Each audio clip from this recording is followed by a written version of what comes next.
Hello, everybody. Excuse me. Well, today we're playing UnMetal. Now, you may remember I previously did a little advertisement stream for this game when it first came out. It wasn't very good.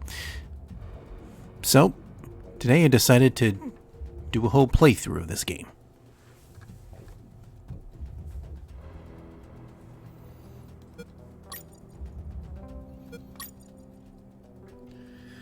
Just make sure the, subtitles are on for you guys.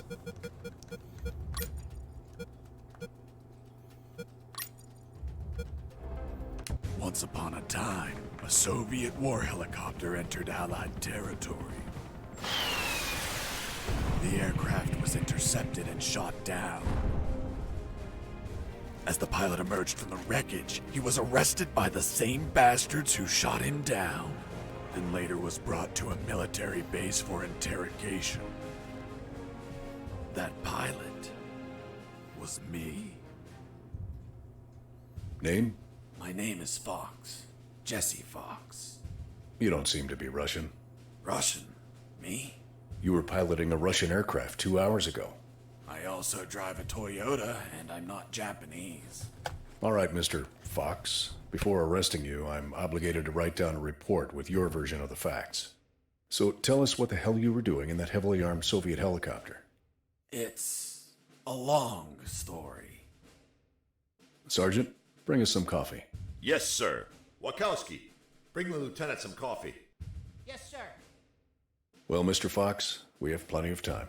Explain what happened. In 1972, a crack commando unit threw me in a prison for a crime I didn't commit. You're under arrest for a crime you didn't commit. I promptly escaped from a maximum security stockade to the underground, trying to survive from these soldiers of fortune.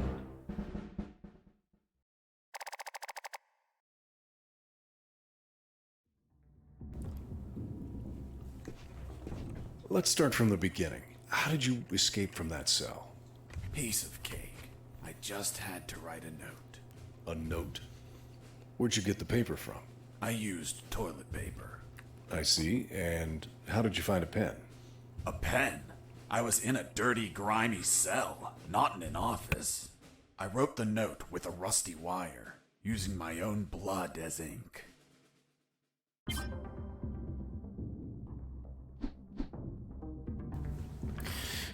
Now,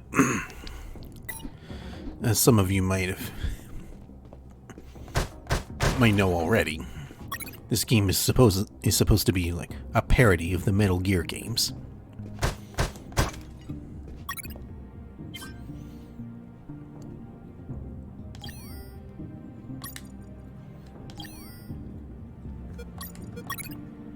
I scratched my arm with the wire and got to work. It wasn't easy. The toilet paper tore under the pressure of the bloody wire. Those bastards gave us cheap paper, one ply, unscented, and unpatterned. Why did you break the toilet? Why not grab the paper like a normal person? You know how prison is.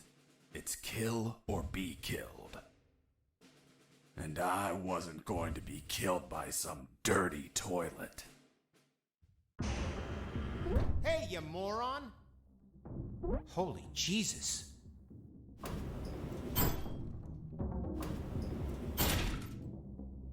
You schmuck. Do you really think I'd be stupid enough to kill myself? Kill myself? Ugh.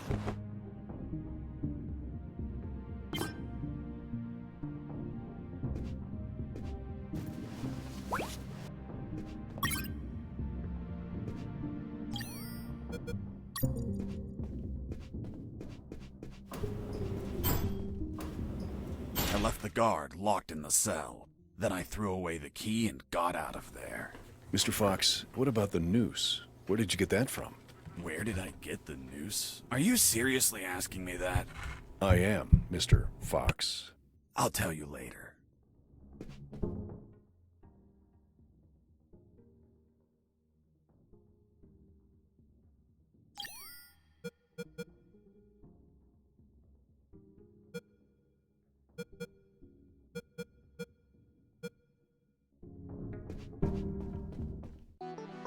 Upon leaving the cell, I found myself in a prison yard surrounded by some buildings. There were piles of boxes and other stuff here and there. And the ground was plain dirt. Oh, and it was night.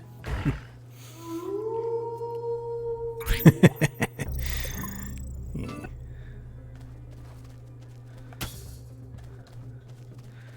I like it how it tries to look like the MSX Metal Gear games.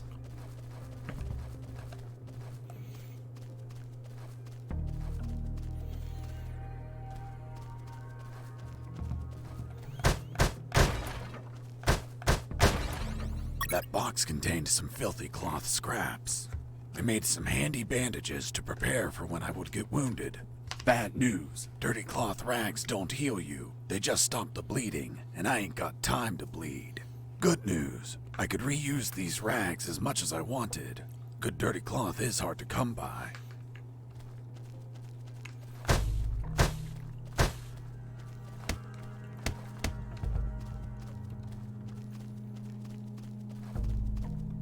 I thought everyone would be asleep at night, that it was safe to escape.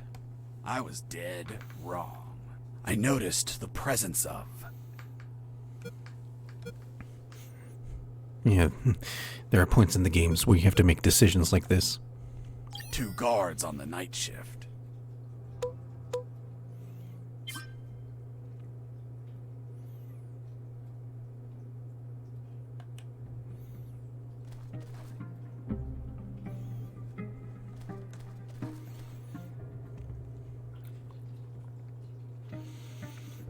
You never know what results may appear based on your decisions.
I need to pee.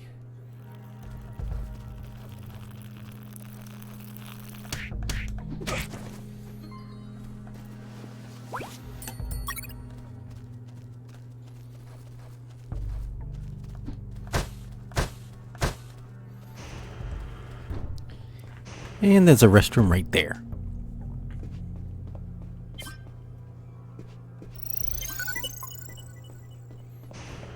So why that guard had to pee in the corner there, I don't know. Hey, over here. Hello? You talking to me? Affirmative. My name is Colonel Alan Harris, 5th Battalion. I'm Jesse Fox. Rank? I'm not military, Colonel. Then tell me, Fox, what the hell are you doing here? I've been jailed for a crime I didn't commit. Do you know how to get out of here? Try to escape through any sewer. There must be one nearby, 'cause it stinks when it's hot. Once outside, move along at nighttime and sleep during the day. What about you, Colonel? I've been tortured. My legs won't make it. But if you bring me a radio, I can help you escape. Hold on, Harris. Are you sure you heard him say Alan Harris? Yes, sir. Saw him yesterday. Look, Mr. Fox, Colonel Harris died a month ago in an ambush. Well, it's the name that stubborn old man gave me. I see. I'll write down on the report that you talked to Colonel Harris after his death. Continue your story. As I was saying, I searched for a radio to bring him.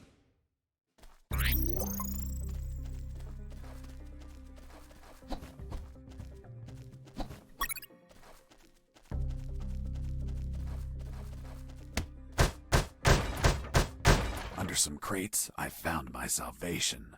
A sewer hole. There was no ladder and I couldn't see the bottom. I needed to find a ladder or rope if I wanted to go down.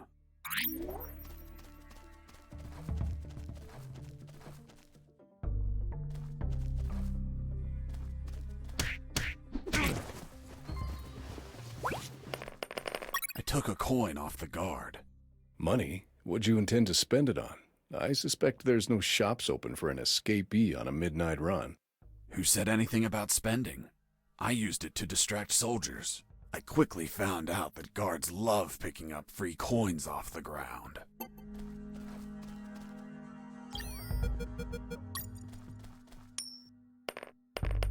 Hey, a coin!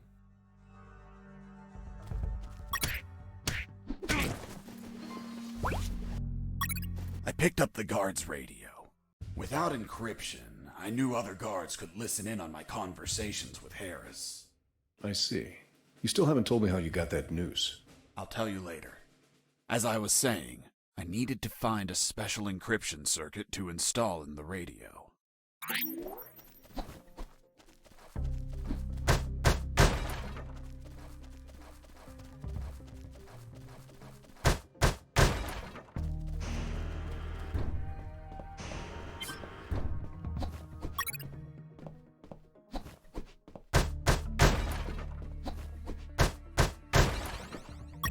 I had the circuit. I just had to attach it to the radio.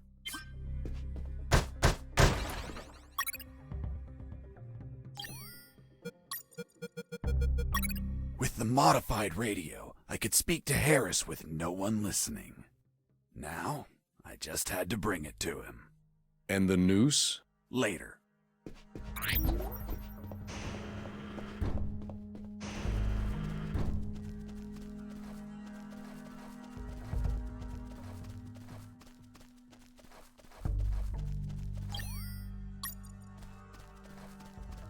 Here you are, Colonel. A radio. I've modified it to encrypt the signal. Oh, good job, son. Do you have another one for you? Not yet. I'll call you through Channel 1 as soon as I find another. Good luck, son. And Godspeed.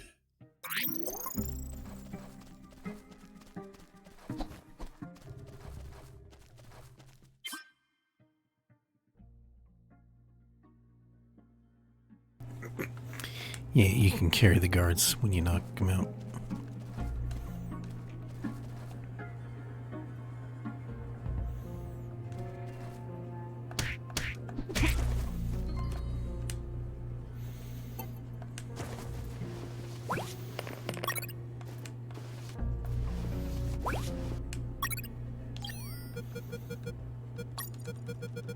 With the radio encrypted, I could talk to Harris.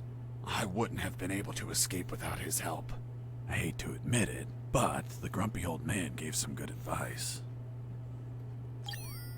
Colonel, do you copy? Copy. Sewer found. I'm looking for a rope or something to go down.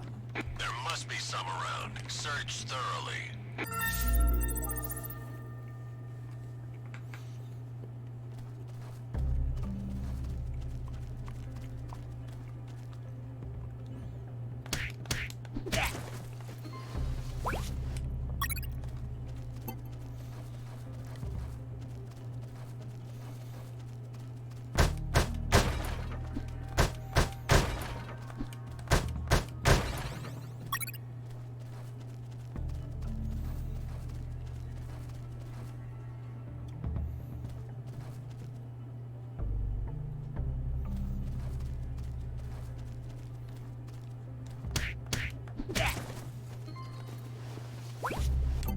You stole a one-eyed man's patch? A one-eyed man that would shoot me without hesitation. Because it was his job. What you did was macabre and suggest you might have a fetish. Holy Jesus. Well, that patch turned out to be handy to create a lethal weapon.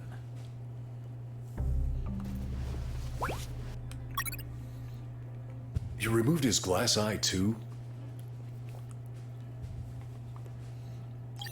Yes, I took it out because it was suspicious.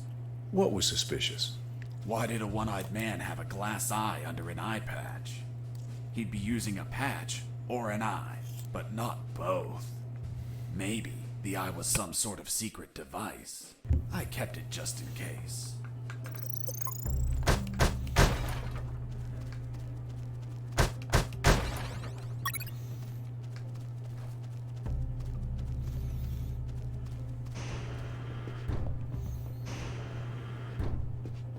Hey, buddy. I have no paper. Can you bring me some?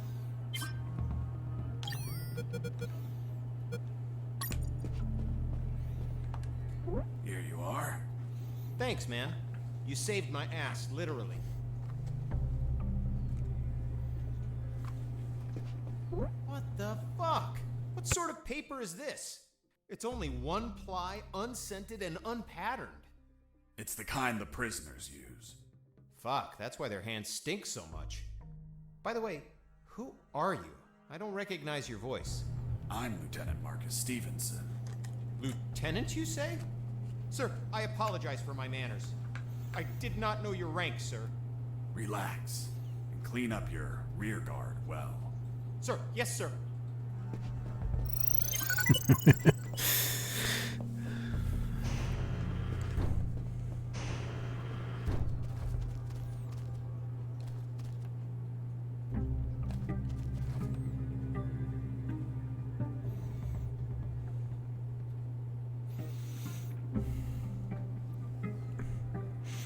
I still love this whole aesthetic of the game.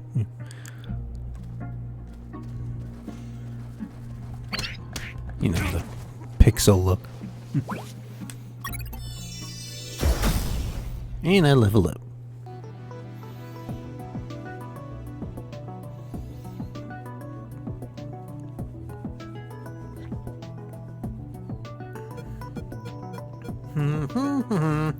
Still whispering.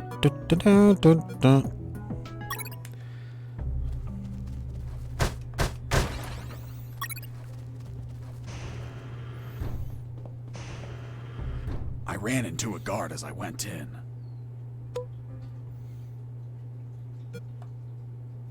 Luckily, the guy was sleeping. That bastard was going to have a rude awakening.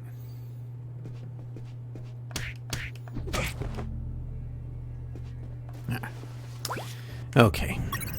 I don't get experience points for doing that. It's okay. I got something useful out of it. The lethal weapon you created with the patch was a slingshot? Sort of childish, don't you think? What were you gonna shoot? Pebbles? Depleted uranium balls. 3 shots, and goodbye, guard.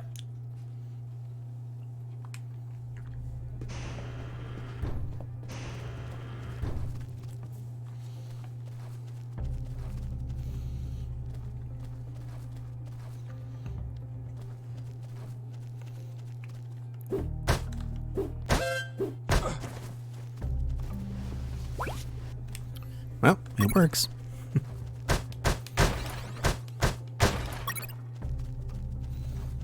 Psst. Do you want a cigarette? With Mouse. those first aid kits, I could disinfect and heal my wounds. Good news, those kits stopped any bleeding and also healed my wounds over time. Bad news, once you used them, they were gone.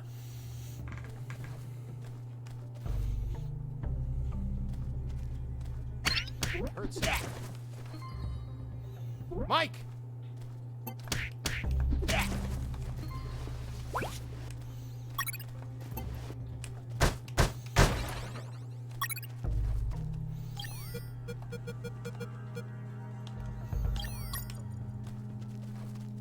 Psst. Do you want a cigarette? Thanks, dude. Hey, do you have a light? Thanks, dude. Hey, give me my lighter back. What later? You bastard. Screw yourself in that cell.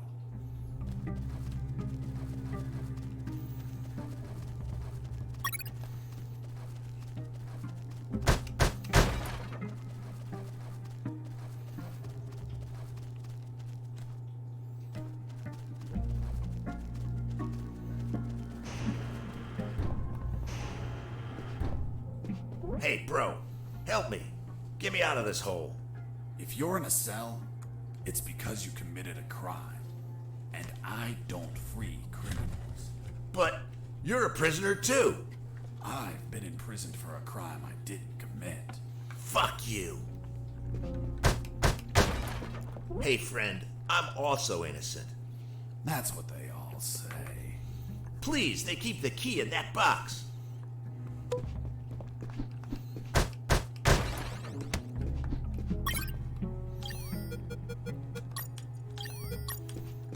Hold on, I'm opening it.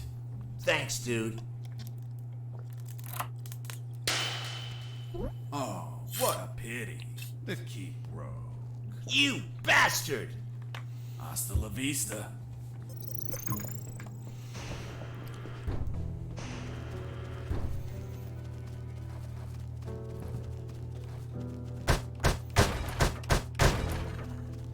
What's in your closet, Private?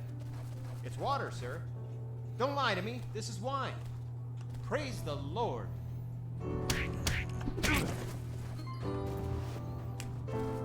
I reached a special place where I found something. What, Mr. Fox? It was... what was it? Damn, I can't remember.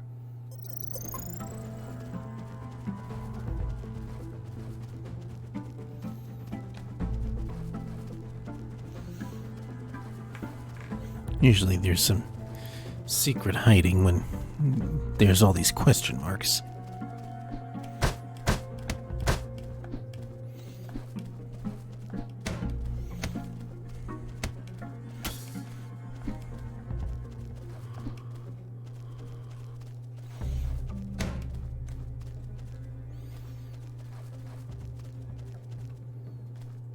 Hey, Mike, can you tell them again? Of course. The Sarge says to the soldier, someone sent you a blank letter. The soldier says, it's from my wife, Sergeant. How do you know that, soldier? Because we argued and we don't talk to each other.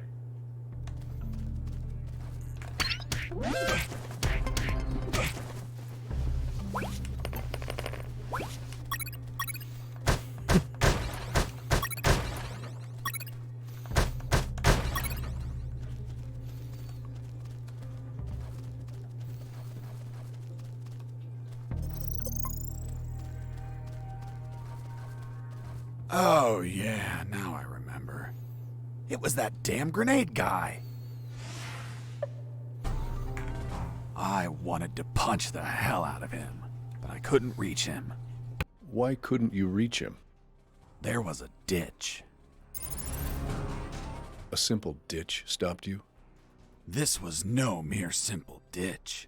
It was full of tentacles and blood-stained spears that moved up and down, and bony arms that tried to grab me, and deadly lays. Okay, Mr. Fox. I get it. You couldn't reach him. For your own good, I'll not include the spears, arms, and tentacles in my report.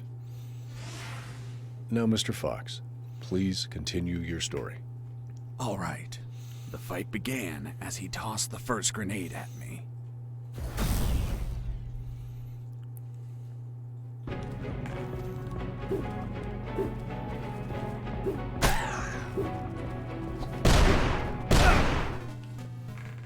Well, that didn't last long.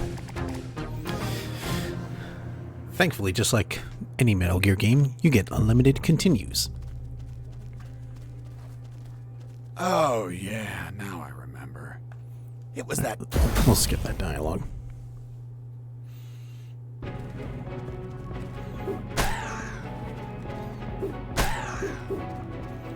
Running away. I'll be stupid, but not a coward.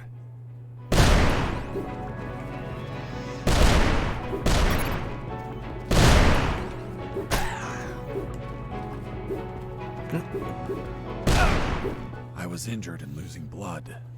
I had to heal that wound before I bled to death.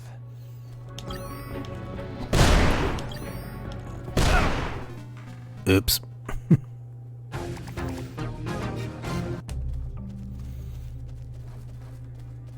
Oh, yeah.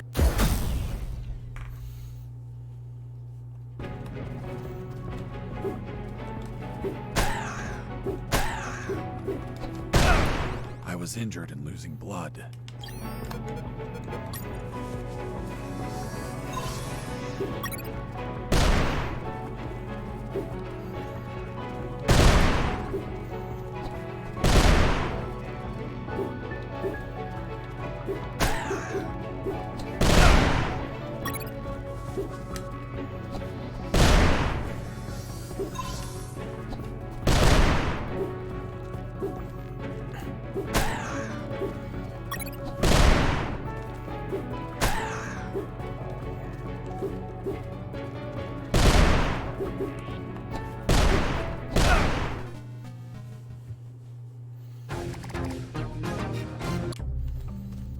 Let's try again. Oh, yeah.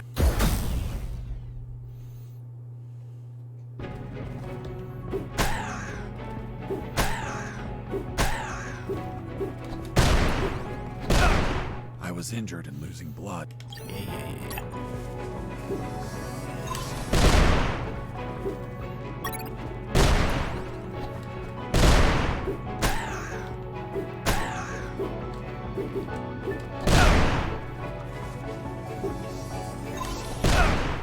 Oh, come on. Alright. Try again. Oh, yeah. Of course, skip the dialogue. Let's just move on to the boss fight.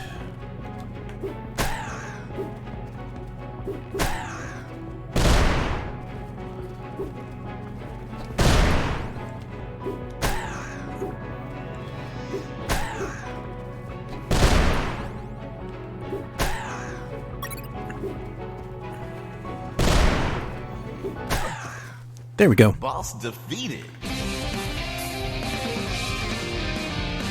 I searched the grenade guy. Wait, wasn't there a ditch? I used the bridge. What bridge? But you told me you couldn't cross the ditch. Because I didn't see it at first. I was completely focused on my opponent, the grenade guy. I see.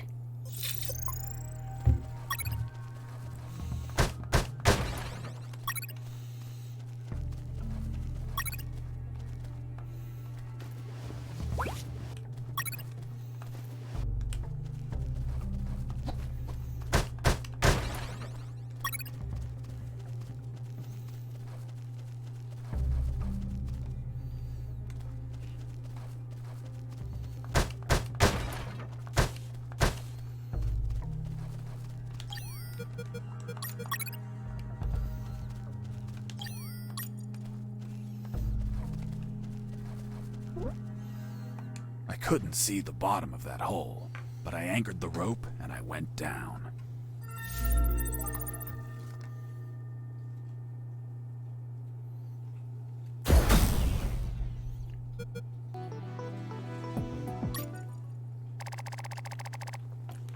I missed a secret, but it's okay. I anchored the rope and went down into the pitch darkness. Finally, I touched ground. I was in a sewer composed of narrow passages. There were channels of rotten water and narrow sidewalks. And the typical pipes and waste everywhere. It smelled like shit. The putrid air was barely breathable. But once my lungs got used to that stench, I started to investigate my surroundings. First off, I had to check the depth of the water.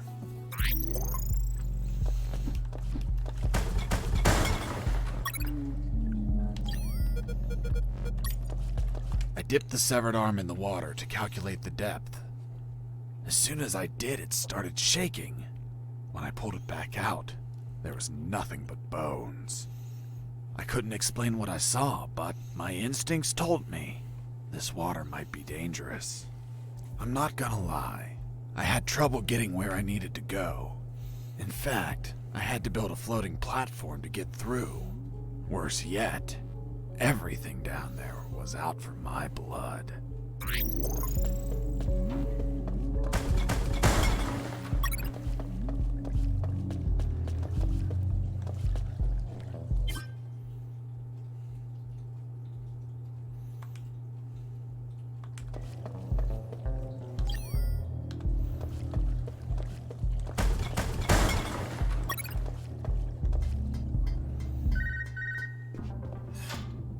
Sergeant Roscoe here. What? Escaped? How? Through the sewers? Shit. No, don't send anyone. If he hides like a rat, he will die like a rat. Switch on the shredders.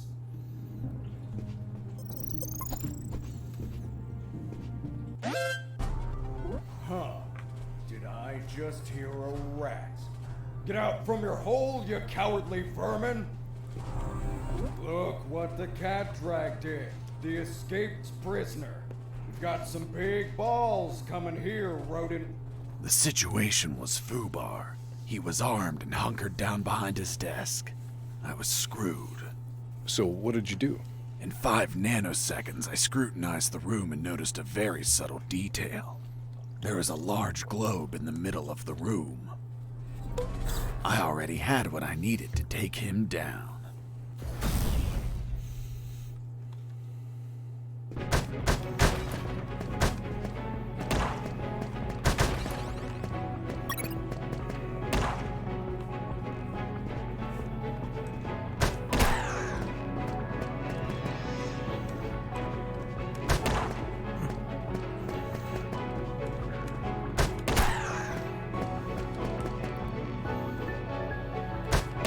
Pissing me off!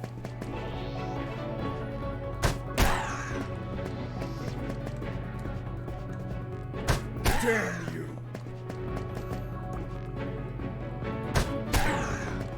Boss defeated.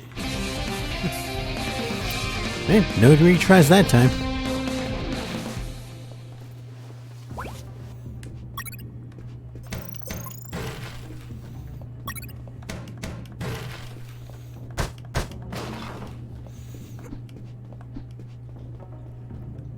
I couldn't use the radio at that time.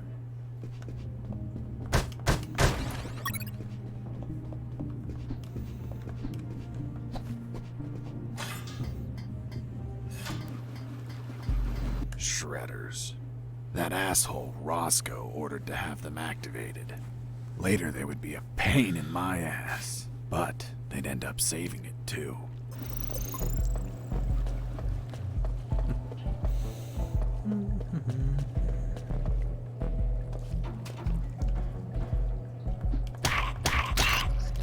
Hold on, Mr. Fox. What exactly did you say attacked you? What you just heard. Some sort of hybrid between piranha and human. A human piranha attacked you? I see. And in your opinion, could you elaborate how this hybrid could exist? That question kept gnawing at the back of my brain the entire day. I dwelled on it over and over again.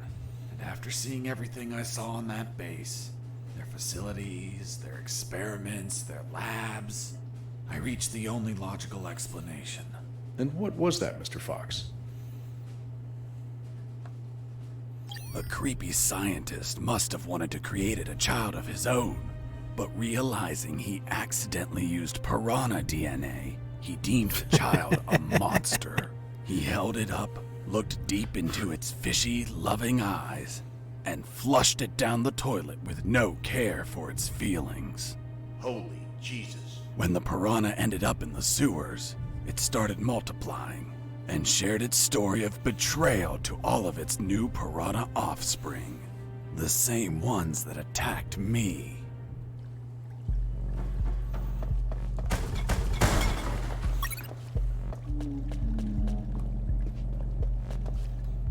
As I proceeded down the sewer sidewalk, I noticed a path nearby I couldn't reach.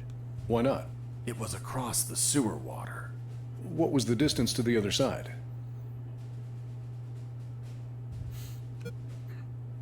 Wonder what this will be. Around 10 yards. Hold on. Weren't those channels narrow? You're contradicting yourself, Mr. Fox. That's because the sewer fumes were psychotropic and messing with my senses. I see. I realized I needed something to cross to the other side.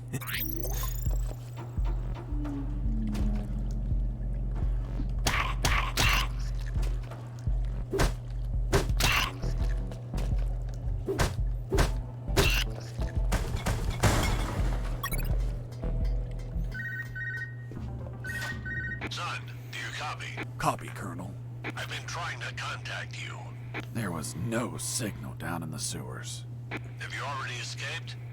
Where are you now? Not much progress. I should still be near the prisons. Are you kidding me, Fox? You're still too damn close. You need to travel farther before coming topside. I know, but there are sewer channels blocking my way. Then build something to cross them, Fox. Find some materials. Where are you exactly? I think I'm in the office of some sort of officer.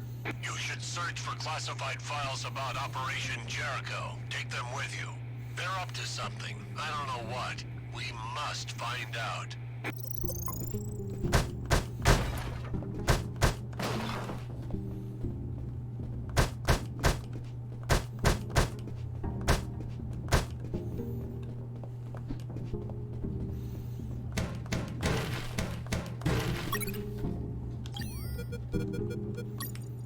The first file was about an attack plan.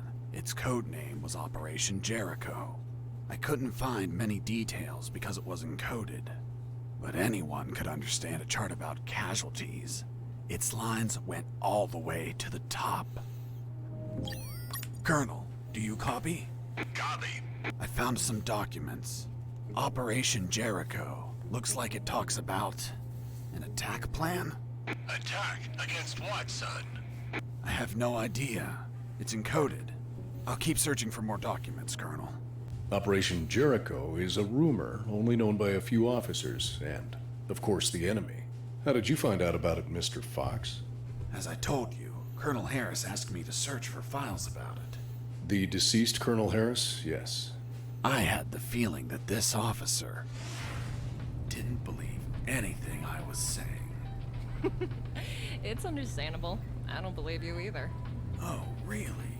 Well, Miss Incredulous, why ask me to tell you the story? Well, I like the way you tell it. And since there are no theaters here. Great. So, what was Operation Jericho? Turns out that location was actually a clandestine base, with a company codenamed X-Army, commanded by someone named General X. They were planning a large-scale attack against Allied posts. And that plan was? Be patient. That comes later. Hey! Don't be like that. Come on, tell me. The officer that was taking my statement was also curious about what I knew. And what exactly do you know about Operation Jericho, Mr. Fox? That it was a hell of an operation. Harris and I knew the details thanks to the files we found. Correction, I found. Again, how much did you exactly find out? Let me continue. You'll find out later.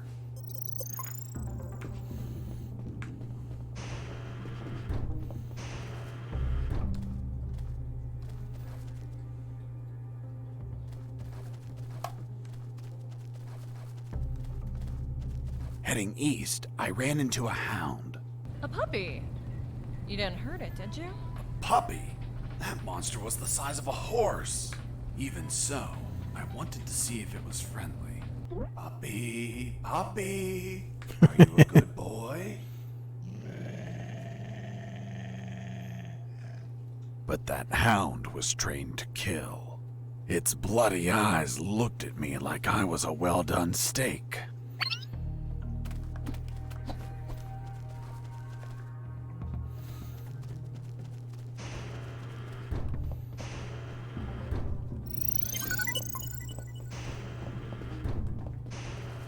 Wait a minute.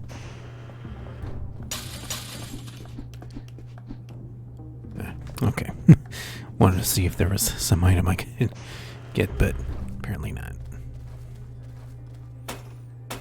Who's there? Damn cat. Who's there? It's Mike! Fuck, Mike, you scared me. I'm sorry. Everything okay? Yeah, everything's okay.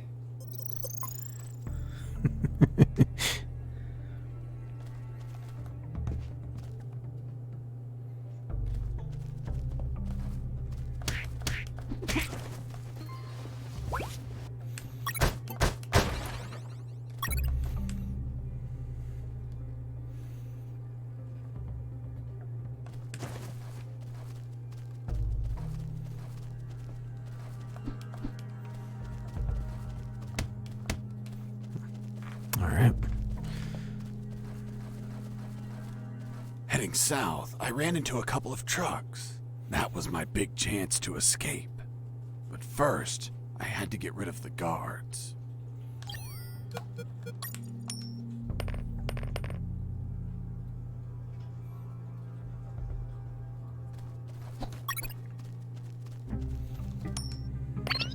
Hey, a coin! Hey, a coin!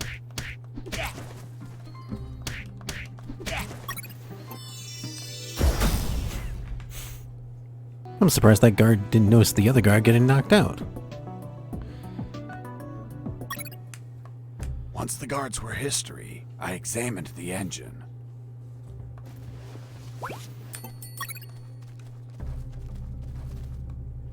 I took a glance and my worst fears came true. It was an old diesel engine with no AdBlue or particulate filter. What does that mean? Running away in that truck would have polluted the area with nitrogen oxides and microparticles.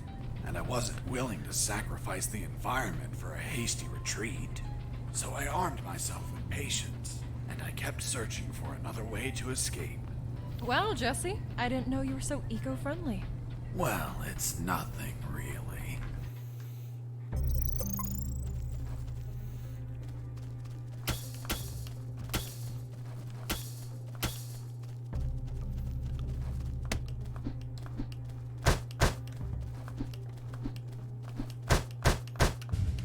Why did you keep punching those crates?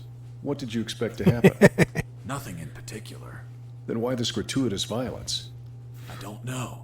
I suppose I got lost in the moment.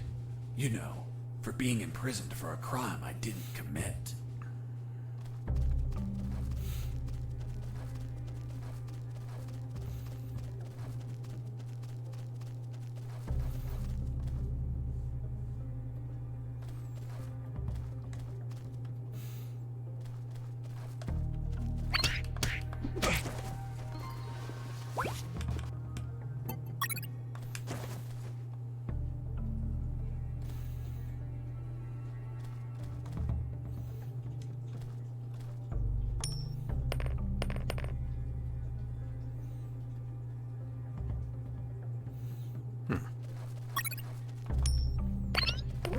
Hey, a coin!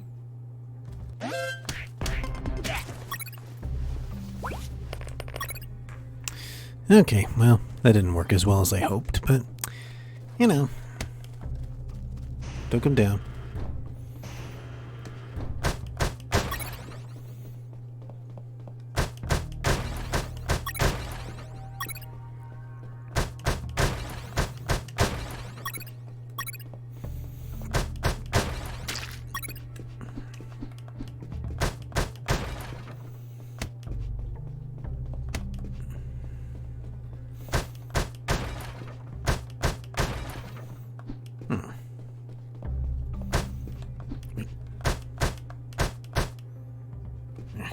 Alright, let's move on.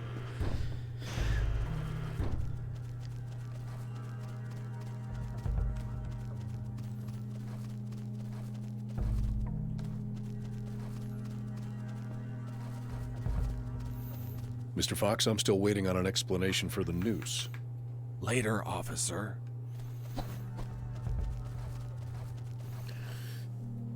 That's important before you go further here. Colonel, do you read me? Loud and clear, Fox. Colonel, I'm still looking for something to go through the channels. But I have a problem. There is a huge hound blocking my way. Don't fight it. Do you hear me? It'll tear you apart. You should try to distract it. Search for any food you can throw to the mutt. Those hounds tend to be underfed to make them more aggressive.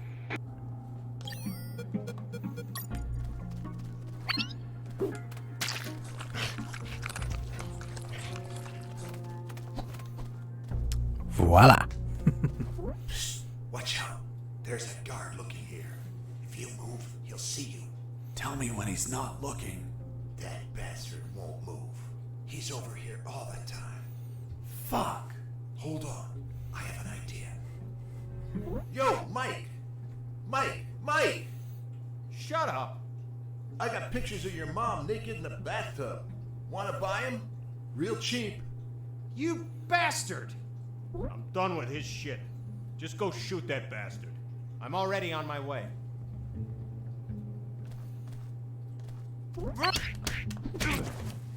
Nice. Thanks for the help. Thank you for knocking out that dick. By the way, name's Jesse Fox. I'm Mike. Hold on. Don't tell me the prisoner was also named Mike. No. Hold on. It wasn't Mike. I'm Robert. Let's see if I can get you out of here, Robert. Thanks, Fox, but no. If you escape, they'll shoot you. I'd rather be jailed than buried. You don't have a radio, do you? Hold on. I'll get one for you.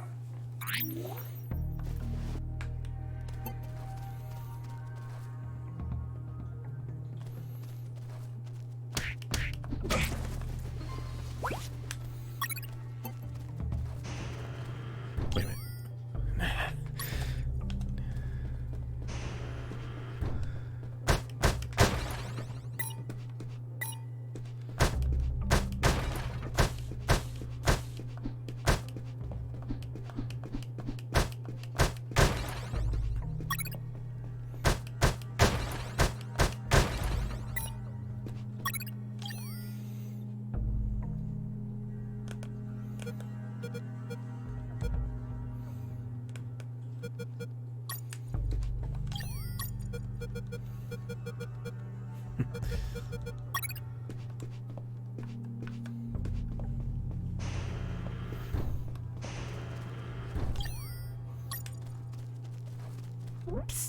Hey, Robert.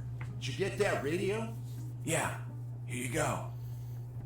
Thanks, Fox. I'll call you if I find out anything. If you want to talk, use channel 2.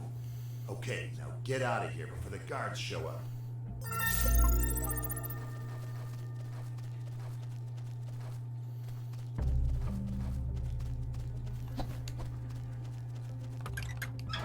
Nothing useful.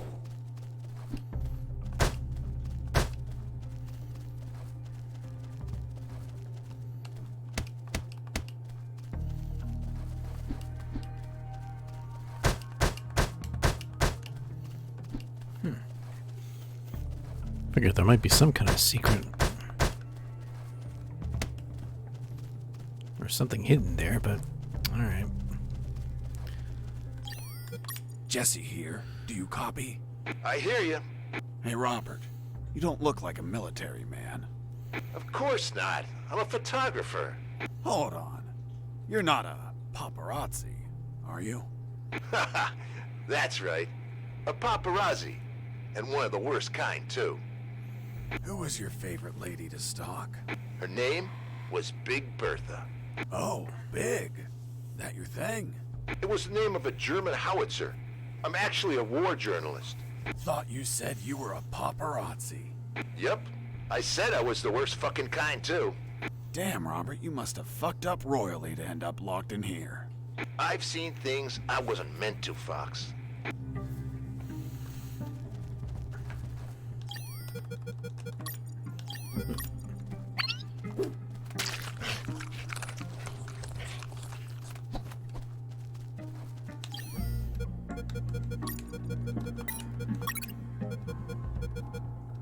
After making the platform, I had what I needed to cross the sewer channels to freedom.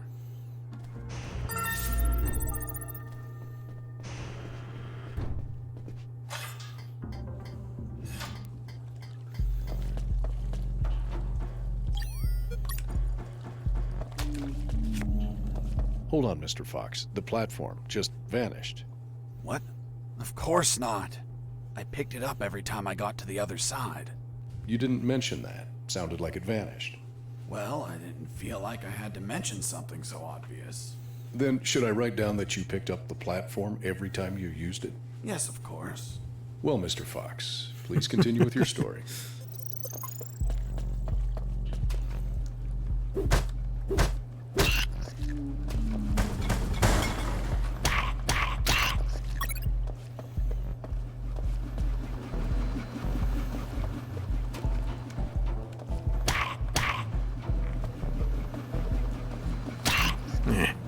But the shredder would get that.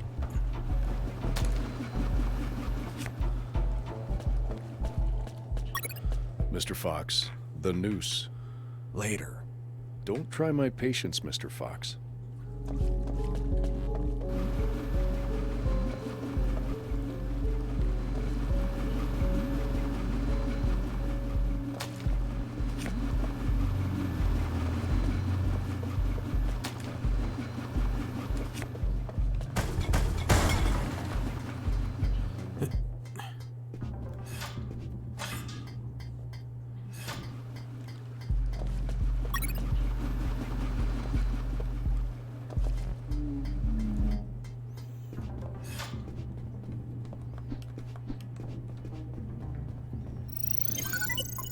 You never know. Alright. Don't have the card to open that door. Yep.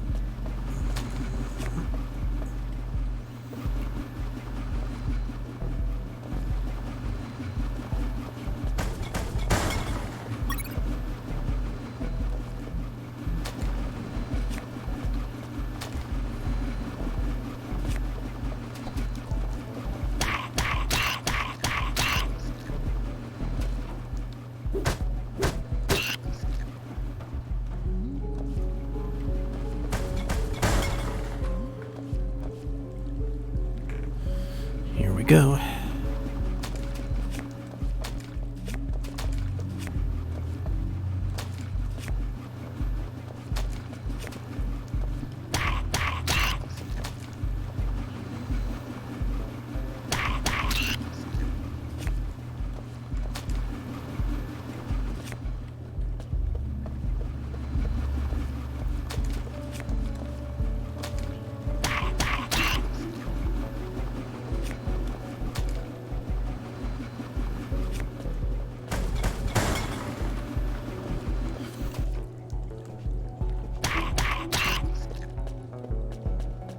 By the way, how many rats were down there?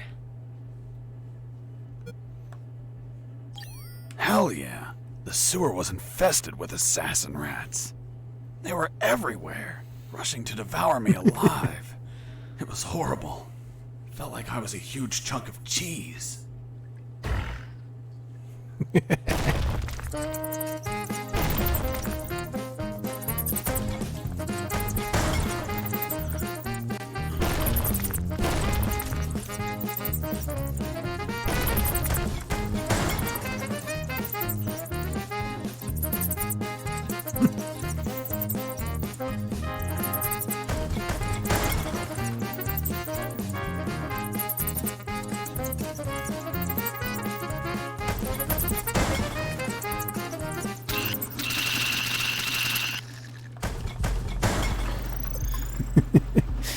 See?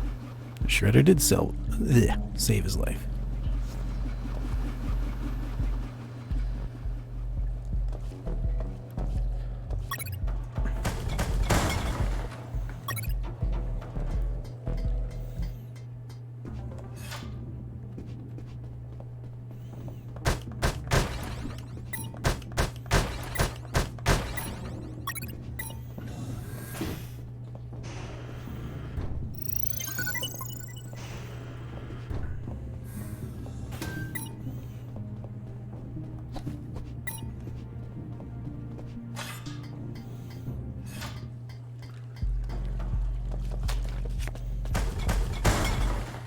Inside some debris, I found an old flamethrower.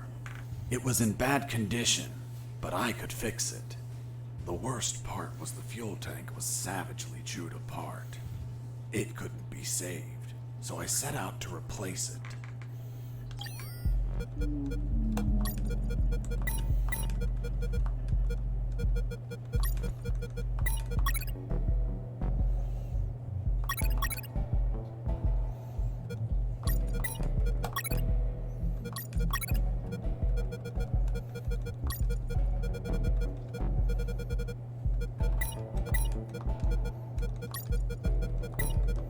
After the repairs, my flamethrower was ready. All right. The tubes were covered in rust, so I took great care to avoid overheating it.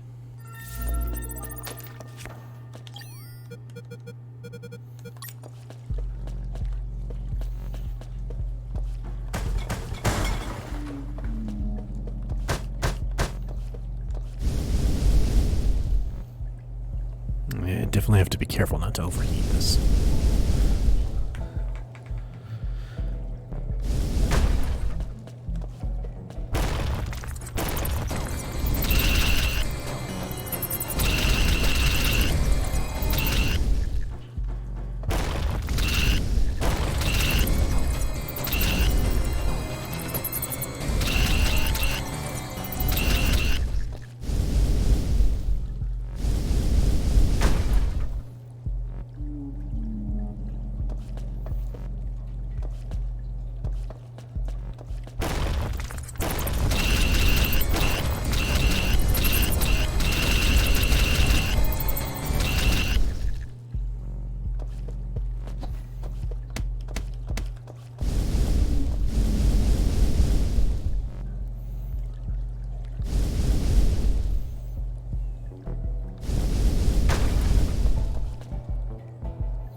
Oops.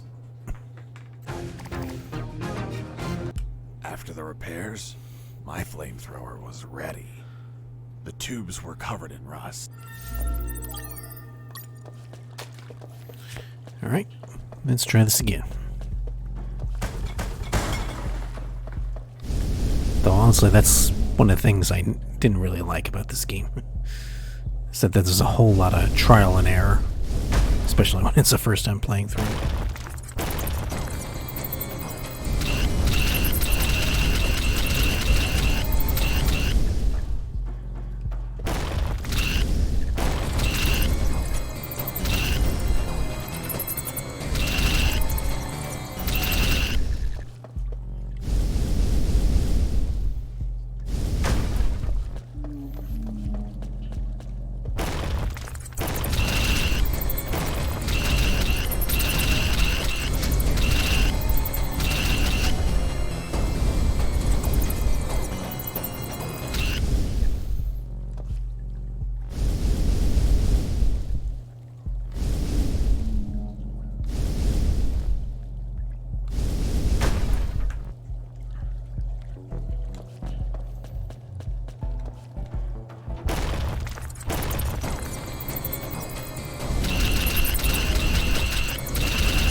Better than the last time.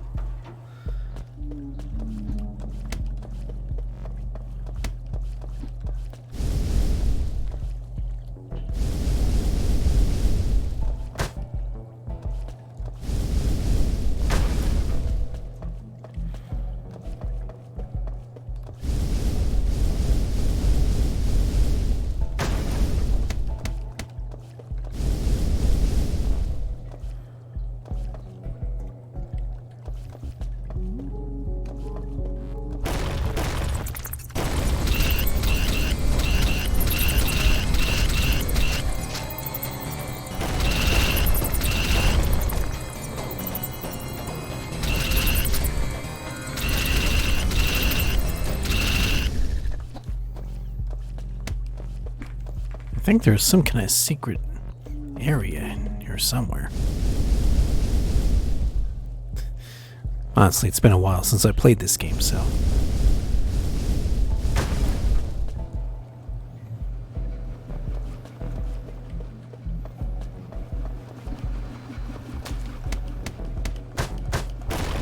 Aha!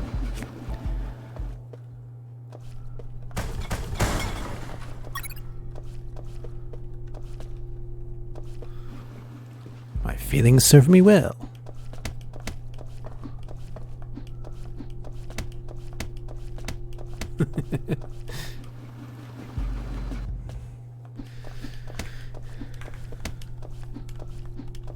Yeah, usually all this goes away when you found the secret, so... Is there another?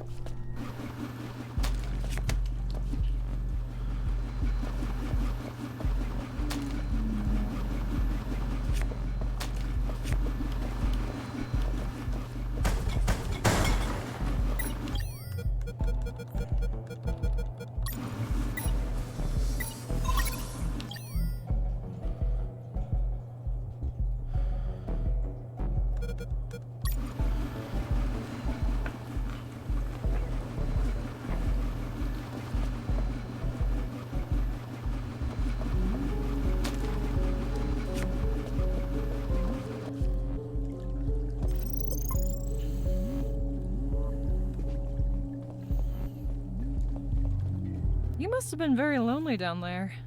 Nah, I had some company.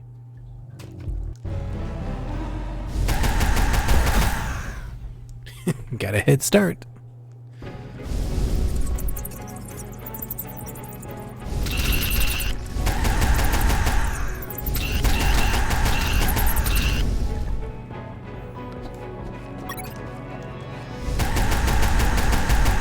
Ugh. And that thing had tentacles? Well, now that you mention it, it had 4 pairs of tentacles.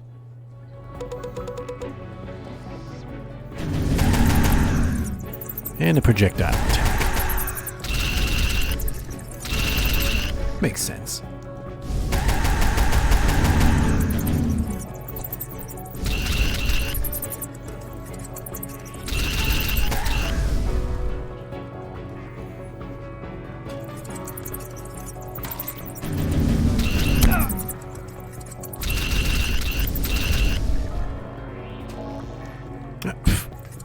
Just when I was about to get to it.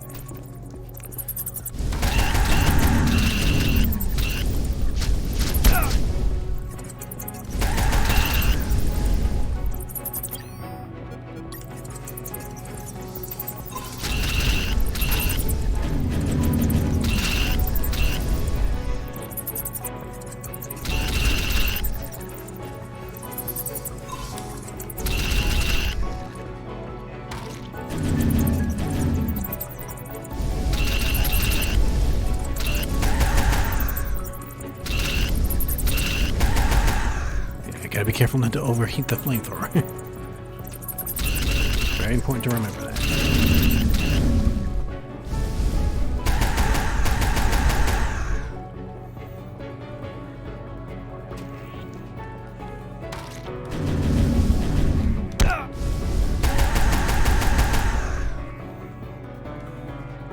I nearly had that thing dead, but then my luck turned south. The old flamethrower broke apart as I continued the fight. So I finished it the old-fashioned way, with my fists.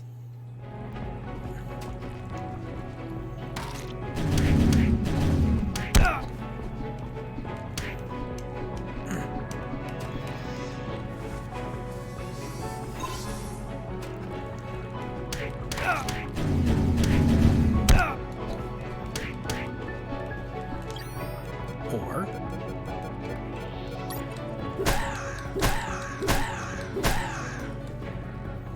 I could use that.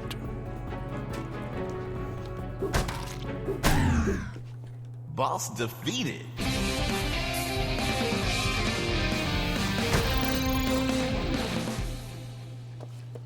Whew, what a relief.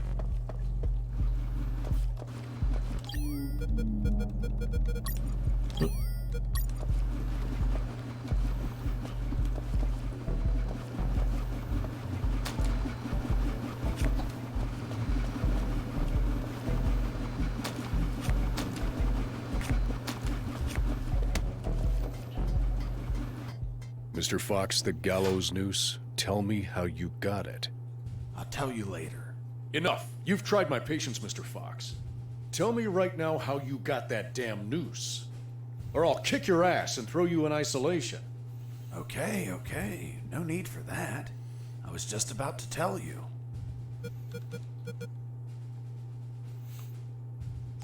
I asked Mike, the prison guard, to make a noose so I could hang myself.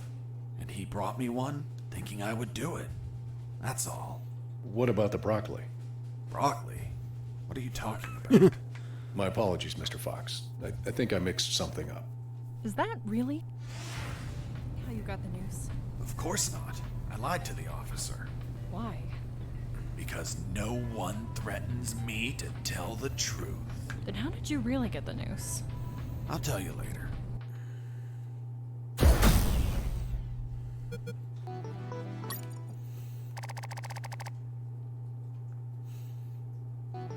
The light at the end of the tunnel was not the jungle I was hoping for. Instead, I found myself in what looked like an office. With cabinets, desks, and of course, a damn guard. Later, I'd realized that I was in one of the two main buildings of the military base. The building had 3 floors, hidden secrets, and a few unexpected surprises. Anyway, I headed towards the only exit, which was close to the first floor office I started in. What was that?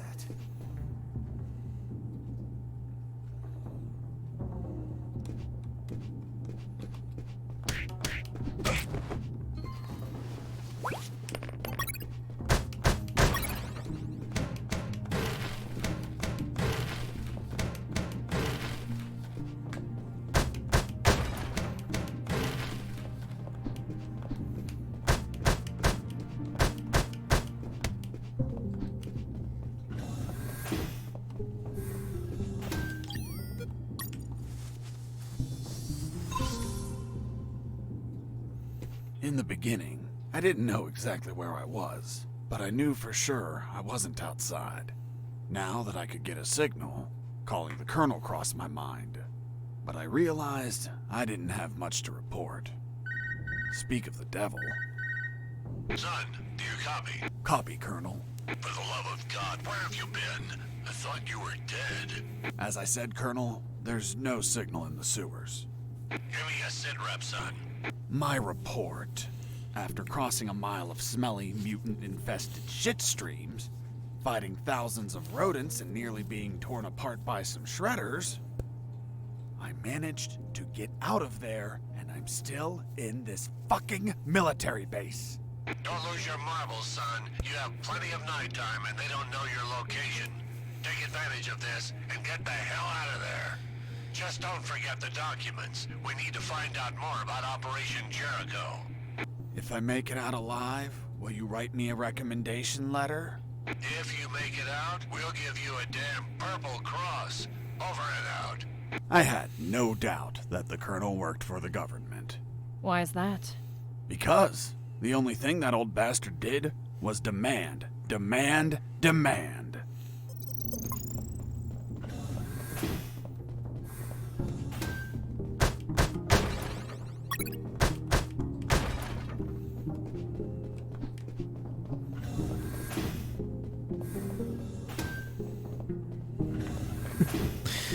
All right.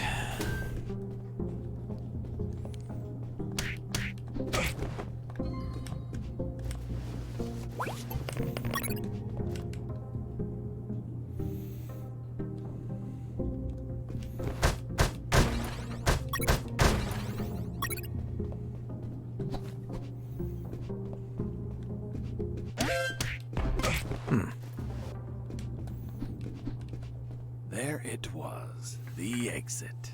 Sergeant Roscoe's security card didn't open the door, so I had to search for someone who would lend it to me.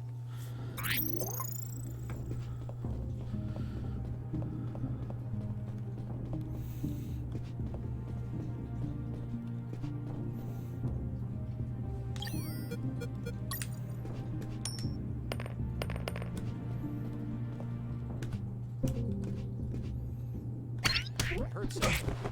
Mike!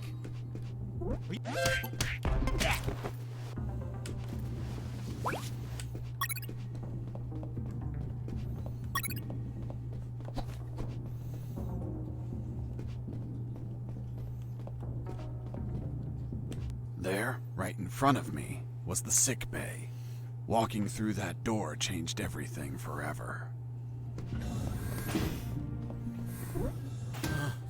It's him. It's the prisoner that hit us. It turned out that all the guards I knocked out were brought to the sick bay, and some were still there. Freeze! Don't move or I'll shoot! Okay, I surrender. The woman that was aiming at me was the doctor. She, of course, was very pissed off because of the copious amount of work I caused.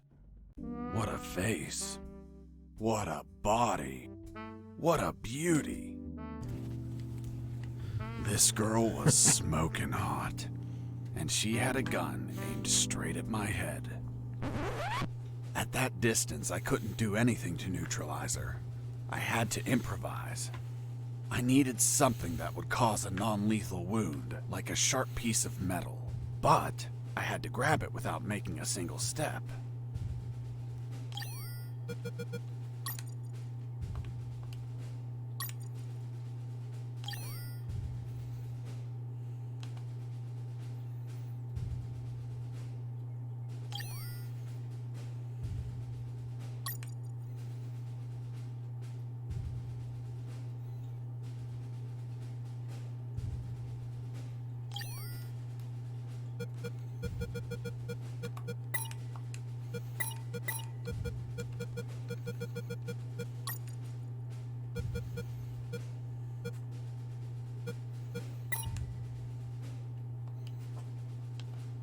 Have you ever had a gun pointed at you? Your adrenaline It took me a second to remember that. You react on instinct. Everything happened so okay, fast that the doctor almost had a no minute. time to react. In one swift movement, I took the wire, looked deep within the doctor's eyes, and I stuck it in my chest. What the hell did you just do? I just hurt myself. Are you nuts or what? Now you can't shoot me. What do you mean? You just made it easier for me. According to the degree on your wall, you're a doctor. The Hippocratic oath you took as a doctor forces you to aid your patients, and also forces you to cause patients no harm. I've been injured in a sick bay. Your sick bay. Therefore, I'm now your patient. And I'm forced to assist you. You bastard! Yeah, been called that plenty of times. By the way, I'm bleeding. Fine. I'll heal you. Then you get the hell out of here.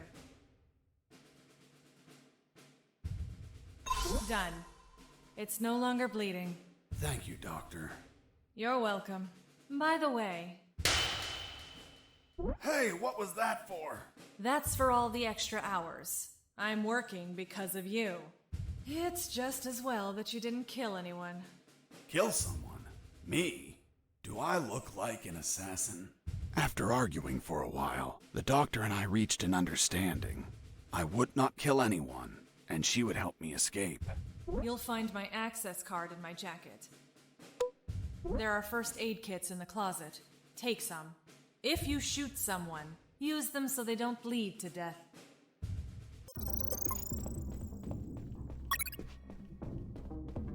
My rack! You couldn't just take the card from the pocket. It's kill or be killed. Doctor, it hurts. Don't speak, Mike. You have a broken jaw. Try to get some sleep.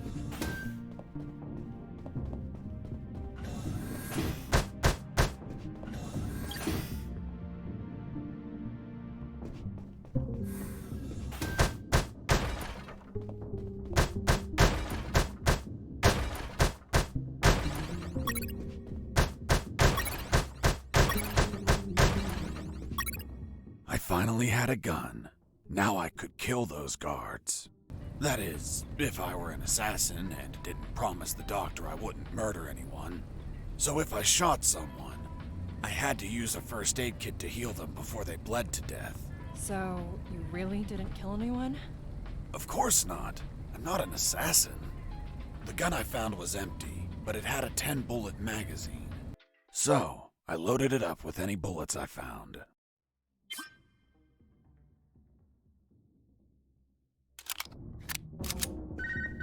Hey, Fox, are you there? Here I am, Robert. Hi, friend. How's that escape going? Still alive and free. So far. Hey, how did they catch you? I was in the outskirts of Katsala, taking some pictures of a bunch of military trucks. There was too much security. They were obviously hiding something. I couldn't clearly see what they were loading, so I got closer. Turns out, I got too close. Next thing you know, I was surrounded by a bunch of pricks, aiming rifles at my head. Did you at least manage to see what they were loading? Sure did, but I was disappointed. What did you see? Concrete. Concrete? Are you kidding? 2 huge rectangular concrete blocks. Each could barely fit into a truck. You were imprisoned for a piece of concrete? Fuck, man.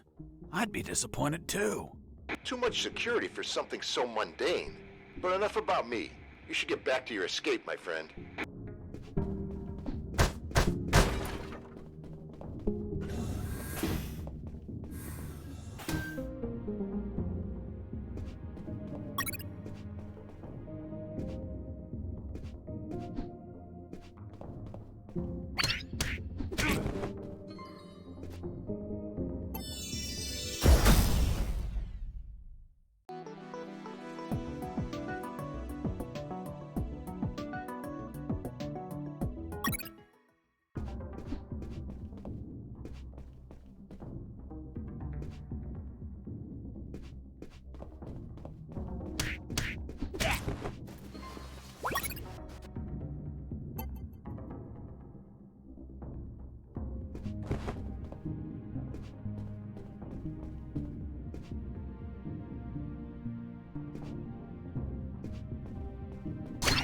Heard something.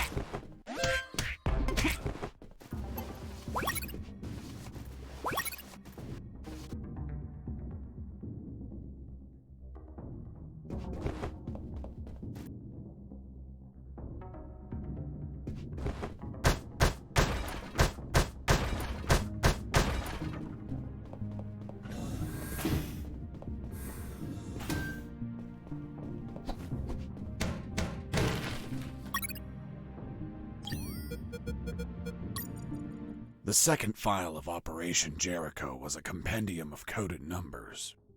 It also had a map, so those numbers could be the coordinates of attack routes, or potentially the attack targets themselves. The first file was about an attack plan. Its code name was Operation. Colonel, do you copy? Copy. I found more documents. They look like a list of coordinates. Coordinates of what? This document is encoded as well. I don't know what the coordinates are for. They could be strike targets. Those bastards could be planning to attack us.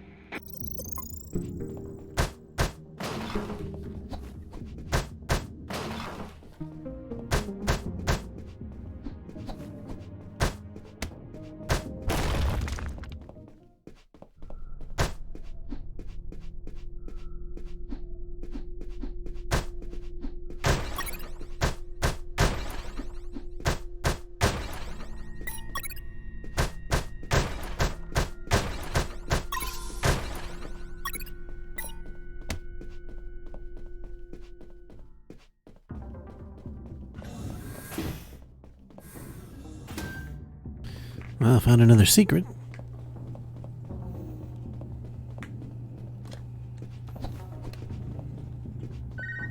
This is Jesse Fox. Over. This is the doctor. Over. What? Doctor? But how? How is the escape going? Just fine. Trying to find a way out of this building. Well, my access card won't work. It's only clearance level 2. Leaving the building requires level 3 clearance. Where would I find that? The officers would have them. Their offices are on the 3rd floor.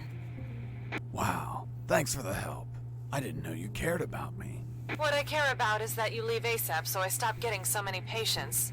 By the way, what's your name? My name is Doctor. Over and out.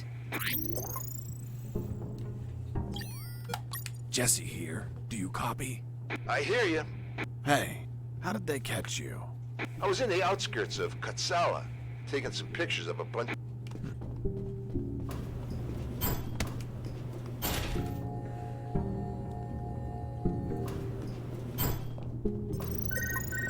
Colonel? Fox, do you have what you need to leave? Not yet, Colonel, but a contact told me where to find an access card. A contact? Yes, a doctor. A doctor? Give me a description. She is smoking hot. Oh, for God's sake, control your hormones, son. We're in the middle of a very serious operation. Listen, Colonel, make no mistake. I'm not in any operation of yours, nor am I any of your soldiers. I'm only trying to escape from this damn place. Damn it, Jess, don't you realize this isn't an escape, son? You must realize Operation Jericho could end up with countless casualties. And it's your moral duty as a citizen to prevent it. Prevent it? Me? Is that a joke? Yes, you! Search every damn office in that building for any information you can prevent that damned plan. Over and out.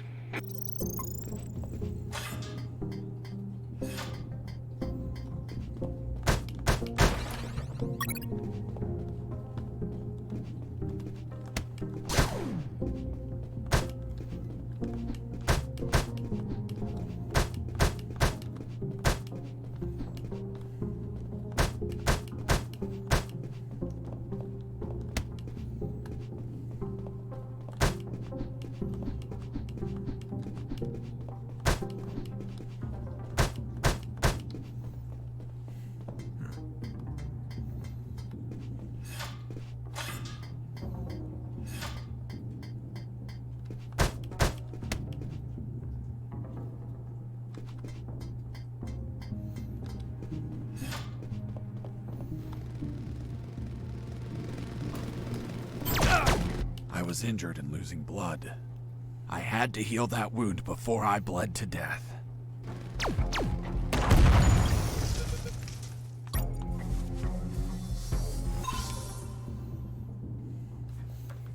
I could have just stopped the bleeding, but I need all the health I can get.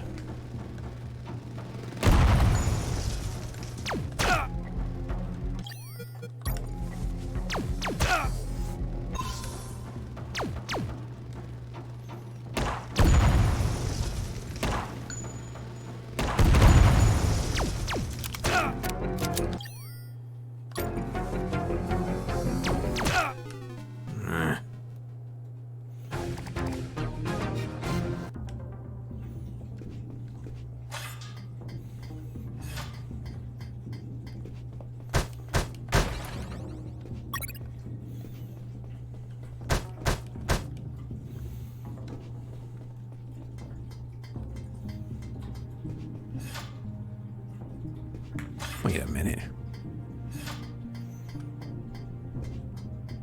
Never mind.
Injured and losing blood.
Wait till I'm fully healed.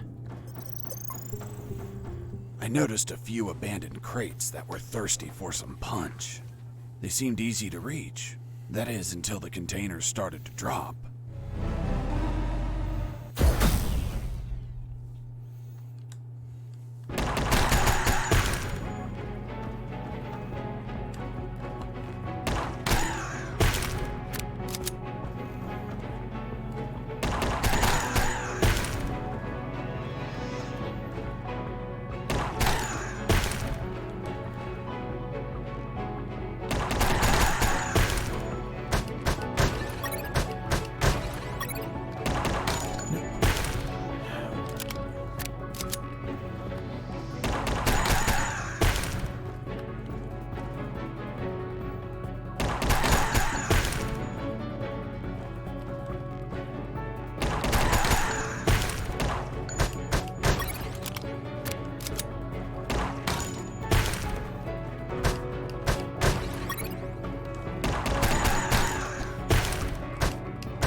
Boss defeated.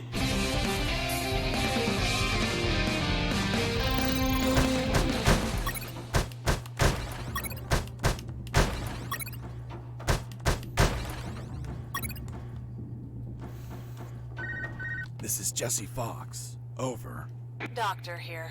Hey, Jesse, I need a small favor. Favor? Of course.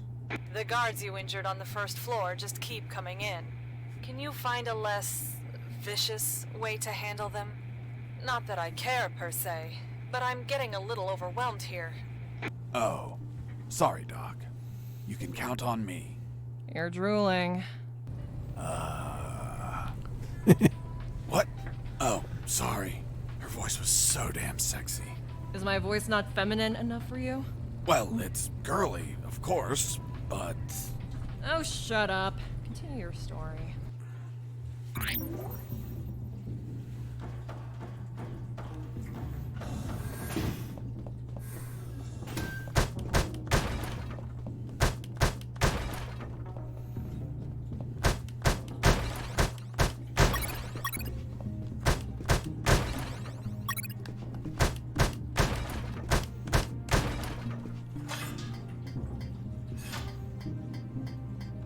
I climbed down into a poky little room that seemed to be stocked with a lot of chemicals. I could brew up some chloroform to put the guards to sleep and score points with the doctor. Hold on. You have expertise in chemistry? Chemistry's not that hard. You just have to mix the ingredients correctly.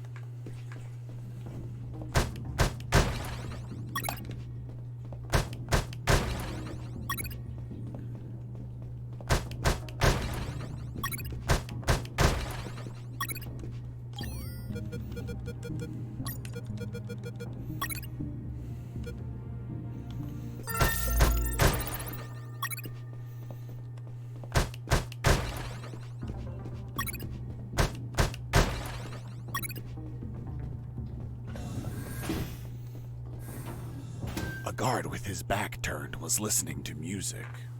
It was the perfect chance to test out the chloroform. I just needed to sneak up and put him to sleep.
Thermal sensor. Those thermal sensors had a detection angle of 90 degrees, and would sense the heat of my body like the Predator. They obviously wouldn't detect through the tall brown boxes in the facility, so I could hide from them like how I've been sneaking around the guards. But the containers weren't everywhere. Any wide open areas were a problem. That's when I thought to call the Colonel, where I'd learn a way to trick the sensors. Colonel, do you read me? Loud and clear, Fox. I'm on the 3rd floor. This is where the offices should be. Search for more files. We Yep. need more intel about the attack. That's not going to be easy. In the middle of the night, those offices should be empty. Haven't seen anyone yet, but there's a thermal sensor. I can't proceed without setting it off. Do you have any ideas? In the Army, we use insulating suits to conceal our body temperatures. Something like this. I knew better than to punch while wearing the suit. It was delicate and could tear. Bad news, no punches while wearing the suit. Good news, scoring more points with the doctor.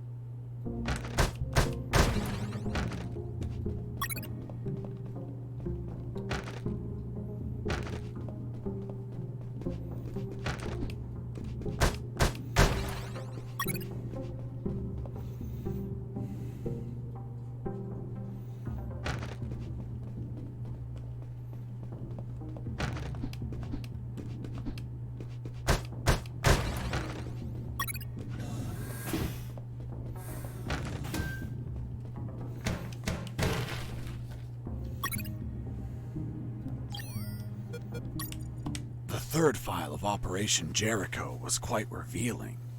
It had a map of the Cantor province with exact coordinates, an ambush plan, and a picture of the Colonel with his name under it. Apparently their plan was to kidnap the Colonel without leaving a trace. The second file of Operation Jericho was a compendium of coded numbers. It also had a map, so those numbers could be the coordinates of attack routes, or potentially the attack targets themselves. The first file was about an attack plan. Its code name was Operation Jericho. I couldn't find many details because it was encoded, but anyone could understand a chart about casualties.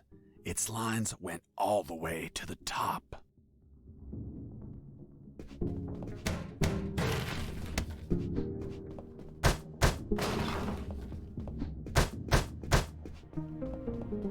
Before leaving the office, I called Harris to let him know that I found... Fox here. Over. What is it, Fox?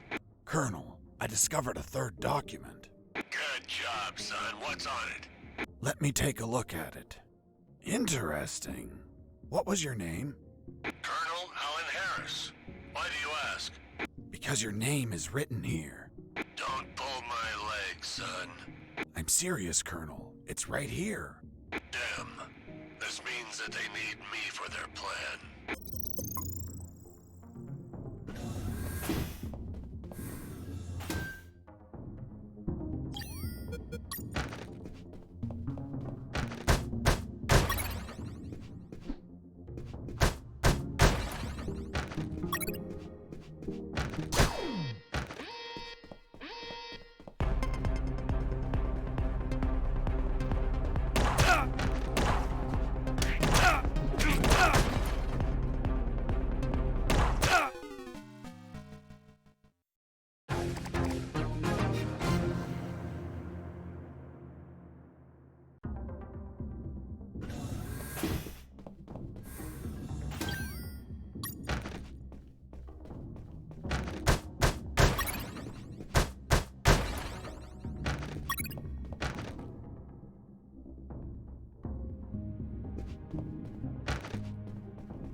At least I know where I'm going.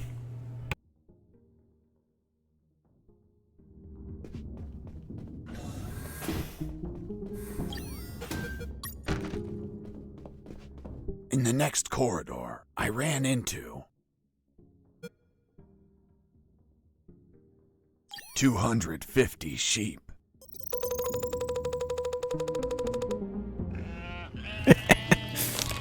So bizarre.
Jesus, you scared me.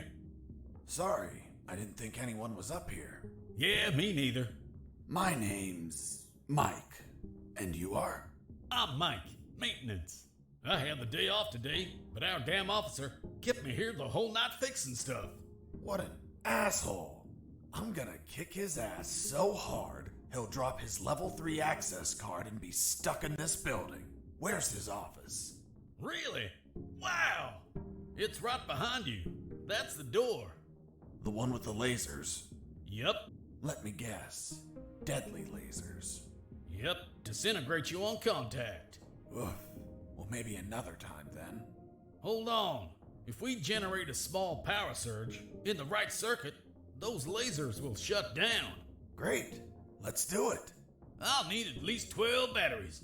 We keep them in the boxes on this floor. You get the batteries. I'll prepare the surge.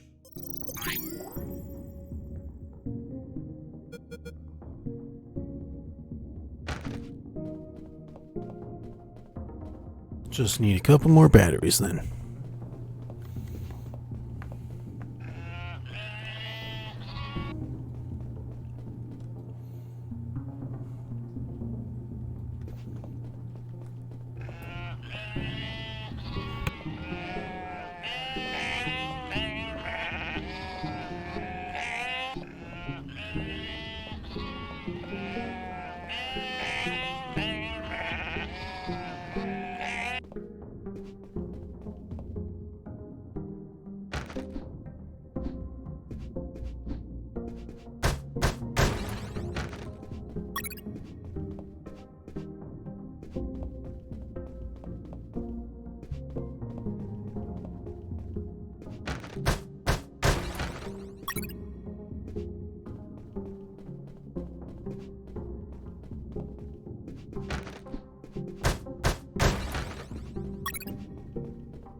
Hey, Mike. Here are the batteries. Good. Hand them over. I'm ready here. Just gotta connect them to this wire and... Woo! Lasers deactivated? Nope. Shocked my hands. Let's try this again. Let's try this wire instead. Woo! You okay? Bye, lasers. It's gonna take a while to fix them, but no regrets. Totally worth it. Thanks, Mike. I owe you one. Don't sweat it, Mike. We're even. I was finally in front of the office door. On the other side, I could hear someone talking on the phone. Yes? I see. Are you sure about that? Damn! That's high treason! No, that won't be necessary. I'll deal with it personally.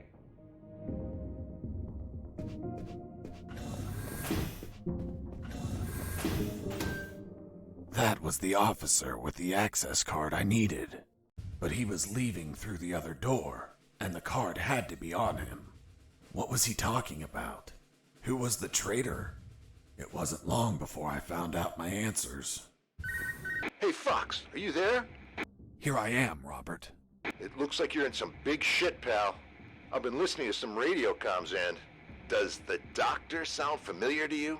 Fuck yes. Why? Because I heard that someone is going to arrest him for treason. Damn it. I have to stop them. Careful, Fox. Don't panic. This shot could be a trap. Robert's call made my head spin. I left the office as fast as I could. It took me less than 2 minutes to reach the sick bay.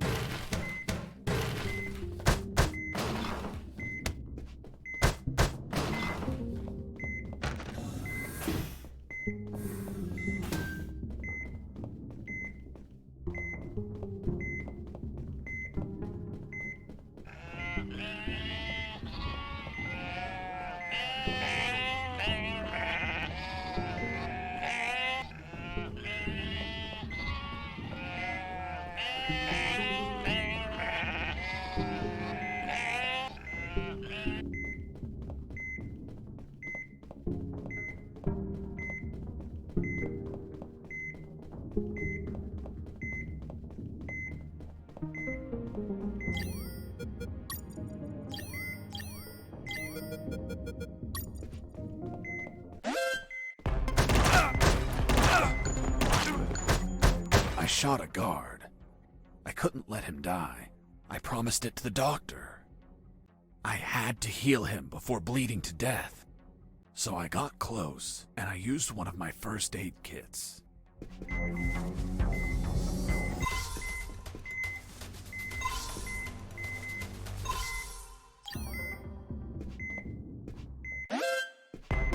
Escaping prisoner! Send back!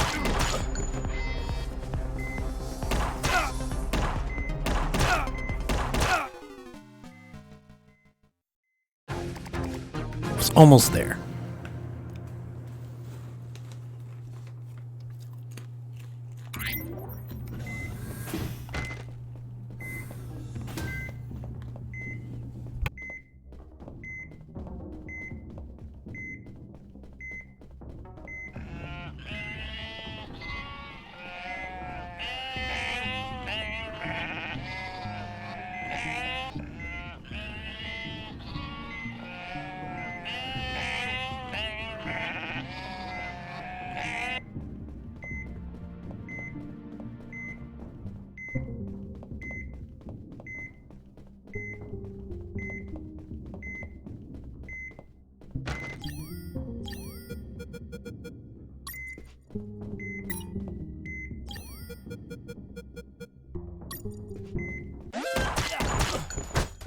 I shot a guard.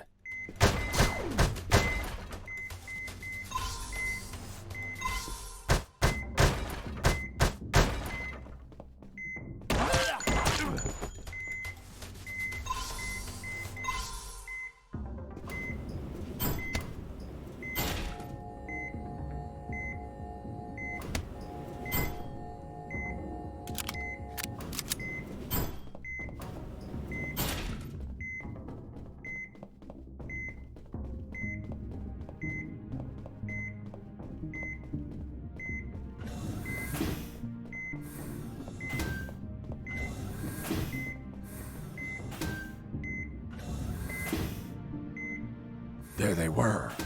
Robert was right. Those bastards were going to arrest their own doctor. Sons of bitches. I wasn't going to let it happen.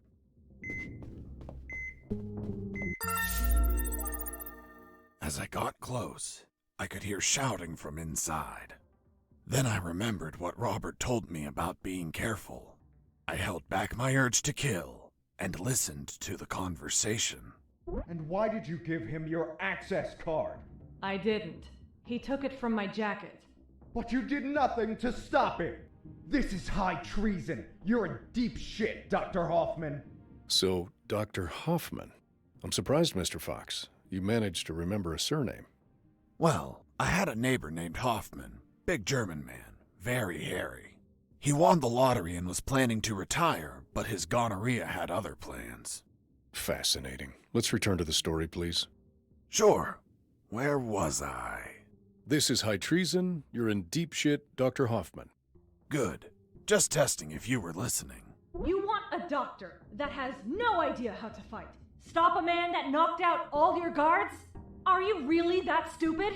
Don't you dare insult my intelligence. I know you gave him medical attention. How many wounded have you healed, Lieutenant? I'll tell you, none. Why? Because your job is to be a paper-pushing butter bar. Mine, on the other hand, is to heal and attend to anyone who needs it, even if that person killed my family. Aiding the enemy in this base is treason. My oath has no restrictions on who I must heal. You want to arrest me? Then tell me, Lieutenant. Who is going to save the lives of your soldiers if I'm in a cell? You? A man so incompetent that a prisoner is running circles around him? How dare you! Now stop pestering me and get the hell out of my sick bay! This isn't the end, Doctor. You're on thin ice. Man, she's one badass doctor. Shit, they're coming out.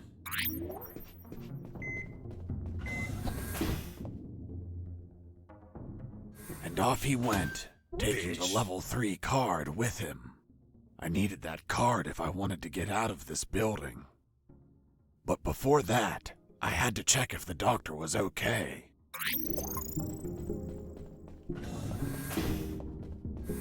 Doctor, are you all right? Why do you ask? I found out you were going to be arrested, so I ran here to help, but I heard people shouting, and I saw those men walking out. That's Lieutenant Marcuson. All bark and no brain. I can't stand that moron. Really? I couldn't tell. But once he speaks to General X, I'll have some serious problems.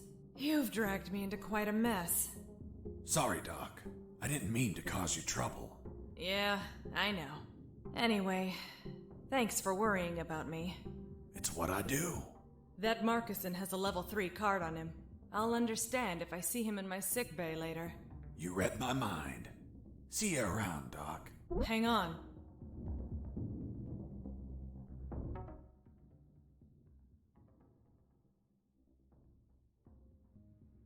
Alright, just for the heck of it. Wait, what? Ouch! Deja vu. What the hell were you doing? I was leaning in for a hug. With your eyes closed? And you said kiss out loud. Sorry, let's never speak of this again. Fine by me. You look tired. Take these first aid kits. Thanks, Doctor. Save some for Lieutenant Marcuson. If you shoot him, don't let him bleed to death. I'll be executed as an accomplice if he dies. Now go! Catch him before he exits the building.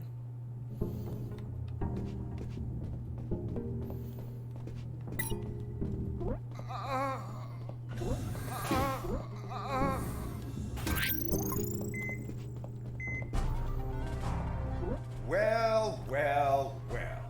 If it isn't the slippery, cowardly pet of that traitorous bitch. What's up?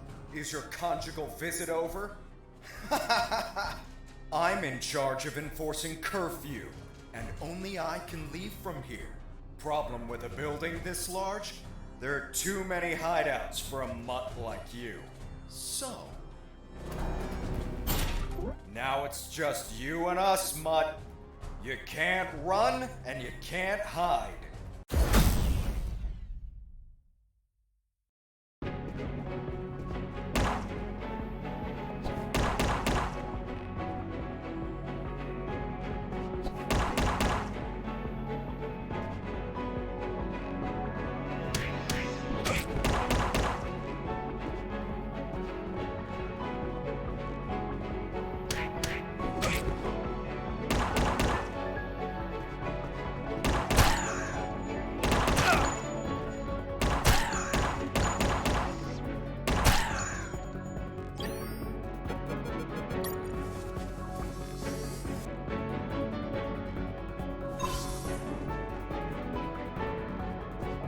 You're a tough little mongrel, aren't you? I wonder if old dogs can learn new tricks. Let's see you chew your way through lasers.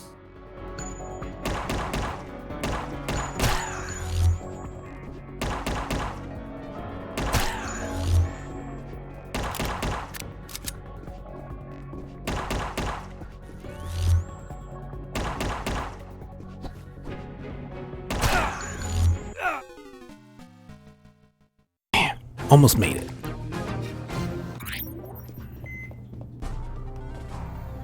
Well, well.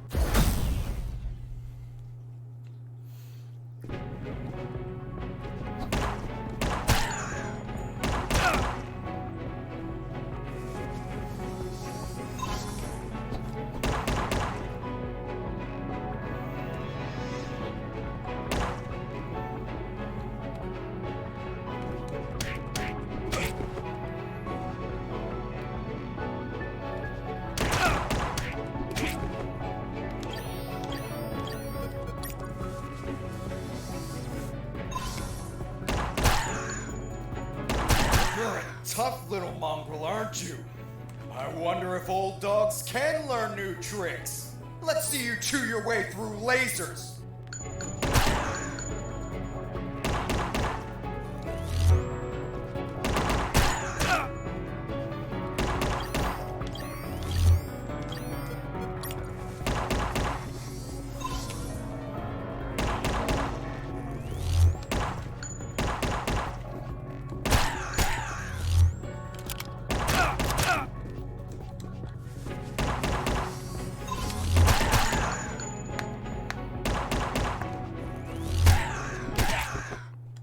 Boss defeated.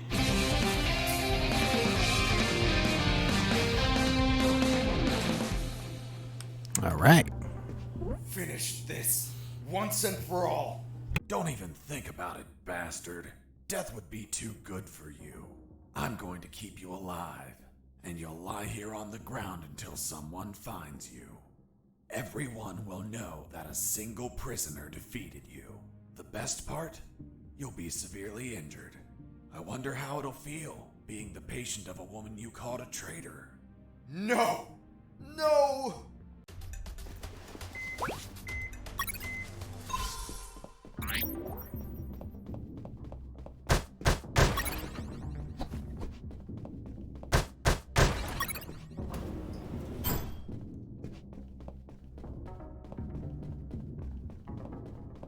I tried to open the door with the level 3 card, but the exit also had a biometric scanner, which needed to scan your retina and your fingerprints.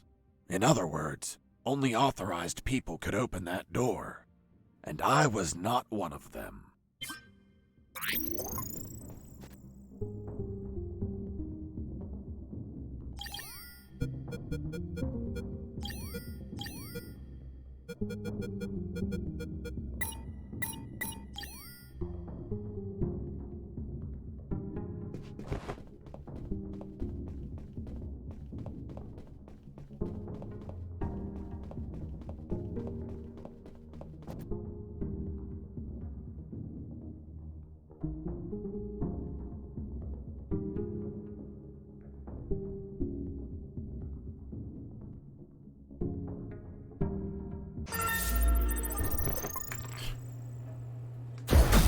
Had to do all that just to get out.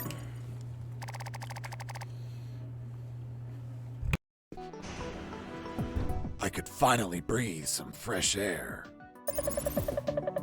The ground was untended. Uneven grass covered the soil. And the jungle was relentless. Everything was dark, save for a light above the door.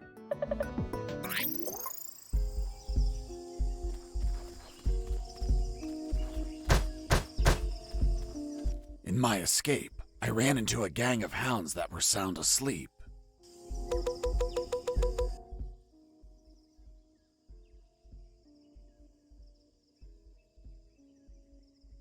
Their sense of smell was 100 times stronger than ours, and my stench, a mixture of musty sweat and sewer gas, was an alarm clock. I had to be mindful of which way the wind blew, because I needed to pass between the dogs without my scent reaching their nostrils.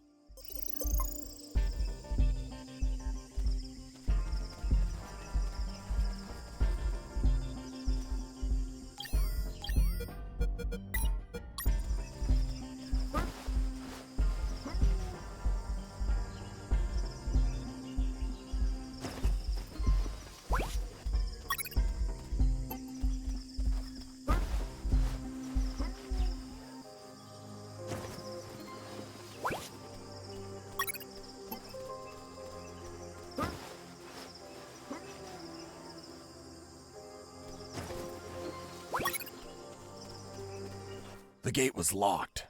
I had to look for another exit.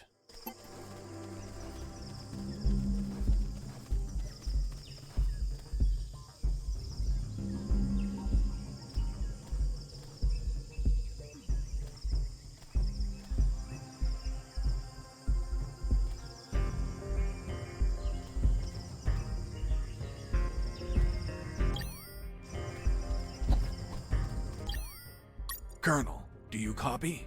Copy. I managed to leave the building. Well done.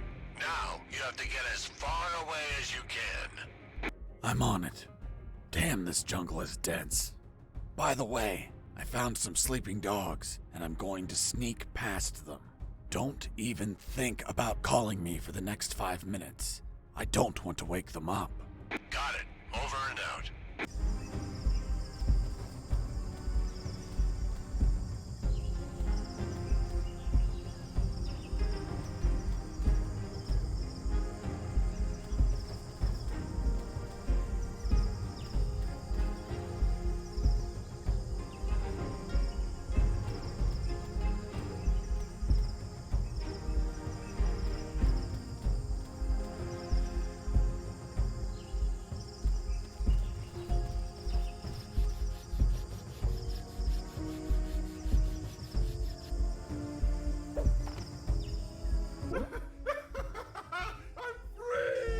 Hey, Mike, aren't we supposed to shoot him? No need. Let's make a bet, Mike. How high? How high what? Fuck! The landmines! Wait! The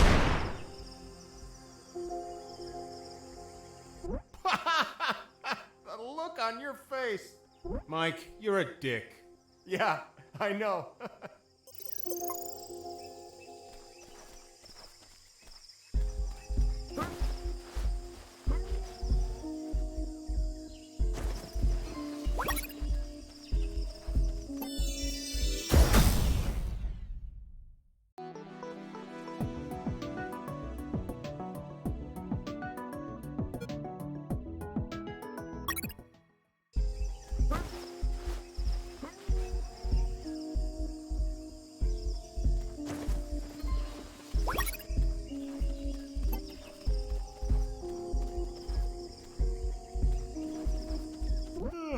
I feel asleep. Hey, I'm sleepy. Did you get that reference? Thanks. I'm sleepy.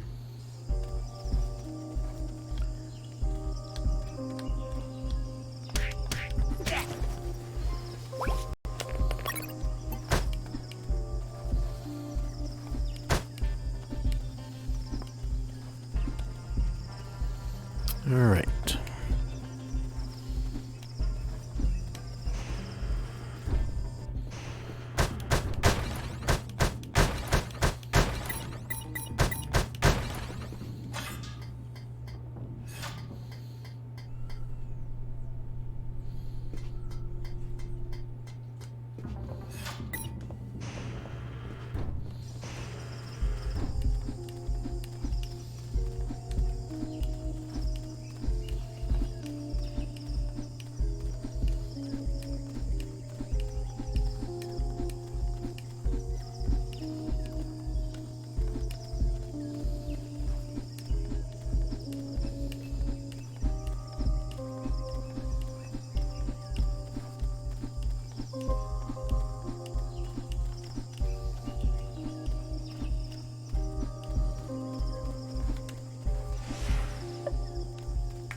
boy, what's in here?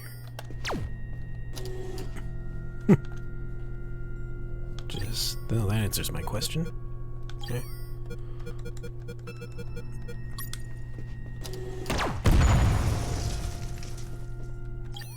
Jesse here. Over. Shit, there's no signal down here.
Now, I can use the thermal suit to run through these flames, but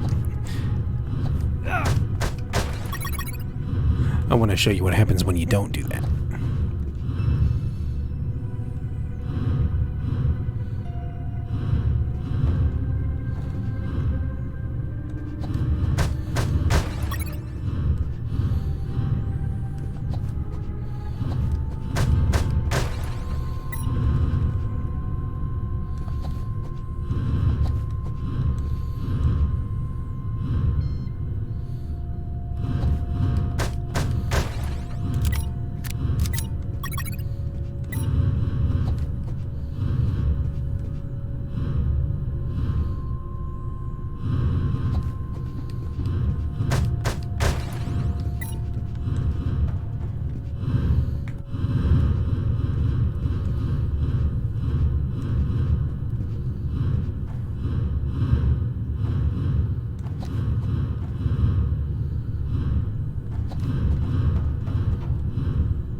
I managed to avoid the flames with calculated patience and expertise.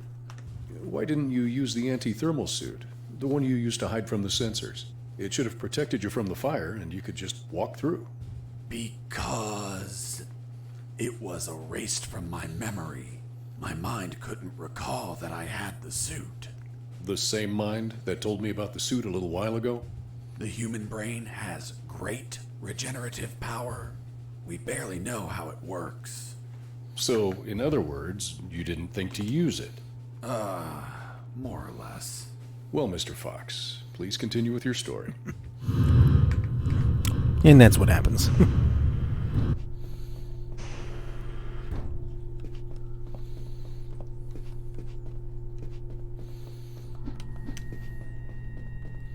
was nobody in the room, but my instincts told me it was a perfect place for a trap.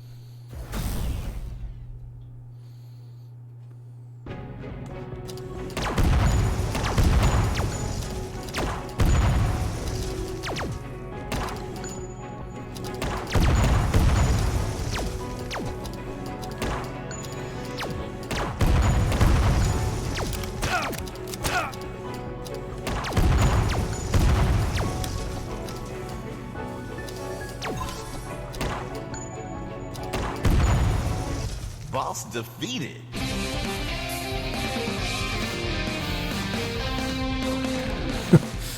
Honestly, I didn't think I was going to make it that time.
Oops, wrong button.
Mines weren't the only threat. The jungle was home to ferocious hunters. I noticed the presence of arrowhead frogs. It's poison, lethal. A single scratch could make me croak.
While wandering through that jungle, I found something.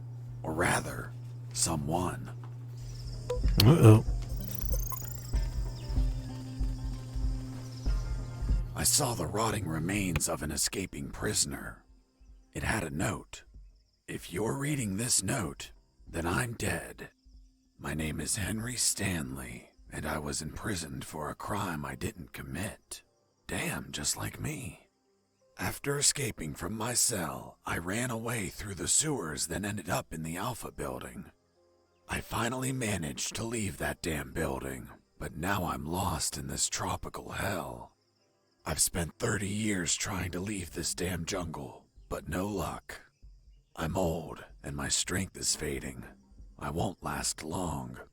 These are my last words. These were his last words. Other than the note, there was a compass, but the needle was missing. A broken compass was useless, so I didn't take it.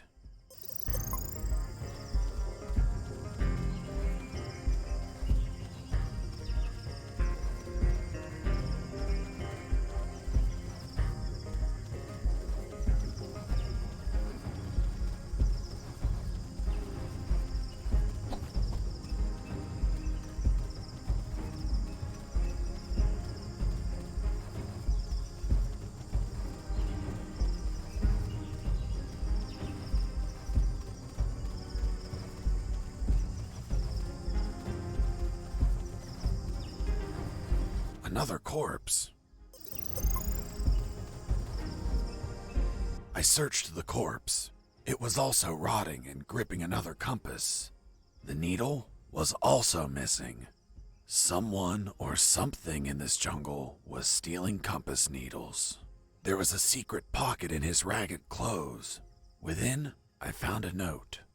If you only found this note, then someone else stole my other note. Another note? Damn. Someone passed by before I did and stole this poor man's note. I never knew what the other note said.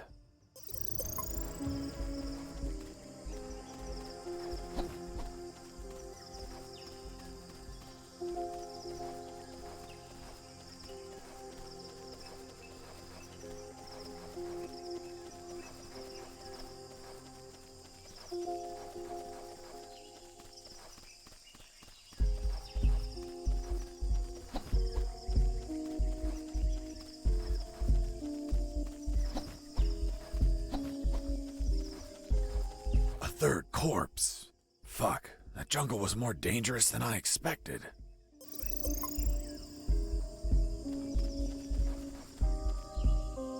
It was rotting too. Like the others, it had a compass on it. Don't tell me. The needle was missing. Exactly. Could it be that you were running into the same corpse over and over again? I commend you for coming to the same conclusion. I passed by 7 times to confirm it. I was wandering in circles. The damn jungle was toying with me. I had to orient myself somehow or I'd end up spending 30 years in that maze of trees. I tried to direct myself by watching the stars. But the damn top-down view only let me see the trees and ground. So, I had to find another way to gain direction.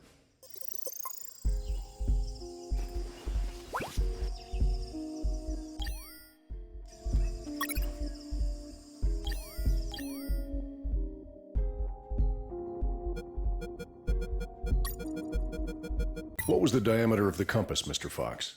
Around 2 inches. And how long was the rusty wire, Mr. Fox? 6 or 7 inches. Wasn't it a little too long to place it inside the compass?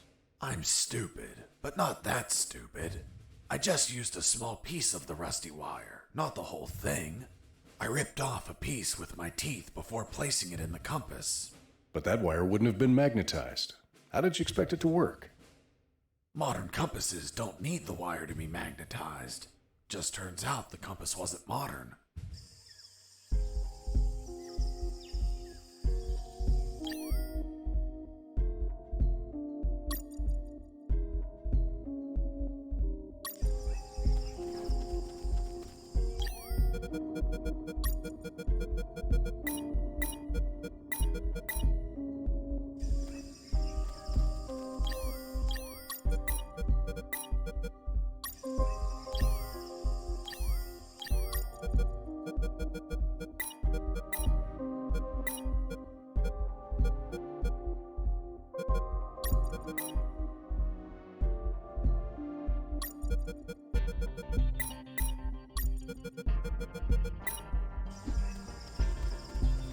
I was looking at the compass, thinking of how to make it work, when something caught my eye.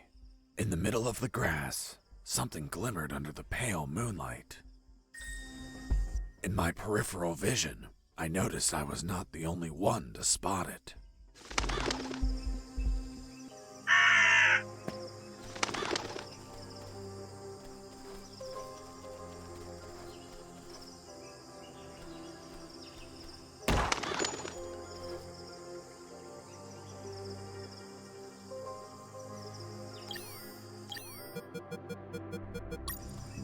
I was so hungry that I almost bit into the raw steak. But I remembered that it's a crime to kill an animal for its meat. Are you vegetarian?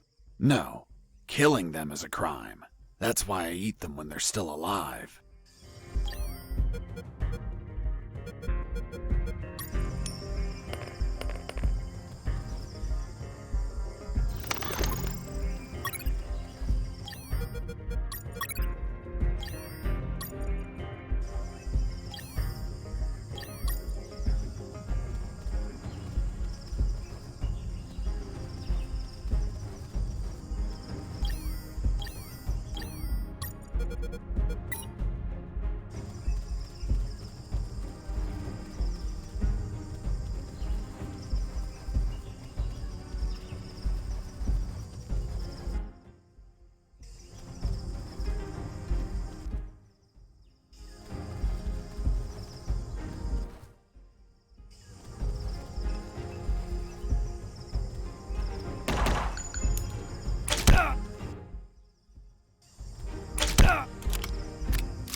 Colonel, do you read me? Loud and clear, Fox. Colonel, I think I'm past all the mines. Well done, Fox. See if you can commandeer an escape vehicle. I will try, Colonel. Jesse here. Do you copy? I hear you. I was thinking about those big concrete blocks you saw. This place is full of concrete buildings. Maybe they're building something. Something new, something that requires a lot of concrete. And that's why there's so many guards. Why are they transporting concrete instead of making it here? Maybe someone sold them something in parts and they're just bringing them here. Could be. But what? If I find anything out, I'll let you know. Thanks, man. Over and out.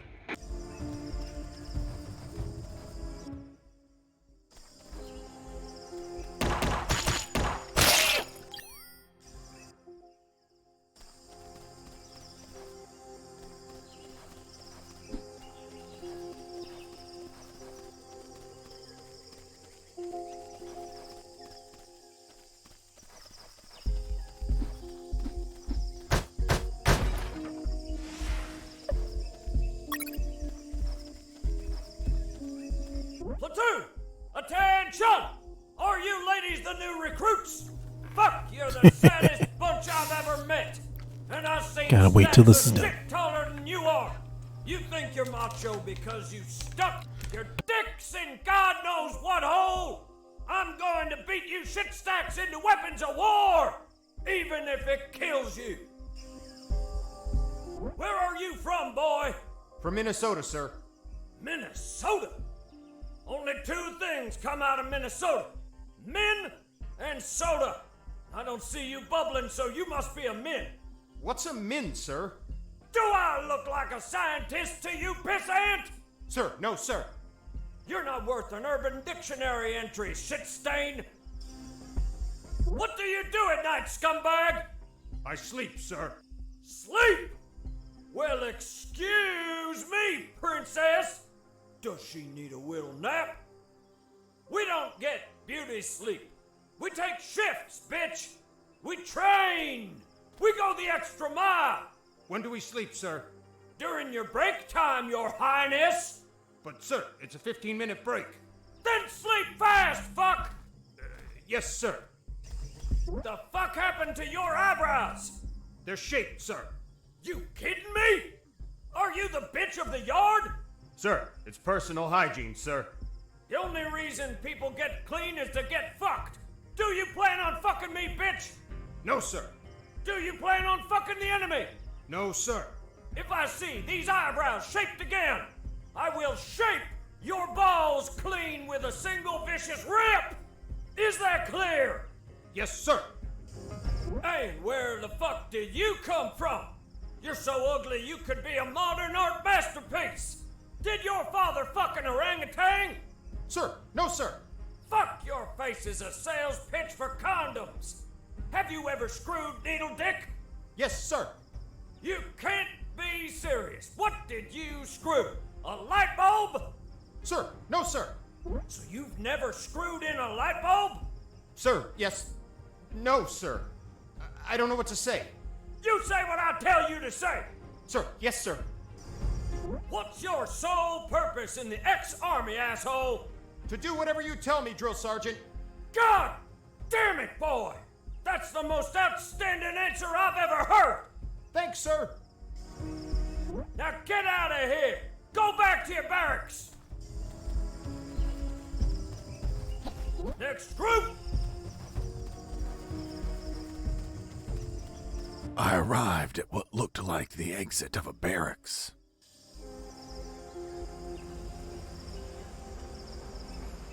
Hey, Mike.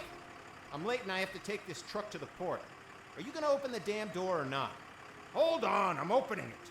My instinct told me the gate was going to open and a truck was going to leave. I could sneak onto the truck and get far away from here. See you later. Yo, Mike! Mike! What's up? Hold on. I need to verify the departure permit. Fuck, Mike, hurry up! Yeah.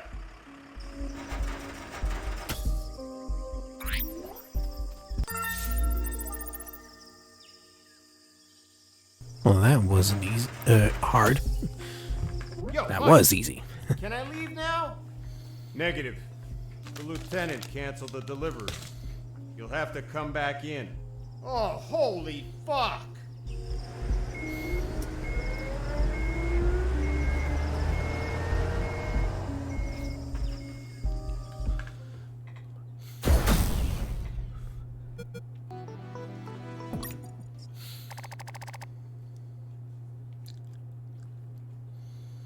The trip was shorter than expected. Instead of heading away, I ended up inside the compound. The ground was muddy, beaten lifeless by countless combat boots. There were sandbags and boxes everywhere. I heard Mike getting off the truck and talking to the other Mike. Hey, Mike, what the hell happened? Someone screwed up and loaded the wrong stuff. Useless fuckwads! They reported that they'll get the correct stuff loaded soon. Sounds like a nap is in order. No can do. They're loading onto another truck in the north parking lot. Serial number 233980. So move your ass there. They told me to head to the south gate just so I could be sent back to the north one? Fucking bureaucracy. My instinct was back, and it knew of another truck I could ride. My plan to stow away wasn't screwed at all, just slightly delayed. I only had to reach the north gate without being seen.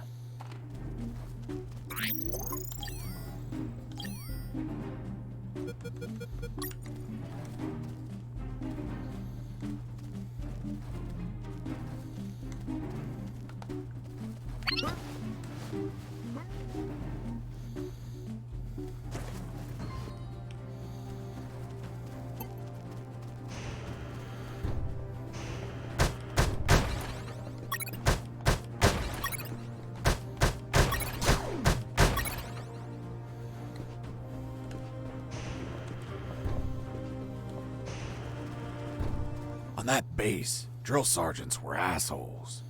They forced their platoons to run all around the complex.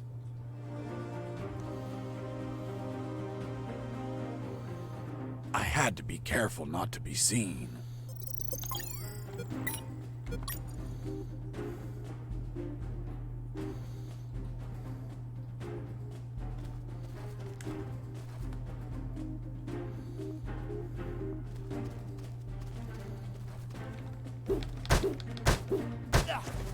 I just neutralized a soldier, but I couldn't leave him in sight. Those platoons could pass by, see him, and raise the alarm. So I made sure to carry the soldiers I neutralized, hiding them elsewhere out of sight of those patrols.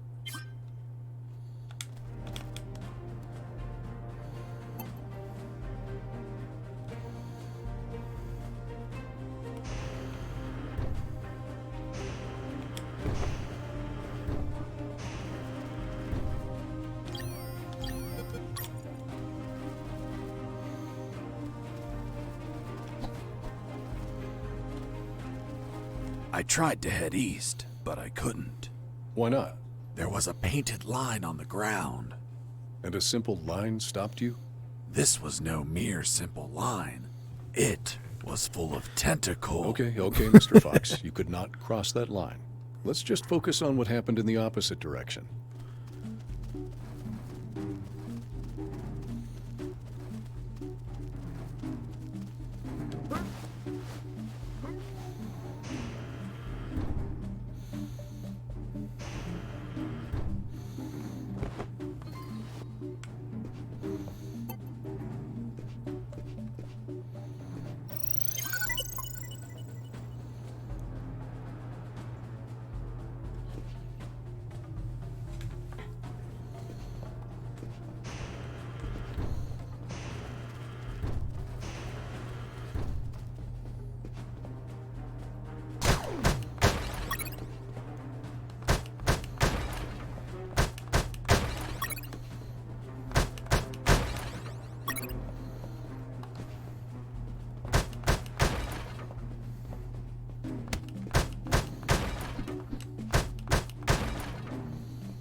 Jacker here.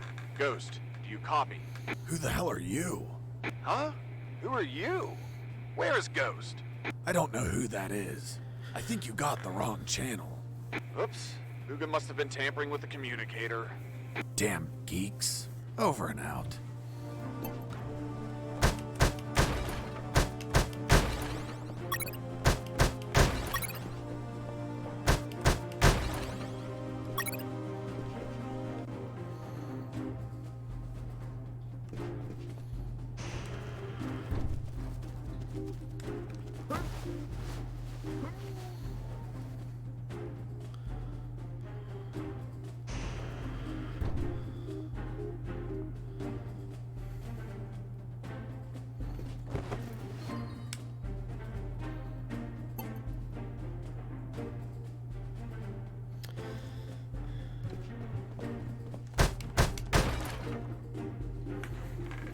Thought there might be some item in some of these beds.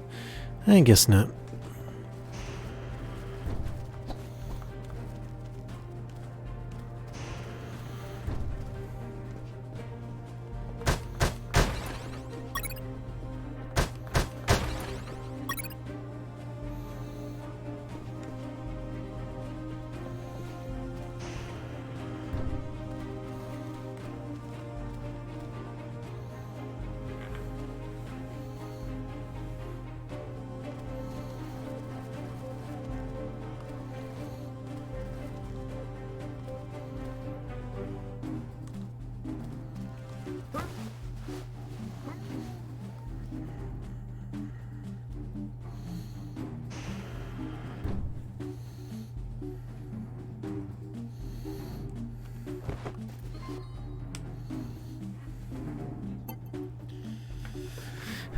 Almost leveled up.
Inside that barrack, there were some guards.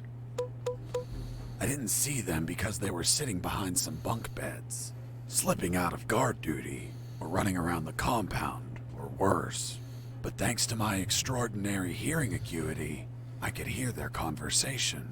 Okay, when you enter the dungeon, 2 skeletons with rusty axes block your way. The eerie red light that glimmers in their eye sockets. Playing Dungeons and Dragons. What do you do? Unload my elven bow and shoot. Hang on. Are you really shooting an arrow at a monster that can't bleed? What do you think will happen? That the arrow gets stuck between its ribs and slows it down? Someone just walked in. Fuck. It must be the drill sergeant. Quick, hide yourselves.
Just wait till the platoon passes and then I'll make a move.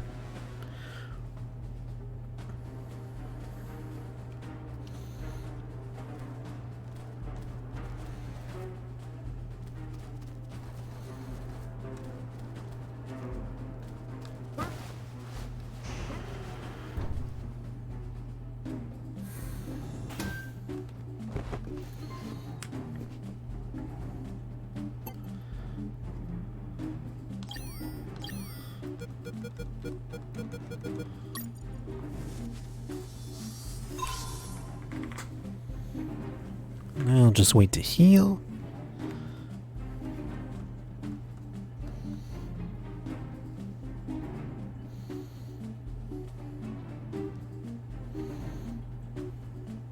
Before peeing, I put all of the knocked out guards inside. I didn't want them to be discovered and have the alarm sounded while I was making a deposit.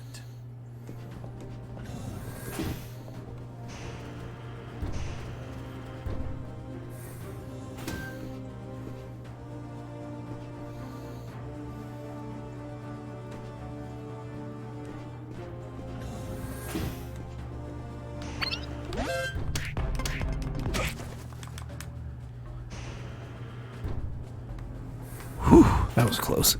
Before peeing, I put all of... Alright, I guess there's still some guards outdoors somewhere.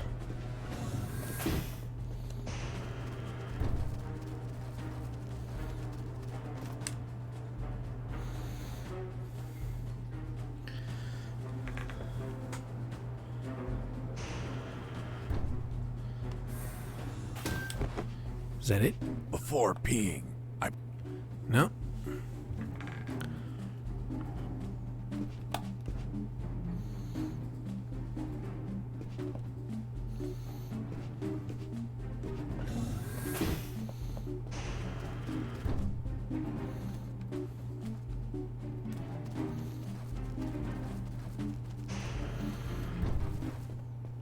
As I walked in, I ran into a soldier.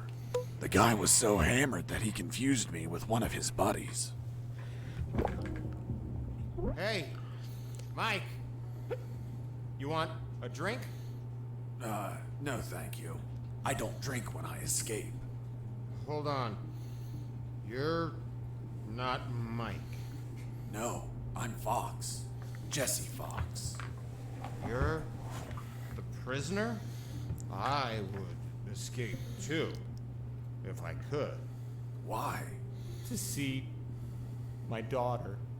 It turns out that he had a little daughter who he hadn't seen in 3 years.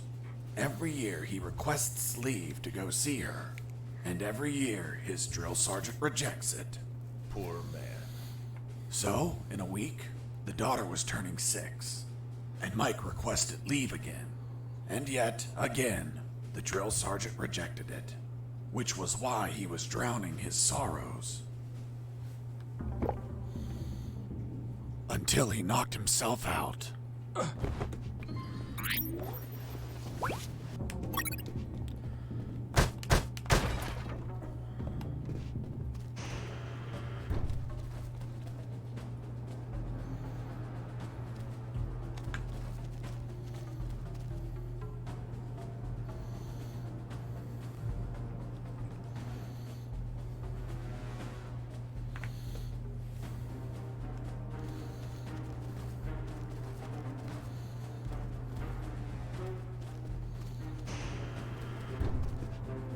I ran into a guard as I went in. He was urinating. Please don't tell me you pissed that guard off while he was urinating. I couldn't. Someone beat me to it. What the hell are you doing, scumbag? Sir, I'm peeing, sir. Did you wash your hands? No, sir. I'll wash them when I'm done, sir. Are you touching your dick with your dirty hands? How can you be such a pig? Hands are washed before, not after peeing. Sir, yes, sir. Why did you stop peeing, scumbag? Sir, I ran out of pee, sir. What a pussy! Who do you think you are, a fucking civil? A soldier continues peeing even if his balls are empty. Now get the hell out of here! Sir, yes, sir. Sergeant, there's someone behind you. Fuck, soldier, did I tell you to look behind me? No, sir. Then why the hell are you looking behind me? Here, you don't look, listen, or speak unless I tell you to do it. Understood? Sir, yes, sir. That damn drill sergeant acted tough with his men, but he ended up crying like a baby with me. Who the fuck are you? And where the hell is your uniform? It's been stolen, sir. Someone broke into my locker and took it. And who the hell was it?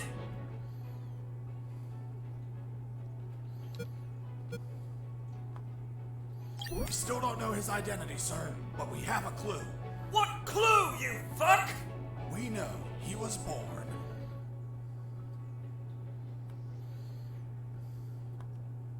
in the same state you were, sir. So that son of a bitch is from Texas. Hold on. You're telling me you're from Texas? Only two things come out of Texas: propane and assholes. I don't see any propane accessories, and I know you're full of shit. Me full of shit? What, you little... Of course you are. Look at your brown eyes. What? My eyes are blue. You sure? The whole base is talking about your brown eye. No. No! I'm not!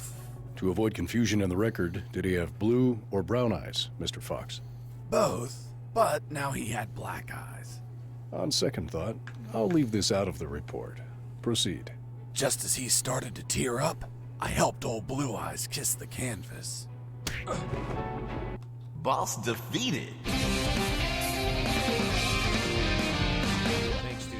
Oh, I mean... Freeze, or I'll shoot. What the hell are you doing, scumbag? Aiming at you with my weapon. Fuck, soldier, did I tell you to aim your weapon at me? No, sir. Then why the hell are you aiming your fucking weapon at me? Here you don't look, listen, or speak unless I tell you to do it. Understood? Sir, yes, sir. Did you wash your hands before aiming your weapon at me, scumbag? No, sir. Fuck, how can you be such a pig? Get the hell out of here. Sir, yes, sir.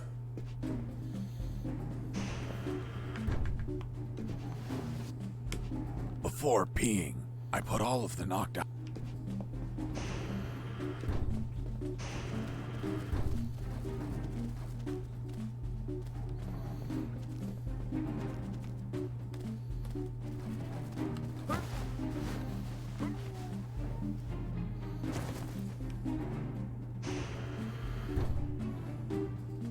As I entered one of the barracks, I saw that it was different from the others.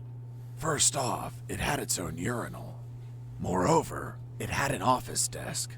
I figured it was the drill sergeant's quarters. I had plenty of time because I was sure he was still indisposed in the bathroom.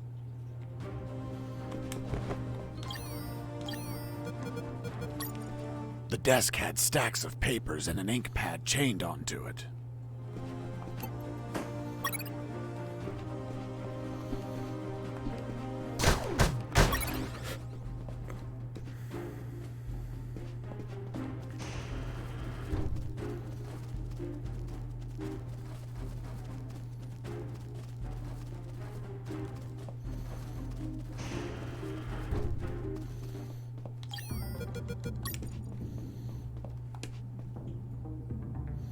I returned the stamped permission form to the same pocket I found it in. That soldier was going to have a fucking great surprise when he woke up.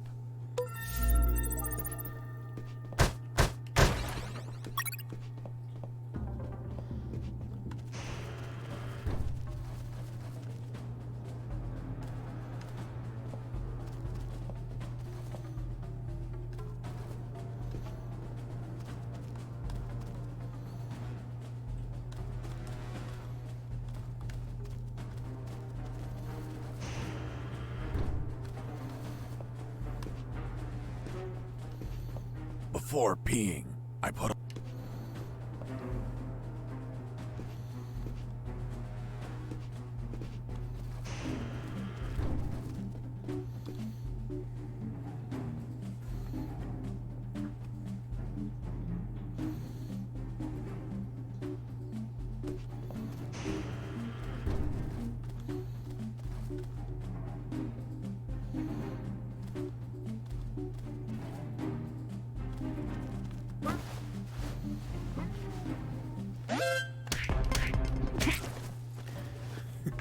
Oops.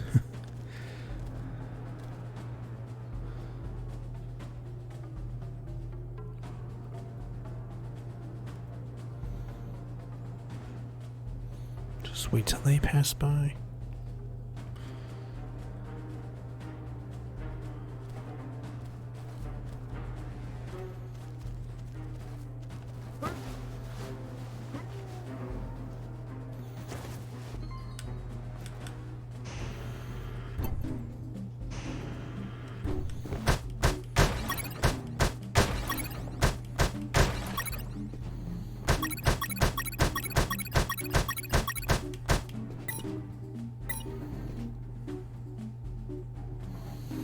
Yeah, I'm gonna need all these.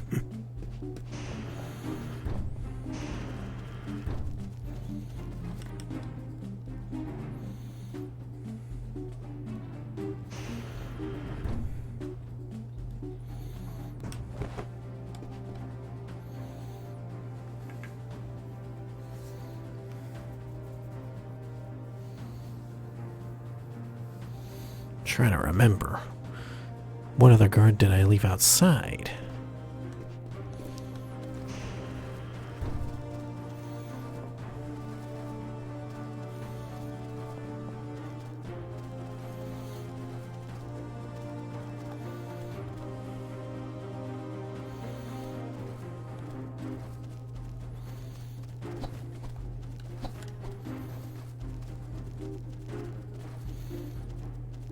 Ah, okay.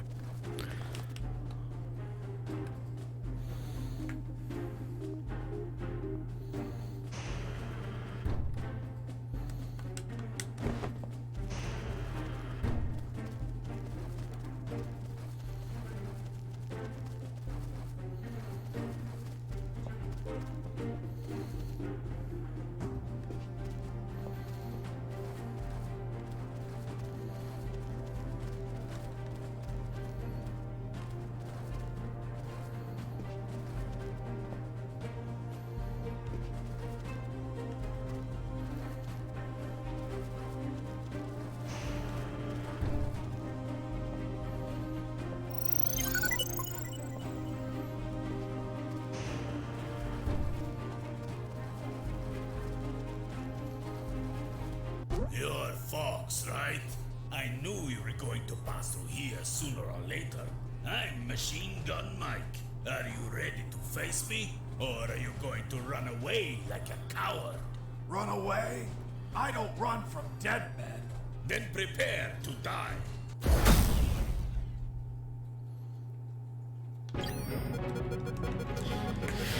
That's why I need these.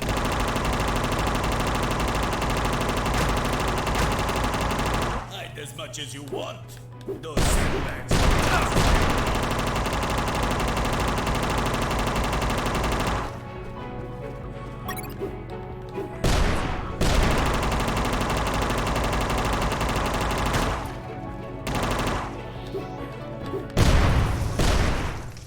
You destroyed my machine gun! Damn you, Fox! Boss defeated.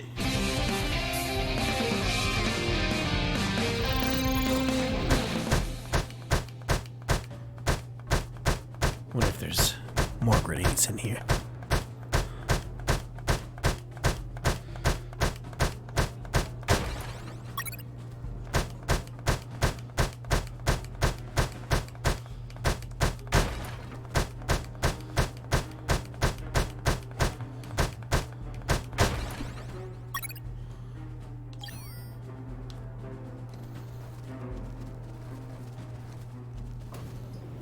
I arrived at the northern parking lot. There were trucks and containers all over the place. I wanted to hide in the right truck, serial number 233980. But Machine Gun Mike could be waiting for me, seeking revenge. What the fuck? Come on, Fox! Try tossing your puny grenades now! Machine Gun Mike? Nope. Now I go by the name Splash Mike. Why Splash? Because I'm going to splash your entrails all over the place.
sturdy tank.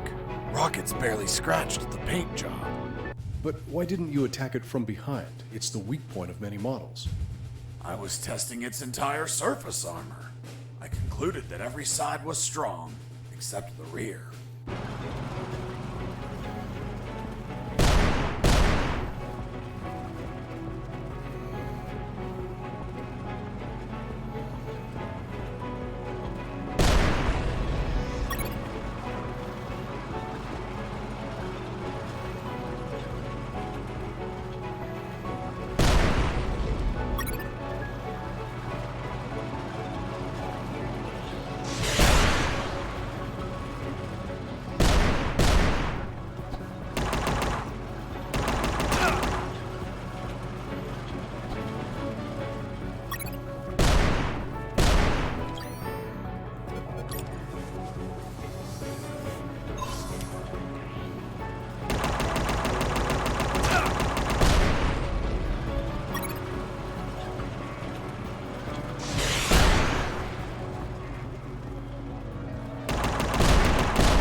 Boss defeated.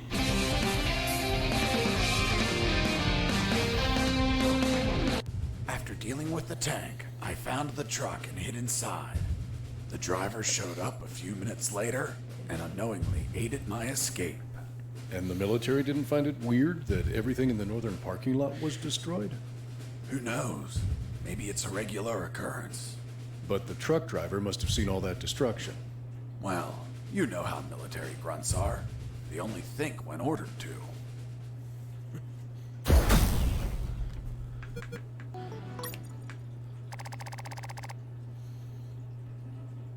So, in the end, you escaped, hidden on that truck? Yep. What about the shit you told me about not escaping in a truck to prevent pollution? Because the first time, it would have been me behind the wheel. This time, the truck was going to leave, with or without me. Which means the pollution wasn't my fault. How convenient.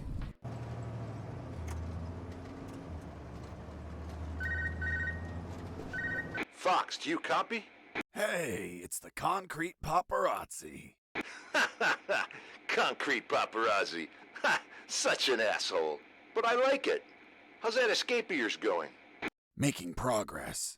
I'm currently stowed away in a truck. Communications are hot. You really pissed them off, Fox. I guess we're both gifted with pissing people off. Sorry about the concrete joke, by the way. Nah, don't worry about it. Better to have a sense of humor about being jailed over some concrete blocks. By the way, you haven't seen them, right? I've seen concrete everywhere, Robert, but nothing as big as you mentioned. Ah, well. Send a postcard when you get home, my friend. Definitely. Over and out. Fox here. Over. What is it, Fox? How were you captured? We were heading to Cantor, a neutral zone, when we were ambushed. No one else survived. I doubt anyone back at base expects me to be alive either. The truck stopped at last. Its destination was a small port owned by the clandestine base. Looked like the truck was carrying packages to be transported by sea. As we arrived, I overheard a conversation between the driver and a hangar officer. Are you gonna tell me what the fuck you're bringing me at this time of night? Sir, I have an order to send this load by sea. Fuck! You're waking me up for this? I already told your officer. All maritime operations are canceled. We're waiting for the nuclear warheads to arrive, and we won't ship anything else until there's a new order. Hold on, you said nuclear warheads? Yes, that's what I heard them say. God save us. That's impossible. You sound just like the Colonel. Colonel Harris, are you there? Here I am, son. You sound tense. Are you all right? Where are you? I escaped in a truck. I'm now in a hangar at a port. That's great news. Find a phone and call. Not so fast, Colonel. It's an ex-Army port. I'm not safe yet. I have new information about Operation Jericho. Just overheard a conversation. Sounds like they're waiting for nuclear warheads. Nuclear warheads? That's impossible. Are you certain? That's what I heard. This can't be. You just can't pluck nuclear weapons out of thin air. They're extensively regulated. Is it possible they stole them? We don't have any news about any theft in any country. If they were stolen, either a country hid the fact or it happened while I was captive here. Is it possible to build them? These people have a lot of resources. They'd need radioactive material and it can't be freely obtained. Not to mention a big lab and highly skilled people to produce them. Whatever the case, they managed to acquire some. If that's true, son, we're screwed. Hold on, Colonel. I heard something. Crap, they started the engine. I'll call you later. I have to jump out before the truck drives off.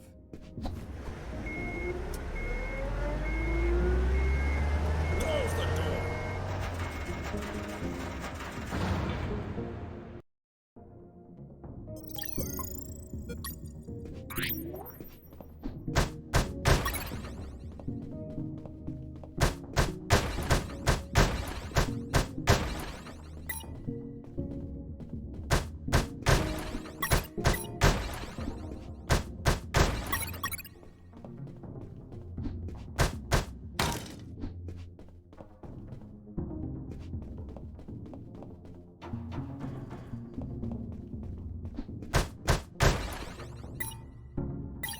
Robert, still there?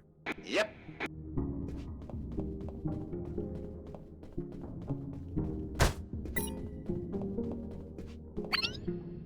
Hey, Leonard, look! It's the prisoner! Leonard, not Mike. These guys were Leonard's. Mike doesn't fit engineers. Quick, call for backup! So they get the credit?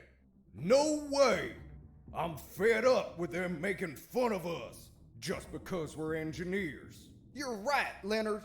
They treat us like nobodies because we don't carry a rifle. Our weapon is our intellect. To the controls! We'll tell them we saw the prisoner. Activating radio saw. Guys, you're engineers. Don't play soldiers with me, okay? I won't hurt you. Come on, let me pass. I'll give you some trading cards. Eat a dick. Fine. I don't know what you have on those computers, but any unsaved work is going to get lost. The saws were controlled by the terminals. I only had to destroy them, and with all the noise in the hangar, a few explosions wouldn't draw any attention. But I had to be careful not to kill the engineers, and heal them in case they got injured.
Son, do you copy? Copy, Colonel. Still in that hangar? Yes, Colonel. Still trying to figure out how to get out of here. By the way, guess what? They have a mini rescue submarine. Rescue? These people don't look like they go around rescuing people. I'm getting inside to have a look. Maybe I can ride it out of here.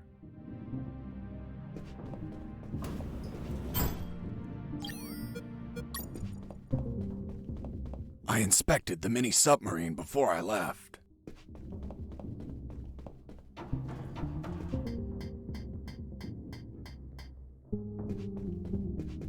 Well, look at what we have here. Fiddling with the controls, levers, and compartments, I managed to discover the submarine's logbook. It contained details about its last mission, a rescue operation. The details didn't catch my attention at first, but this logbook turned out to hold exactly the answers we were looking for.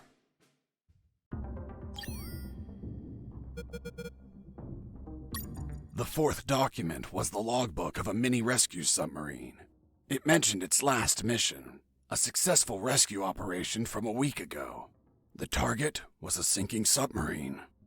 The K-278 Consomolets, suffering from an onboard fire in the Barents Sea. Apparently, 2 nuclear torpedoes were salvaged during the job. The warheads involved in Operation Jericho. The third file of Operation Jericho was quite revealing. It had a map of the Kantor province with exact coordinates, an ambush plan, and a picture of the colonel with his name under it. Apparently their plan was to kidnap the colonel without leaving a trace. The second file of Operation Jericho was a compendium of coded numbers.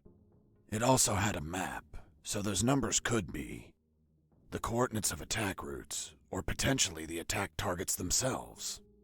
The first file was about an attack plan. Its code name was Operation Jericho. I couldn't find many details because it was encoded. But anyone could understand a chart about casualties. Its lines went all the way to the top. Did you find anything, Fox? I found a logbook with a single recorded mission. It says, Mission, Deep Rescue, successfully completed. Return date. Fuck, a week ago. I'll continue reading. Rescue in the Barents Sea. Objective, Submarine K-278 Komsomolets. Damn it. The Komsomolets. Have you heard of it? Of course. It's a Soviet submarine that sank after catching fire. But I can't think of any connection between these scum and the Soviets. Maybe they're a Russian faction and went to rescue their comrades. Or they could be trying to trade the crewmen for Russian nukes or something. Fox, this wasn't a rescue mission. But the log says... The Komsomolets sank over a year ago. There's not a soul alive down there. It's not people they were hauling. It was something else. Colonel, what was the sub armed with? As far as I know, 2 nuclear torpedoes. Fuck. There it is. The nuclear warheads for Operation Jericho. Kindly donated by the Soviet Union in a game of finders keepers. If what you say is true, they had to bring those torpedoes in by sea and take them to a lab. The whole Komsomolets have been contaminated by the radiation, which means they would need a sarcophagus. A sarcophagus? Like the one for Tutankhamun? Did you smoke something, Colonel? Don't be an idiot, Fox. A sarcophagus is something that confines radiation, preventing everyone from dying while they transport the goods. It has to be something thick, heavy. Like 2 huge concrete blocks. Fuck, I have to call Robert. Fox, wait. What's up, Colonel? I hear footsteps. Soldiers are walking down the hall. Damn it. I think my time is up. Listen to me carefully, son. The situation is critical. You have to escape as soon as possible and call the Cavalier. Understood? The fate of countless people rests on you, Fox. Colonel Harris out. That was my final communication with Colonel Harris. Robert, do you copy? Yo, Fox, looks like they're gonna transfer a prisoner. Someone called Alan Harris. I know. Do you know what they plan to do? No idea, Fox. But looks like the orders are coming from top brass. You're really pissing them off, my friend. Be careful. Maybe they'll use him against you. I'll keep that in mind. By the way, I have something to tell you about your concrete. Don't tell me him. Man, you rock. I don't know where they are, but they've been used as a sarcophagus. A sarcophagus? Like the one for Tutankhamun? Did you smoke something, Fox? Of course not. I mean a thick container to contain radiation. Radiation? Please tell me they're not nukes. They are, from a sunken Soviet submarine. Shit. That's why there's so much secrecy and surveillance. Cheer up, Robert. Your capture isn't for something trivial anymore. It's for a nuclear arms race. Fuck. This news is the bomb. That's a literal way to say it. Keep me informed, my friend. I want to know all the deets. I will, Robert. Over and out. Jesse here. Over.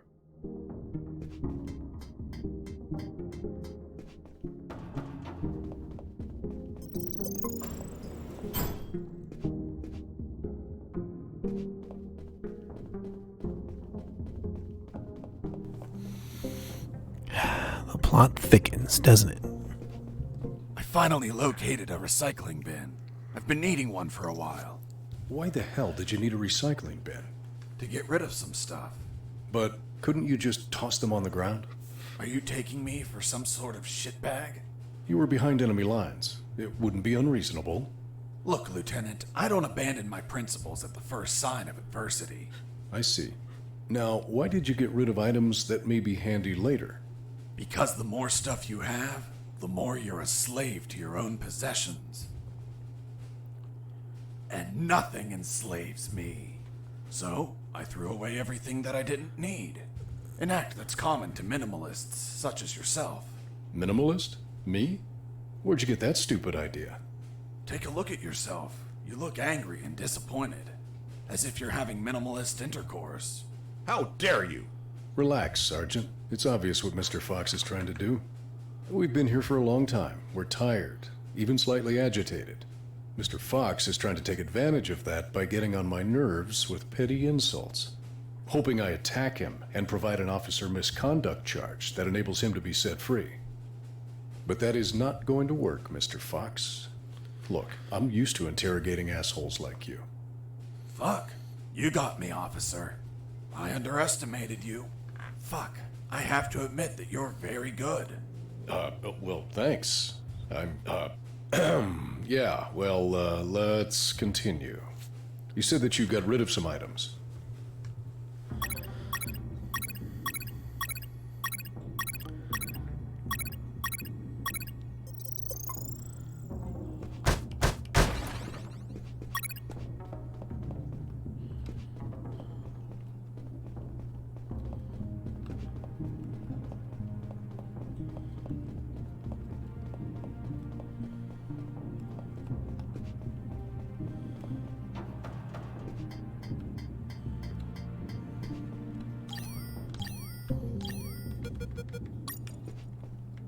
After putting the key in the lock and turning it, the sub started to move.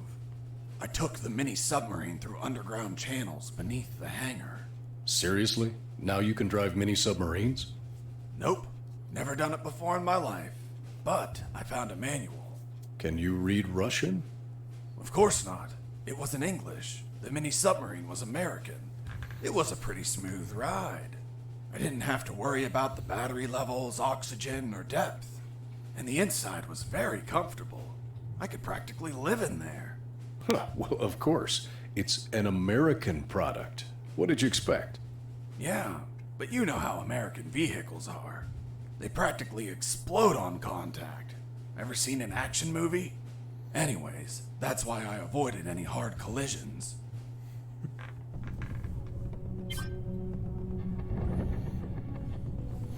You have to be very, very careful here.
Excuse me if I'm being silent for most of this section. I really need to concentrate.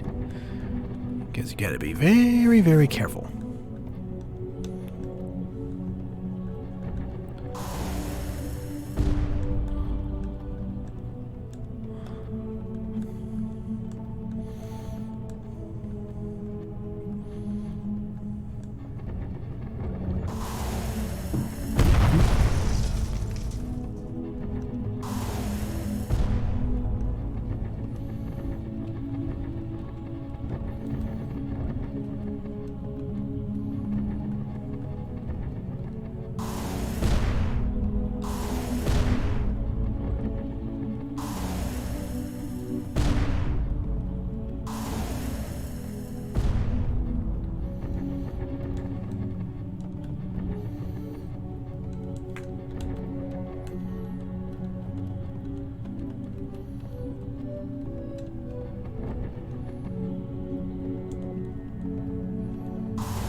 You had to feel lonely, locked in that submarine underwater. Nah, I had some company. Of course.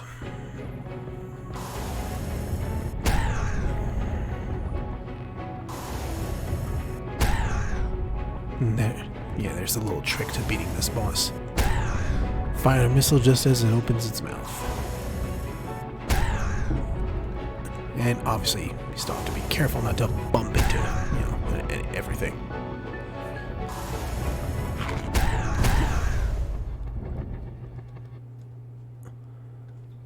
Boss defeated. Whew. Now let's see if I can make it to the end without dying. Because the health is really low.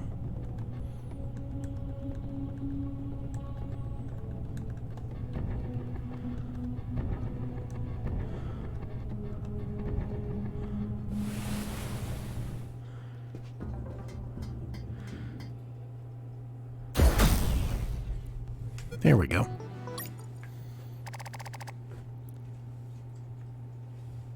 I ended up in what looked like a dock.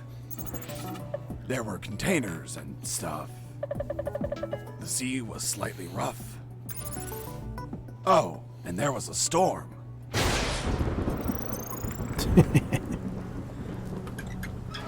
Nothing useful.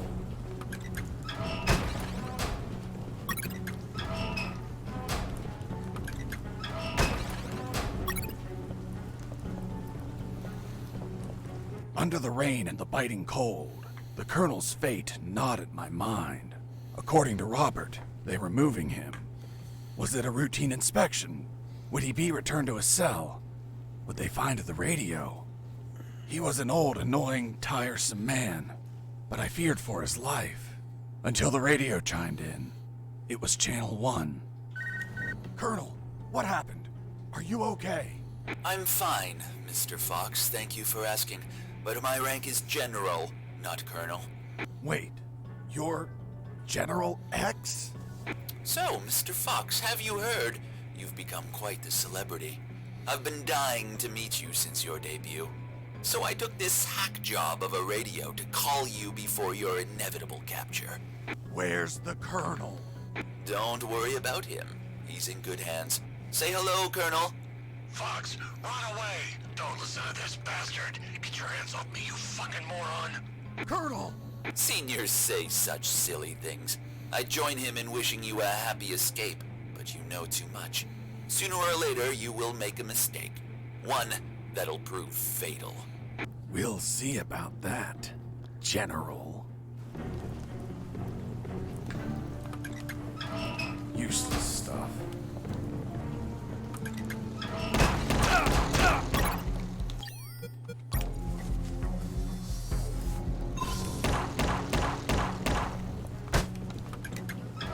Nothing useful.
Useless stuff. Hey, escaping prisoner! Set down!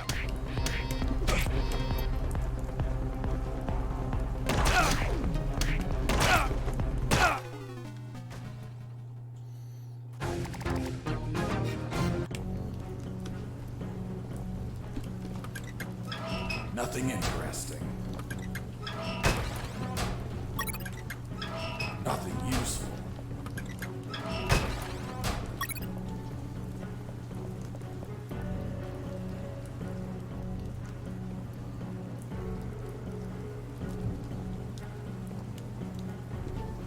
Under the rain and the biting cold, the Colonel's fate gnawed at my mind.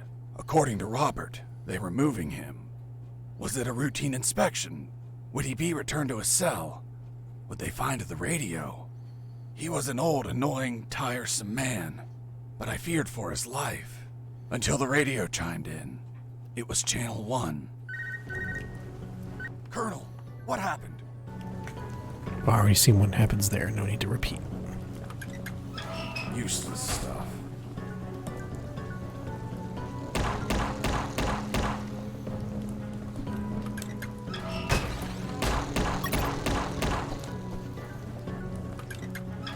Useless stuff.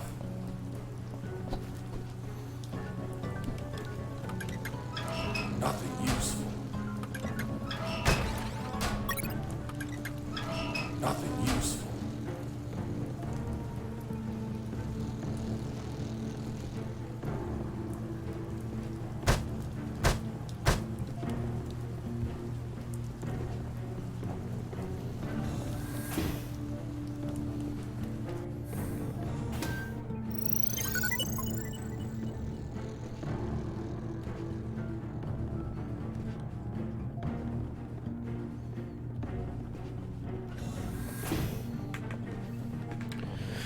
Just trying to prepare myself mentally. Whew, that was close.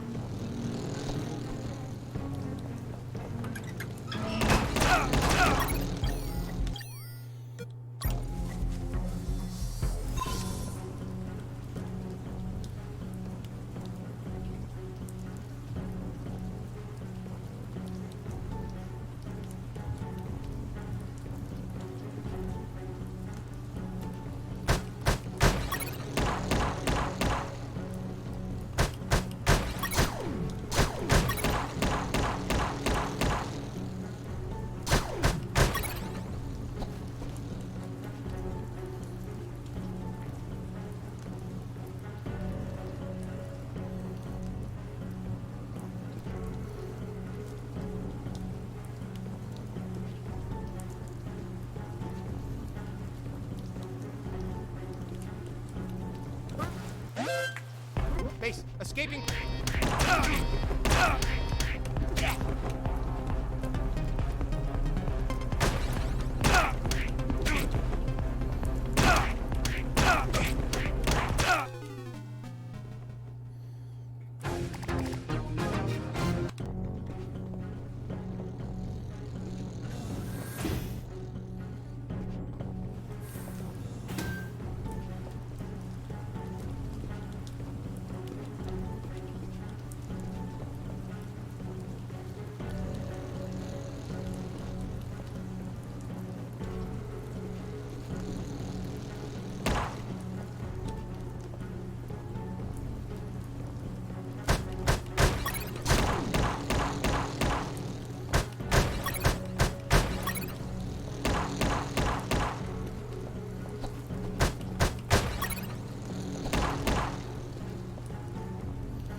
All right.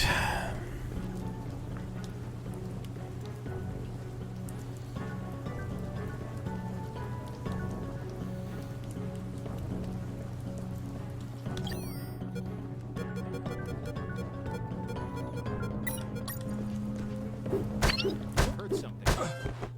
Base, escaping.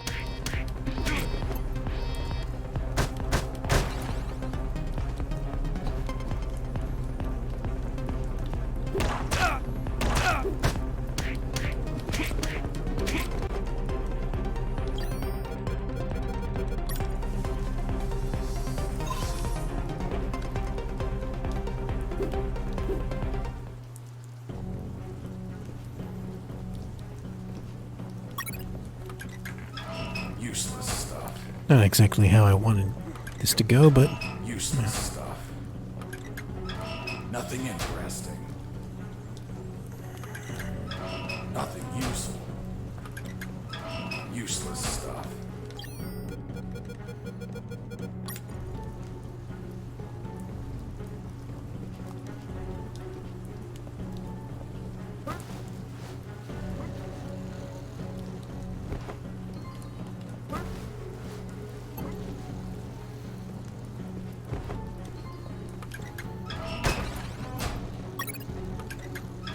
Useless stuff. Nothing useful.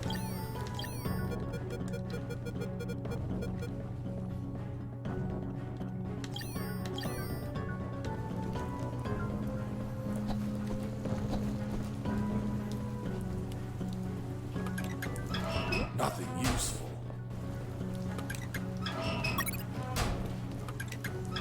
Useless stuff.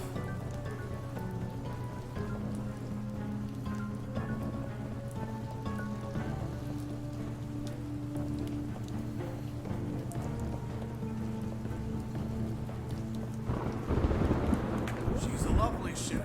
Indeed. And flies like the wind or the waves. Is she yours? She is. I look after her like a treasure. I want to buy her. Ha ha ha! This beauty costs $50 million. I doubt you can afford it. Just 50 million? I'm a few dollars short. Hold on. I'm going to the ATM. This escape was going to cost me a lot of money. So I searched in the containers. Why in the containers? It's how people usually smuggle money.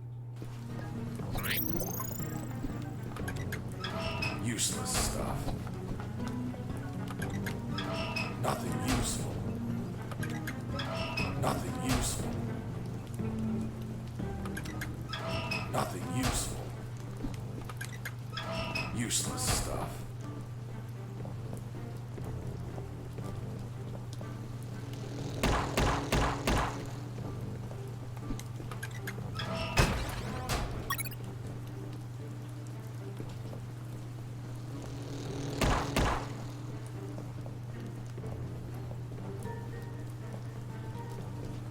Here's the money. Fuck! So much money! That hunk of scrap is all yours. Here's the key.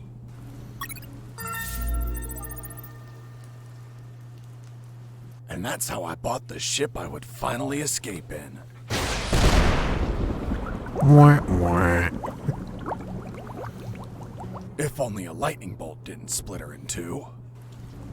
Shit! Why are you giving me back the keys? I want my money back. Haha, sorry. No refunds. Shit.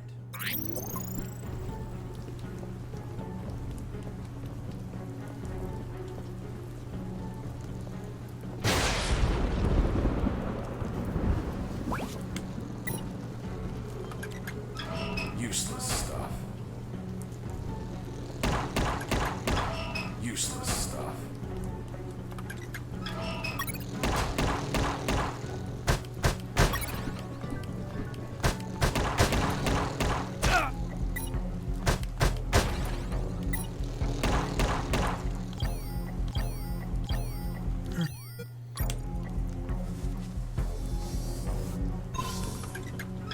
Nothing useful.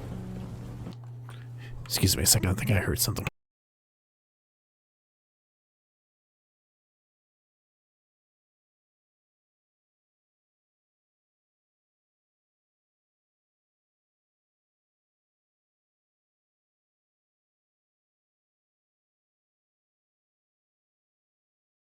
Okay. It was just something outside. Useless stuff.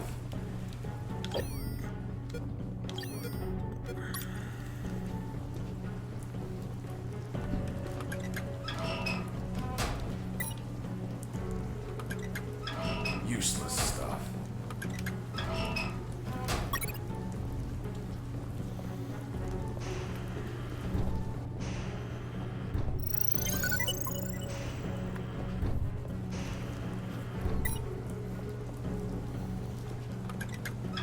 Nothing useful.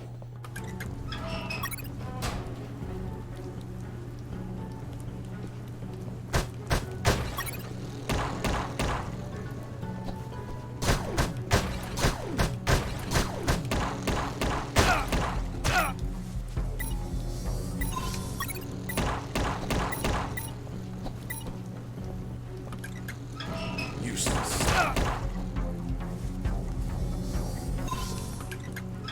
Nothing useful. Nothing useful. Useless stuff.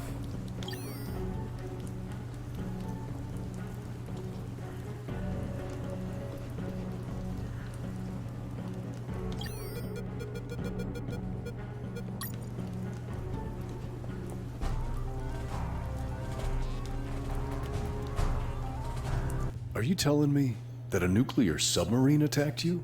That's what I'm saying. I see. And now you're gonna tell me you fought it instead of running away. Of course. I would have left it alone if it didn't launch its missiles.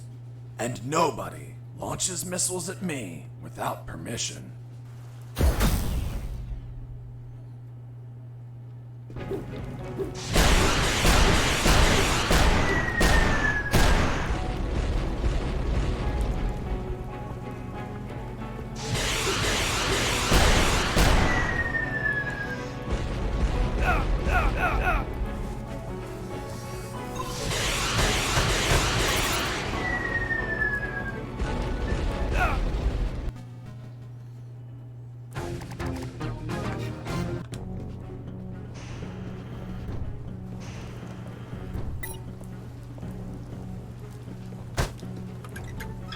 Nothing interesting. Nothing useful. Useless stuff. Nothing useful.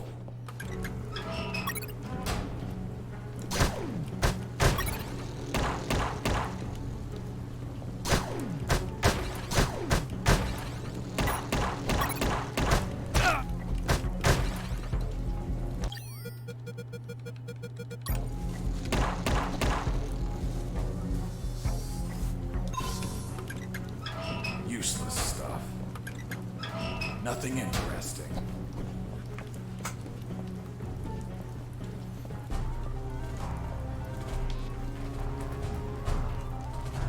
Are you telling...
Nothing interesting. Nothing useful. Nothing interesting. Nothing useful.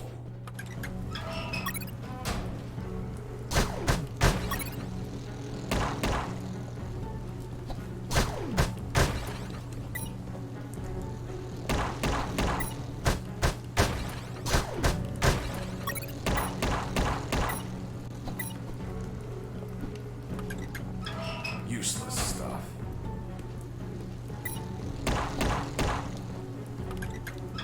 Nothing interesting. Useless stuff. Useless stuff.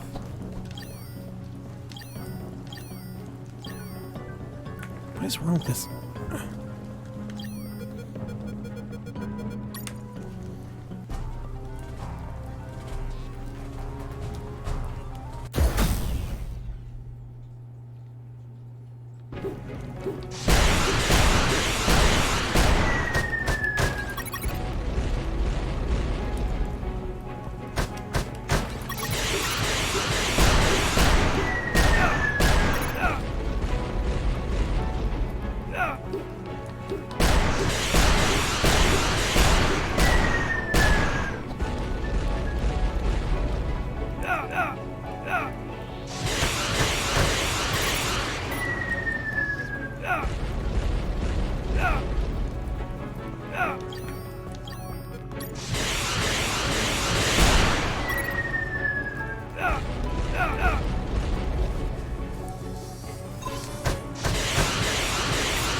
Whew. Boss defeated. My triumph was fleeting. The platform collapsed after the ballistic abuse from all the missiles.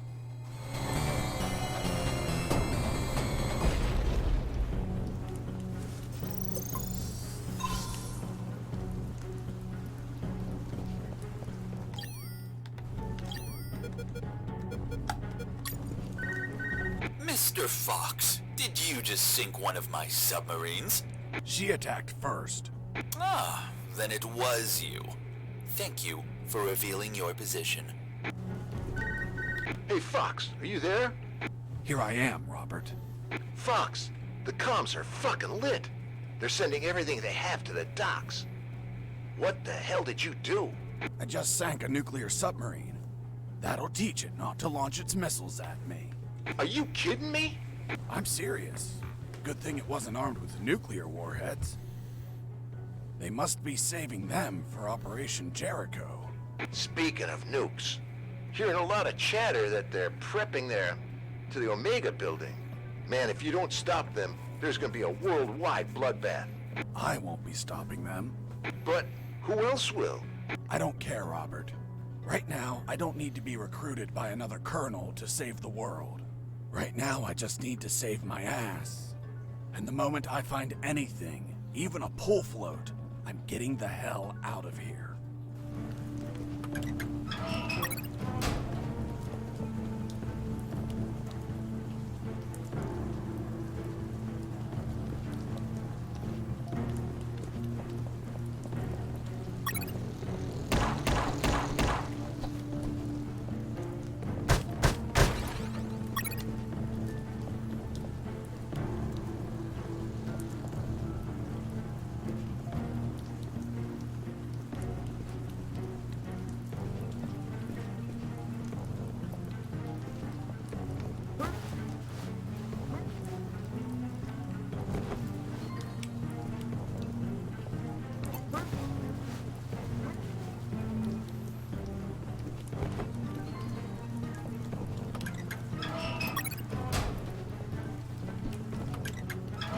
Useless stuff.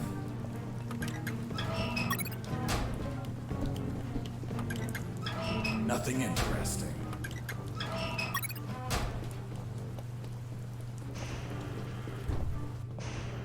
Inside that hangar, I found what I was looking for. Boats I needed to escape. There was a Zodiac motorboat and a hovercraft. The Zodiac was the faster and more maneuverable choice in the water, but hovercrafts were versatile and could pass over terrain where Zodiacs could not.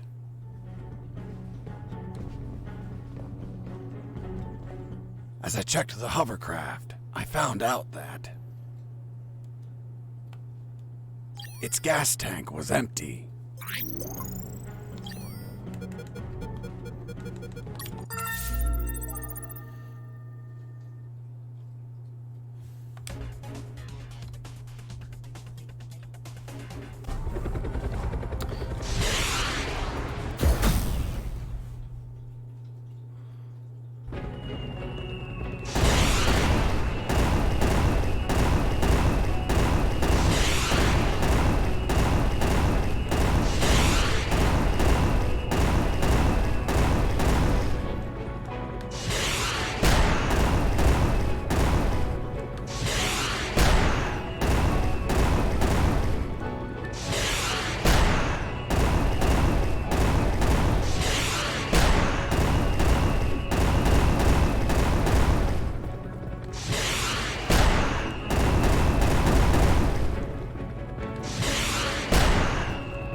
Almost had it.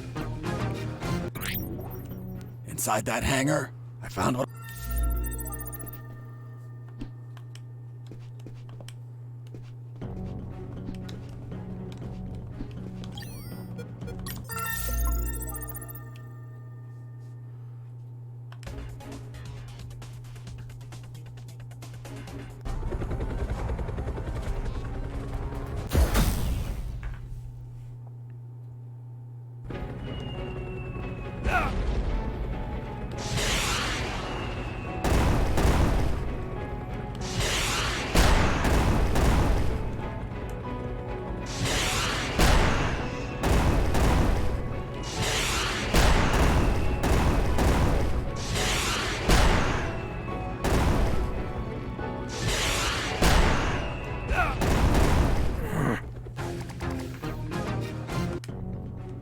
Inside that hangar,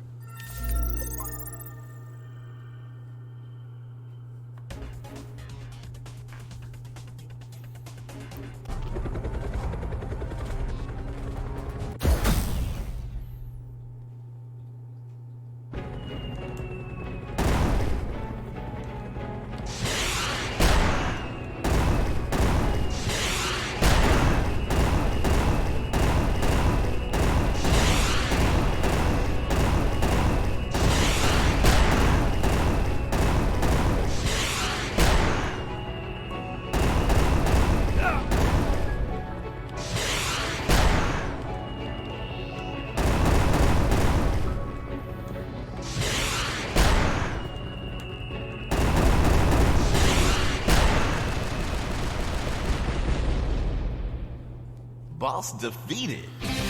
That's better.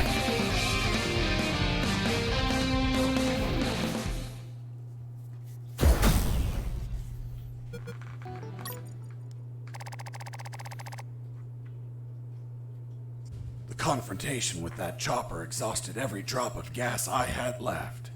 With no gas, the engine stopped shortly thereafter. Despite the dangers, I used my own arms to paddle forward. Piranhas and crocodiles constantly tried to eat my hands. But I was lucky enough to make it to a small dock. You're certainly a lucky man, Mr. Fox.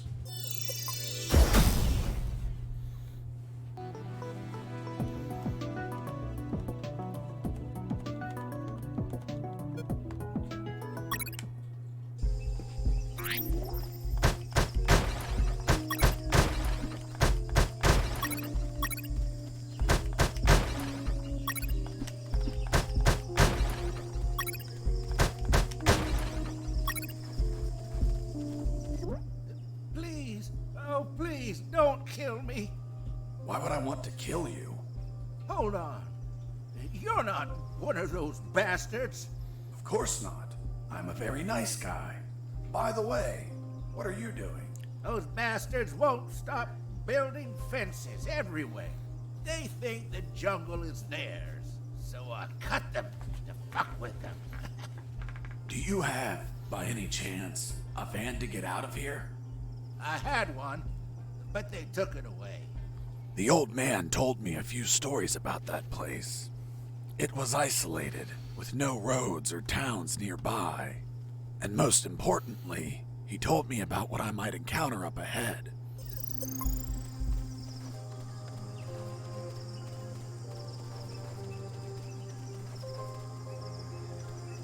There, hidden in the middle of the jungle, stood a compound riddled with cameras. The level of security was sky high, like the mansion of a cartel boss, and I could see why. Because the center of this fortress was the Omega Building, the heart of Operation Jericho. The old man told me that he saw some helicopters landing on top of the building.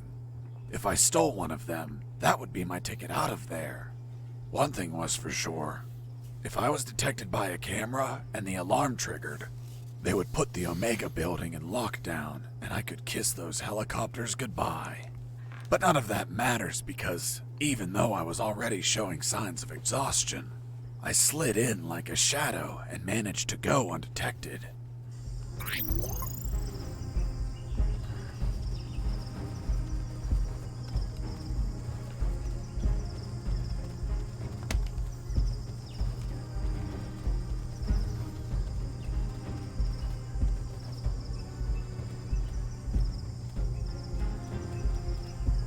The door was locked and chained. There was nobody outside, so finding the key for the lock wasn't an option. I could cut the chain with a bolt cutter, but where would I find one?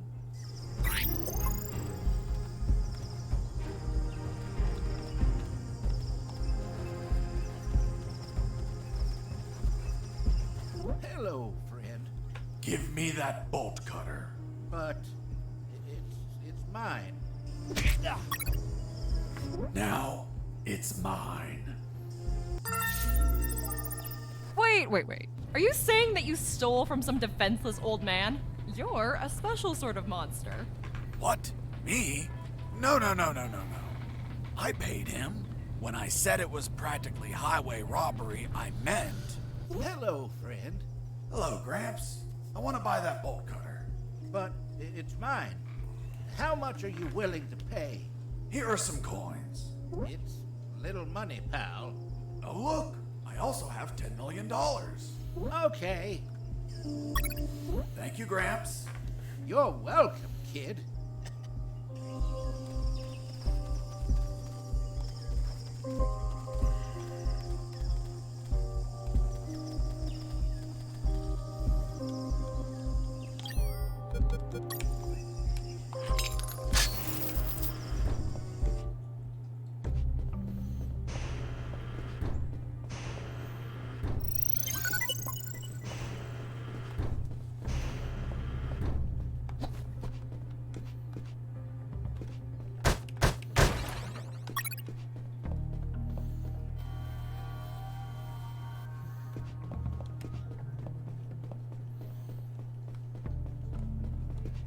On the east side, the cameras were accompanied by guards.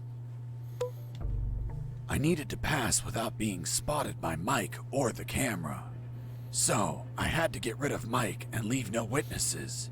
But it was more complicated than that. If the camera saw Mike knocked out, lying on the ground, the alarm would be triggered. Seems you just had to move him away from the view of the camera. Exactly. But if Mike wasn't there as the camera viewed his post, the alarm would still be triggered.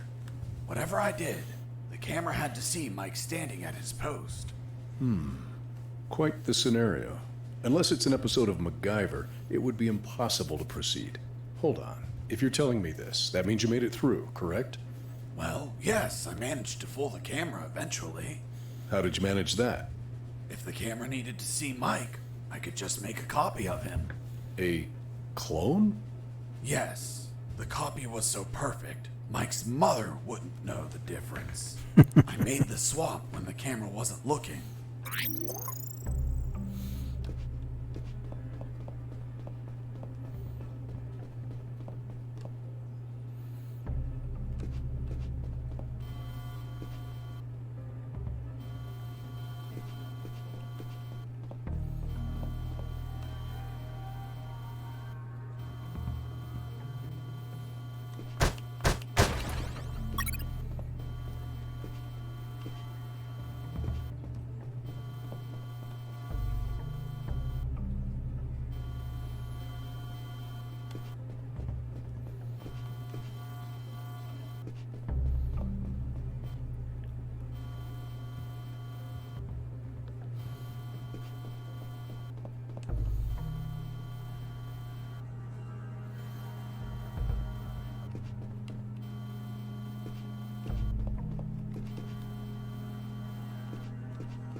There it was, the entrance to the Omega building.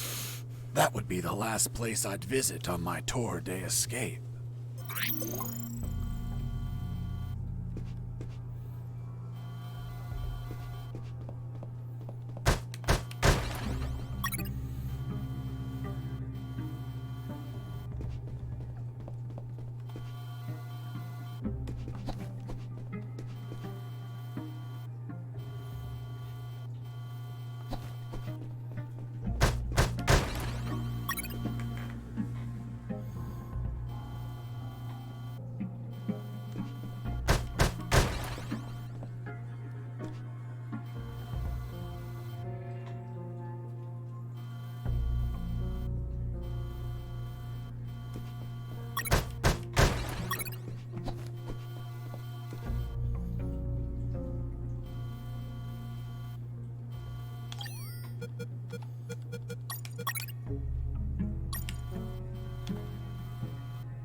I was so hungry that I ate the pepperoni bits left over on the cardboard. But as I opened the box, the steam from within disappeared.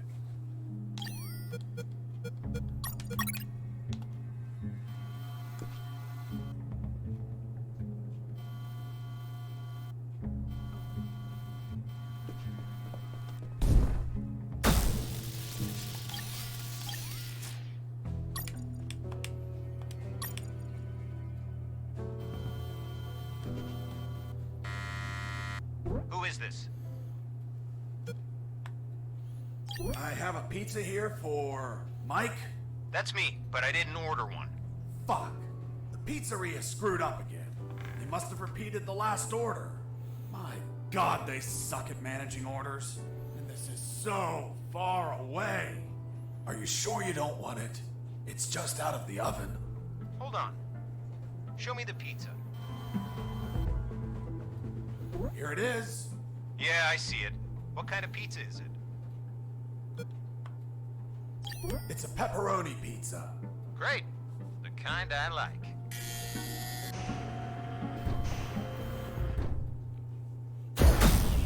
That part took me forever to figure out the first time I played this game.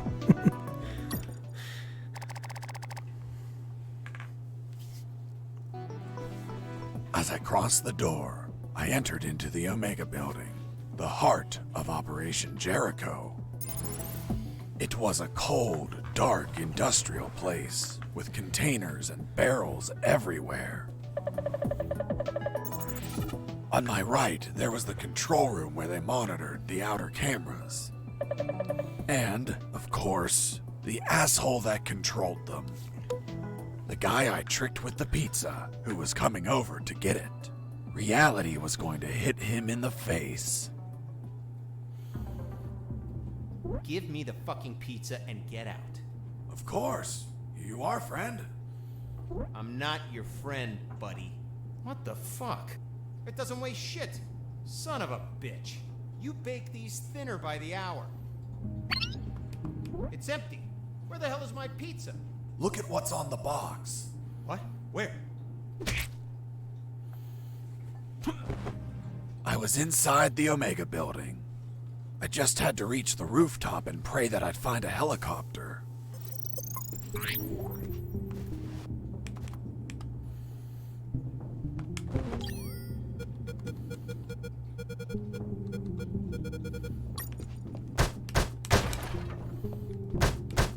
As I destroyed that computer, I saw something curious inside its metal guts.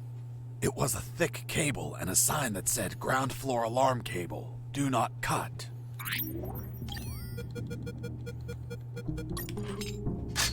Done. With the cable cut, the alarm wouldn't be triggered on this floor. Even if I was detected, guards wouldn't be able to trigger the alarm.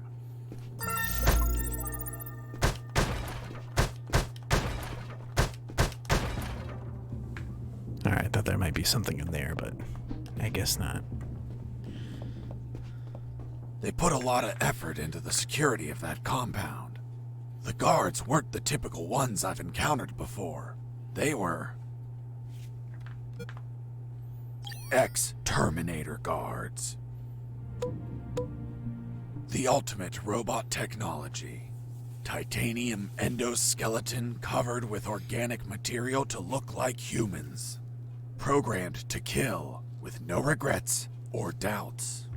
And I held no regrets or doubts about destroying them since they weren't alive.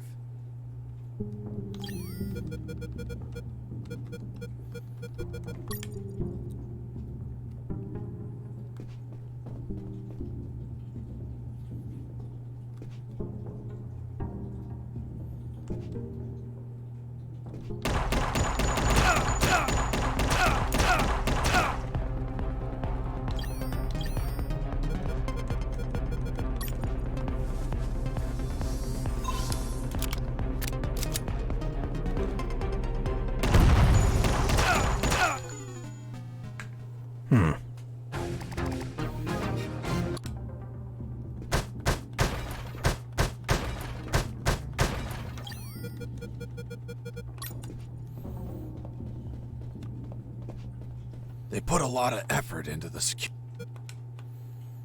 ex-Terminator.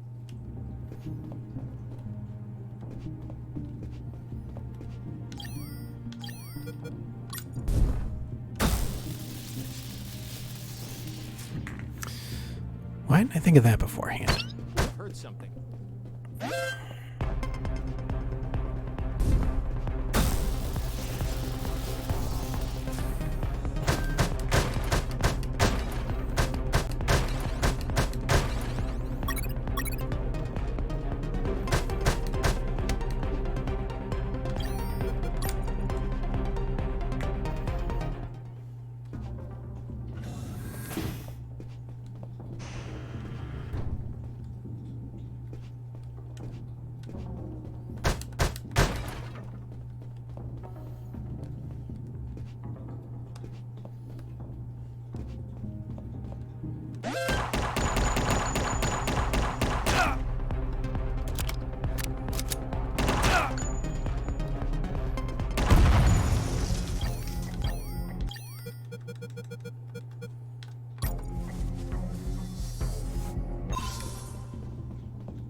In that pokey little room, I found a few crates. They contained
They put a lot of effort into the security of ex-Terminator guards.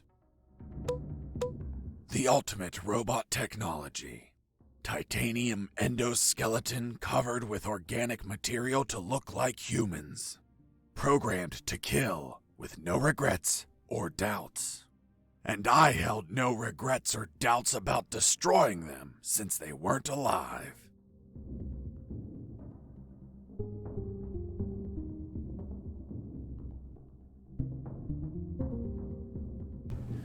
All right, let's figure this out.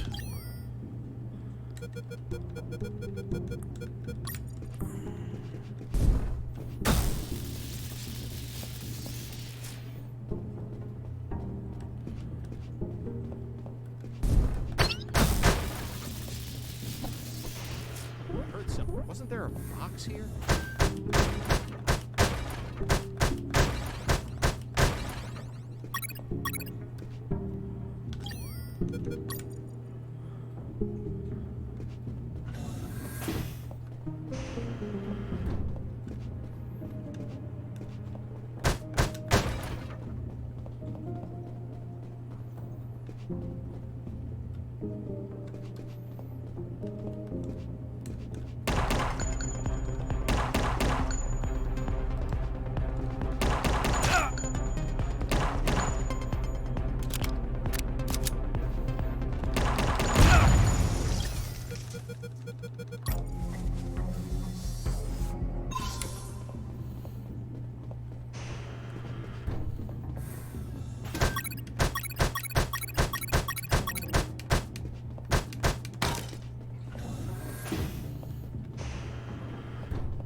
I don't know what's up with this button.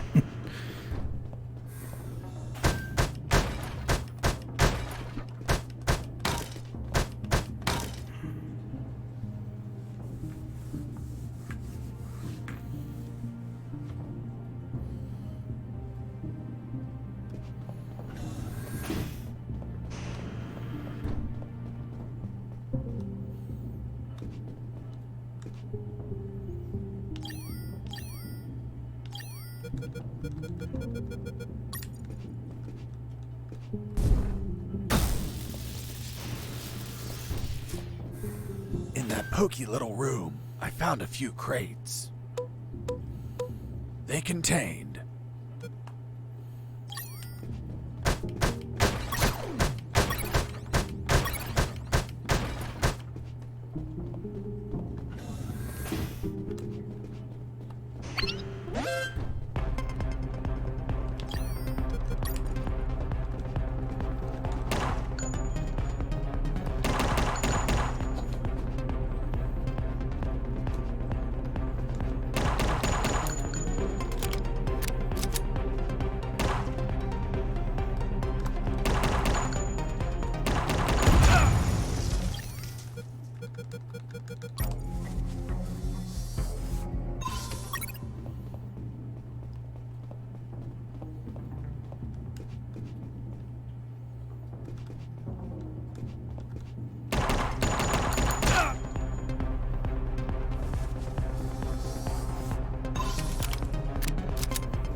Now I don't have any bullets, so what do I do?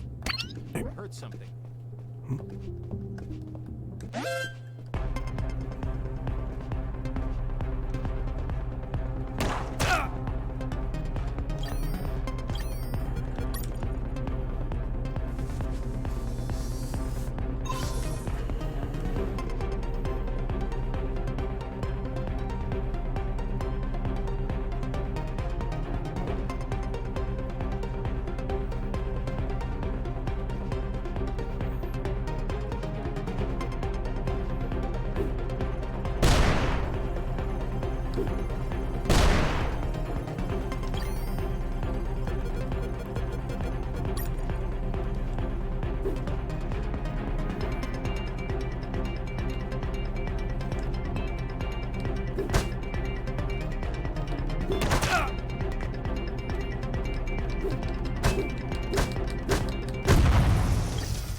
All right.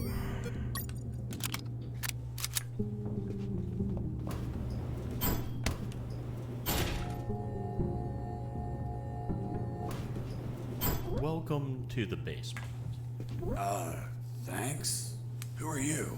I'm the Lord of the Labyrinth. If I hadn't had enough already, a mental patient escaped from a ward. I played along. I'm Fox, son of Zox. I hail you, O Lord of the Labyrinth. What's behind that door? A dark labyrinth filled with deadly traps. Why did they build a maze down here? They didn't. The labyrinth already existed. This building was built over an old prison, which was built over ancient catacombs. It is said that the souls of the prisoners still dwell there. Are you trying to scare me with that children's story? It is merely a warning. Such is the esteemed duty of the Lord of the Labyrinth. I was curious about what was inside the labyrinth, but I had no business in these catacombs. I was focused on my escape, so I didn't think about those ridiculous stories. Although later, I'd be back. Do you wish to enter the labyrinth? No, thank you.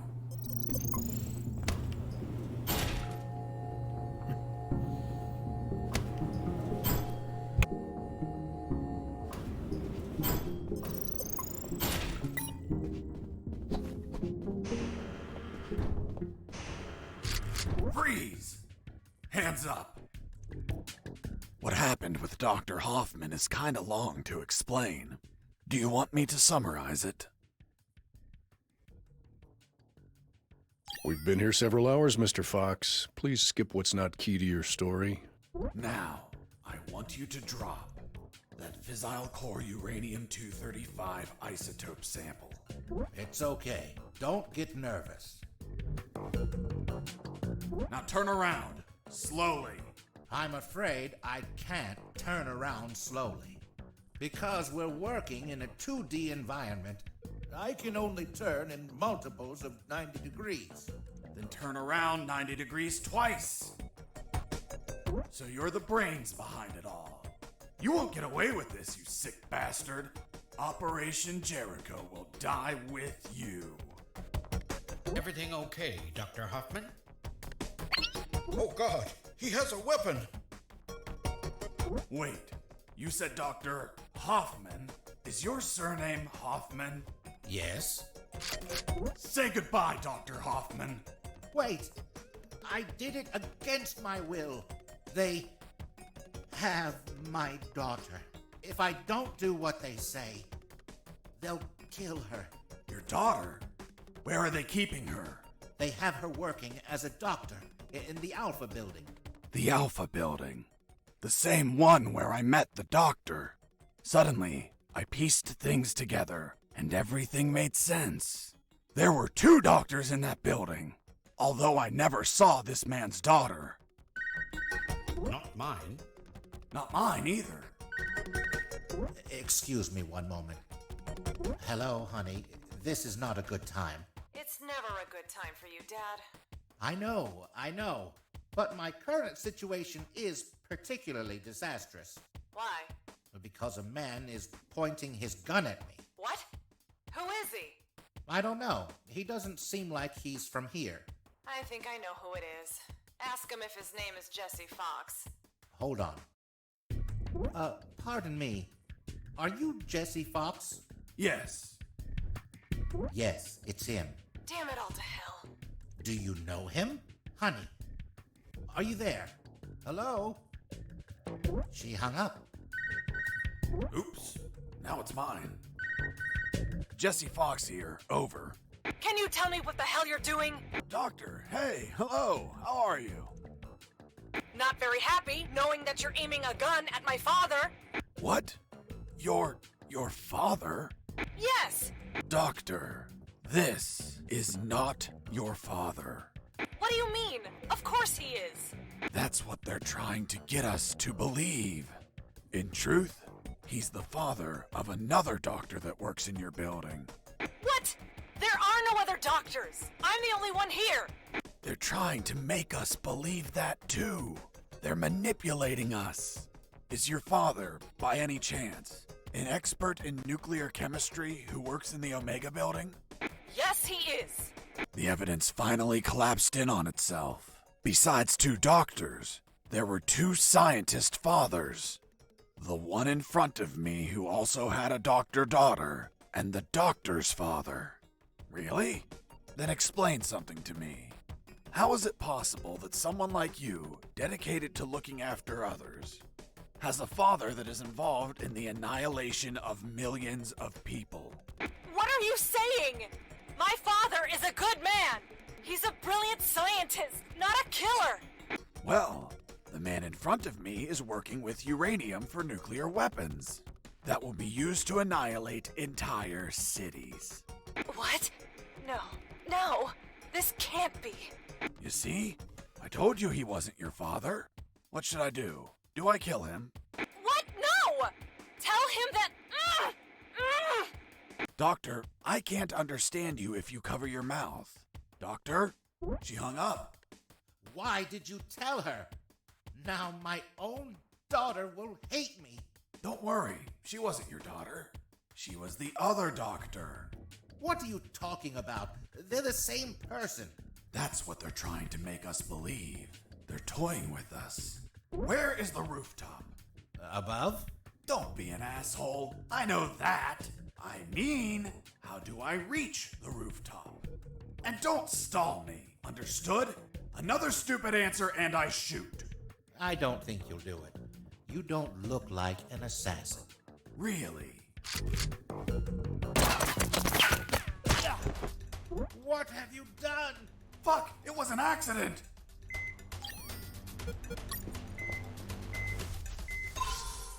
'Tis but a scratch.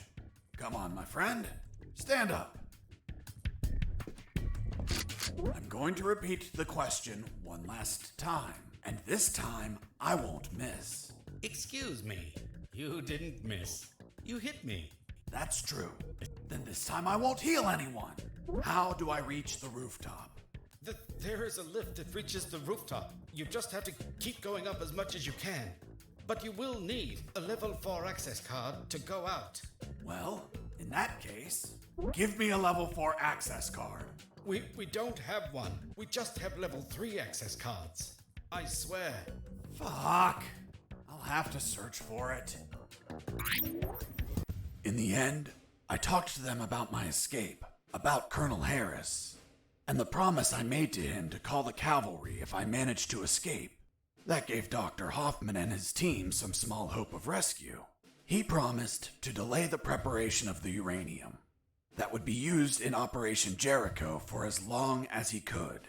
After that, I asked him for some assistance in my escape, but he was terrified of being discovered, which would compromise his daughter's safety. So he decided to stay neutral, but still volunteered some information.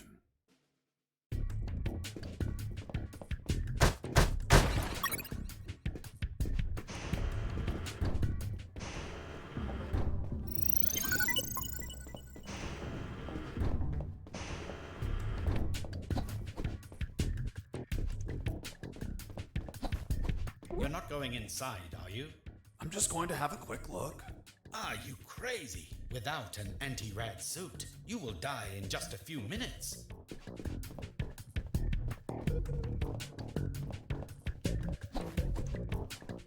Another thing, don't shoot in the lab. Most of these devices don't react well to bullets.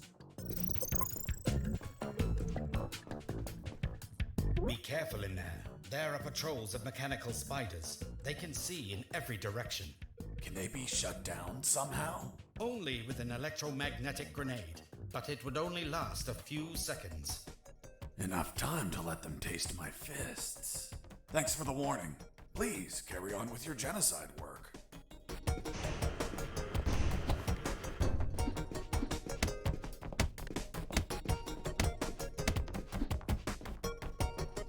Thought there'd be a secret in that little open space.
Mr. Fox! Mr. Fox! I'm coming! What's up, Hoffman? My daughter. She is not replying. Isn't she a doctor? She must be operating on someone. Right when you come into my life? Too many coincidences. What if they killed her? Why would they do that? If they do, you no longer have a reason to continue your work here. You're right. But... Relax and wait a while. And remember to delay those nuclear warheads as much as you can. God knows what'll happen if they get completed.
Fox, do you copy? I copy you, Robert. Guess where I am? I don't think you're home. The radio signal wouldn't reach. I'm in the Omega building. Fuck, man. Where they're prepping the nukes? You decide to stop them? What a change of heart, man. No, it wasn't intentional. Then why the hell are you there? Trying to ride a helicopter out of here. Guess that whole runaway by sea plan didn't work out, eh? Just forget about that. I'll see what I can find out about that building.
This was the access card I needed to reach the rooftop. Now I just had to check if there were any helicopters up there.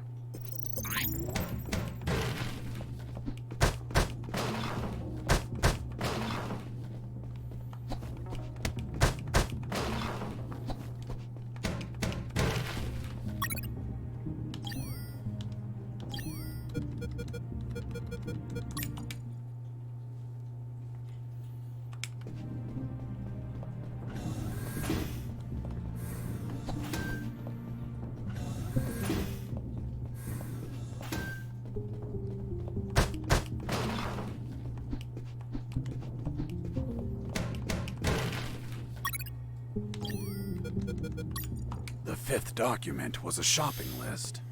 A collection of military vehicles they bought from the Soviet Union when it collapsed. Trucks, Got more tanks, information armored now. vehicles, helicopters, and nuclear submarines.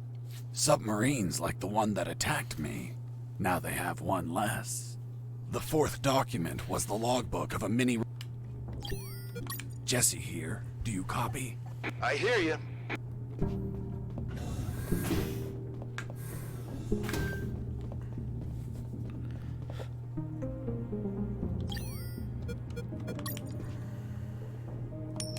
Hey, a coin.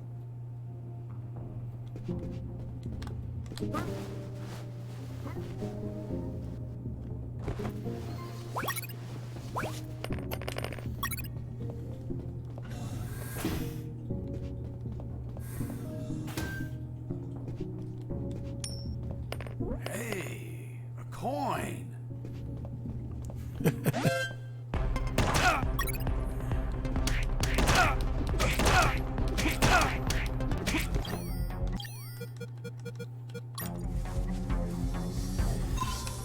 Played me at my own game. Well, I mean, okay, it does it automatically, but... I found some photos on a desk. I had a look at them because, you know, I was born curious. Curious? Don't you mean nosy? There were shots of some guys loading something big onto trucks. Something that looked like concrete blocks. Fuck. These were the photos Robert was taking just before he was captured.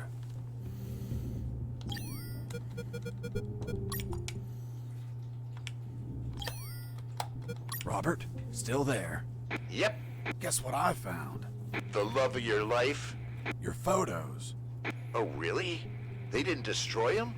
No, they must have Diogenes syndrome. Are you saying my pics are trash? Man, these pictures leave a lot to be desired. Did you take them with one of those disposable cardboard cameras? You're such an ass. Only the smartest of them. Take them with you, my friend. I hope they help you for something. Will do. Over and out.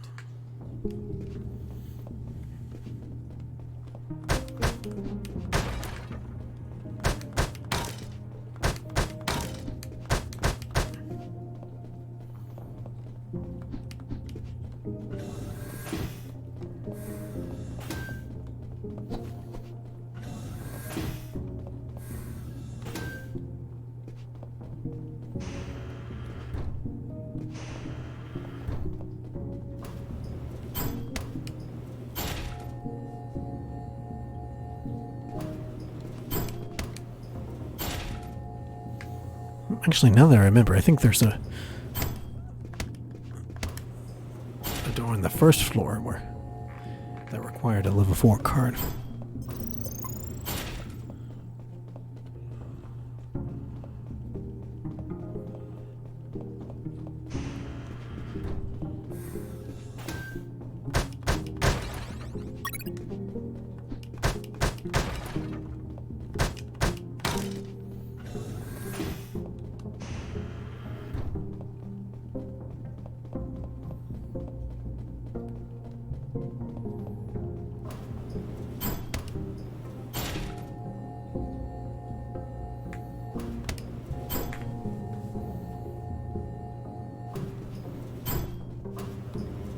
I was on the third floor.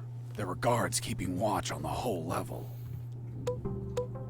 But these were not your run-of-the-mill guards. They were Japanese mercenaries. Were they also tougher than normal guards? No way. On the contrary, they were weaker. One punch and down they went. But these Japanese mercs were damn perceptive due to special training they received.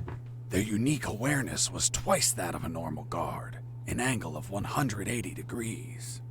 Getting close to them unnoticed was impossible if you weren't behind their back.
Yeah, just remembered I had those.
I am Takuma Takagashi, Great Japanese Samurai Warrior, Guardian of General X.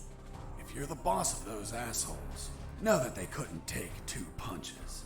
You insult Japanese culture. You die by my katana. Really? I'm going to show you what I think about your damn karate.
Almost had him.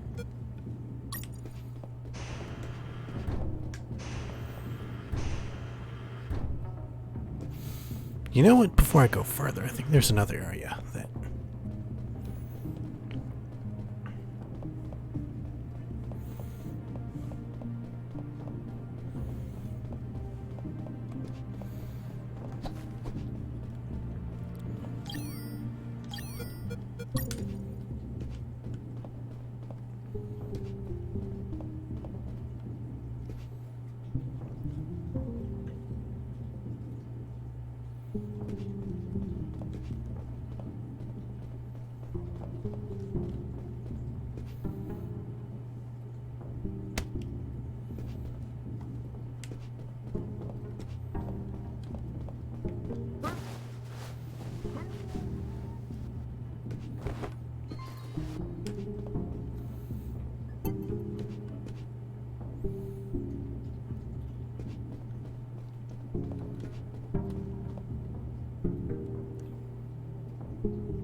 There we go.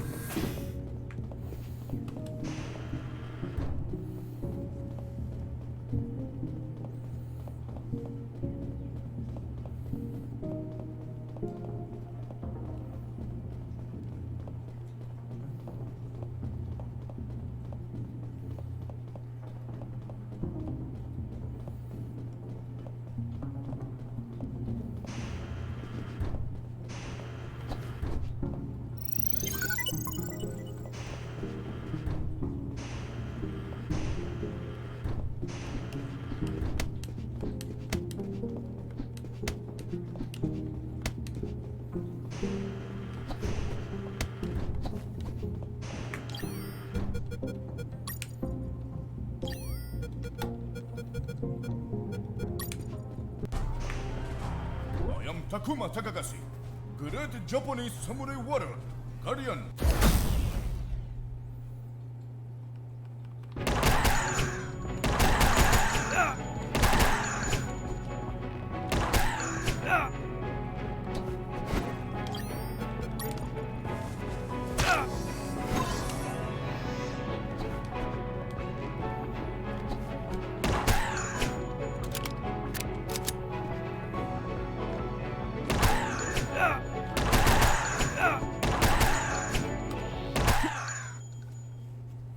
You has won. You show great courage in combat. To fight you has been great honor. Sayonara. Hasta la vista, baby. Boss defeated.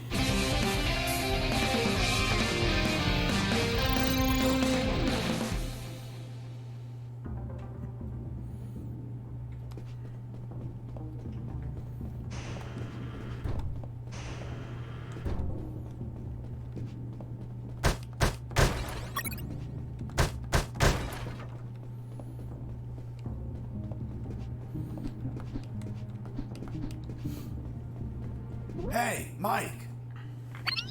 Fuck! You scared me. Mike? Yeah, it's me. I heard about how you kicked Marcuson's ass. Son of a bitch. He deserved it. What are you doing here, Mike? Well, after I finished repairing those lasers, they decided I had to come here and fix more stuff. Wasn't it your night off? Yup. Just another night working for a bunch of damn extortionists. What brings you here, Mike? Need some help? Nah, I'm going to the rooftop. Almost there. Just take an elevator up a floor. I know, I was just exploring a little. Anyway, if you need any help, come see me. I'll be around. Thanks, Mike. See you later. Yup. Toodaloo.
finally went out to the rooftop.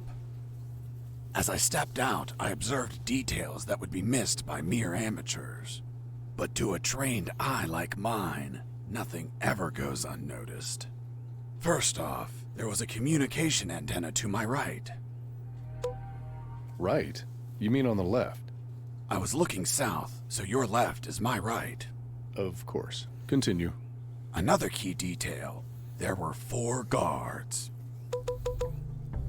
And they were smoking. Well, well, well. Look who we have here. Hands up. You have no fucking idea who I am, do you? Who the hell are you, scumbag? I'm the man who's going to shove my boot in your asses so deep that you'll all be shitting leather for a month. I'm the fucking work inspector.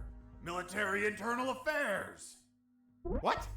So, how the fuck is it possible that a goddamn gentleman like me, dressed as a mere civilian, freely strolled around the whole fucking building? I'll tell you how. Because some inept guards decided that instead of being at their posts, they slithered up to the rooftop to hide, smoke, and spew scum. It's our 5 minutes off, sir. Are you kidding me, soldier? No, sir. What's your name, scumbag? Mike, sir. Listen to me carefully, scumbag Mike. I've been sent by the general himself. He is pissed off with all the soldiers in this building, and I have his permission to ensure each one of you are pissed on. I just have to make a little fucking check mark, and your precious fucking leave is a never-ending hell of cleaning latrines and wiping piss. So, don't piss me off. Do I make myself clear, scumbag Mike? Crystal clear, sir. Chatting here, blah, blah, blah. Gossiping like schoolgirls. You disgust me. Fuck.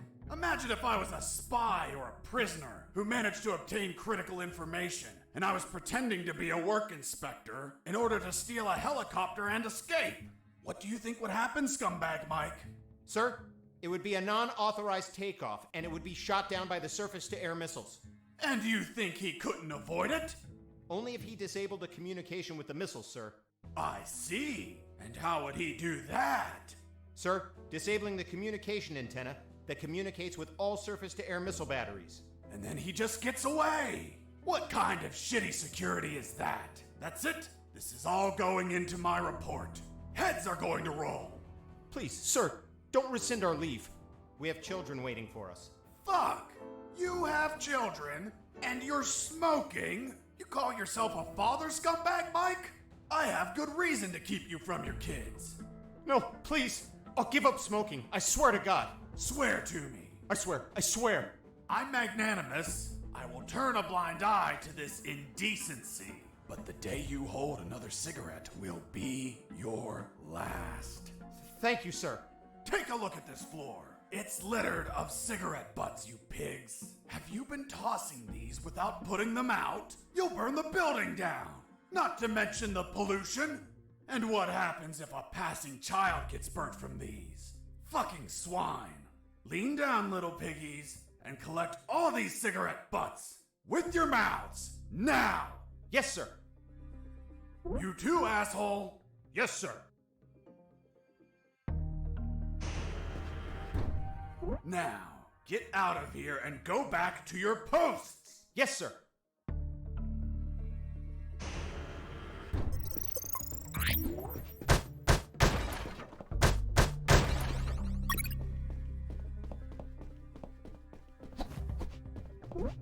Here it was, the antenna. I searched for wires to cut. Good news, I found some wires. Bad news, I found something else behind them. What, Mr. Fox? A bomb. A bomb in a communication antenna?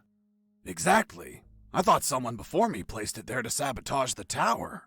And that person was captured or killed before he could set off the bomb. However, a label adjacent to the bomb solved the enigma. It read, Communication Antenna Sparky SGL-65B Anti-Vandalism System. Anti-personnel bomb explode if person attempt cut antenna signal. Explosion will not affect structure, but shrapnel eject outside literally destroy any person nearby. Interesting. Sergeant, do we have anything similar on base? No, Lieutenant, but we can request for one. Well, continue with your farce, Mr. Fox. The label continued. For emergency purpose, disconnect antenna. Prevent explosion by follow KGS 185/U protocol. And what the hell is that protocol? The KGS 185/U protocol. I didn't figure it out at first, but it turns out that I had read that name before.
Here we go.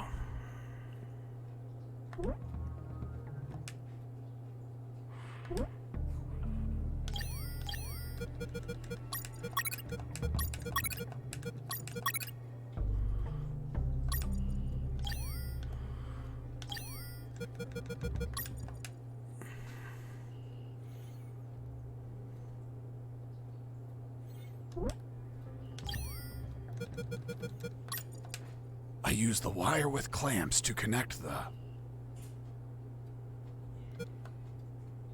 with the...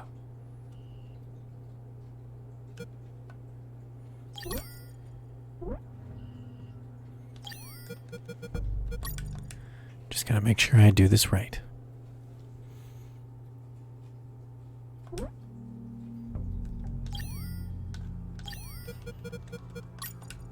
I use the wire with clamps to connect the...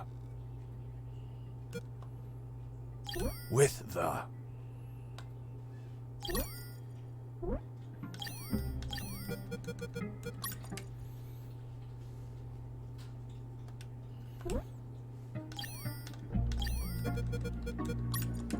I use the wire with clamps to connect the... with the...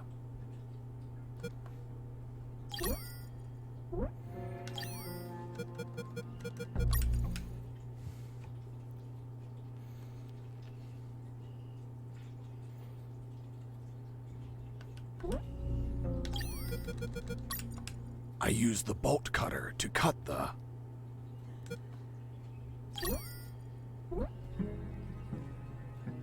I use the bolt cutter to cut the...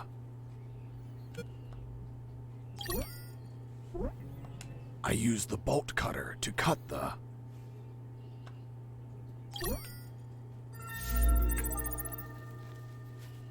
Done. The antenna was out of action. The surface-to-air defenses would never activate if I hit the skies. Now, I could finally get that damn helicopter and escape.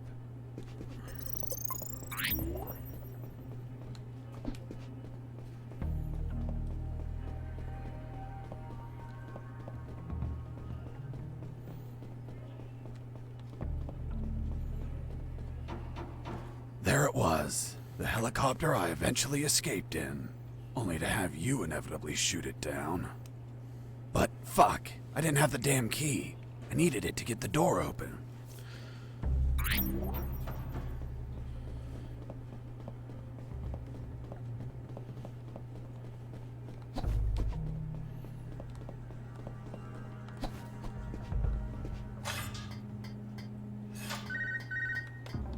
Hey, Fox, are you there? Here I am, Robert. You find a chopper yet? Found a helicopter, but I don't have the key. Can't you hotwire it? I can't even open the outer door. Work your magic with the radio. Maybe you can hear something useful. No problem. Let's see if a guard can be tricked into telling where a spare key is. Thanks, friend.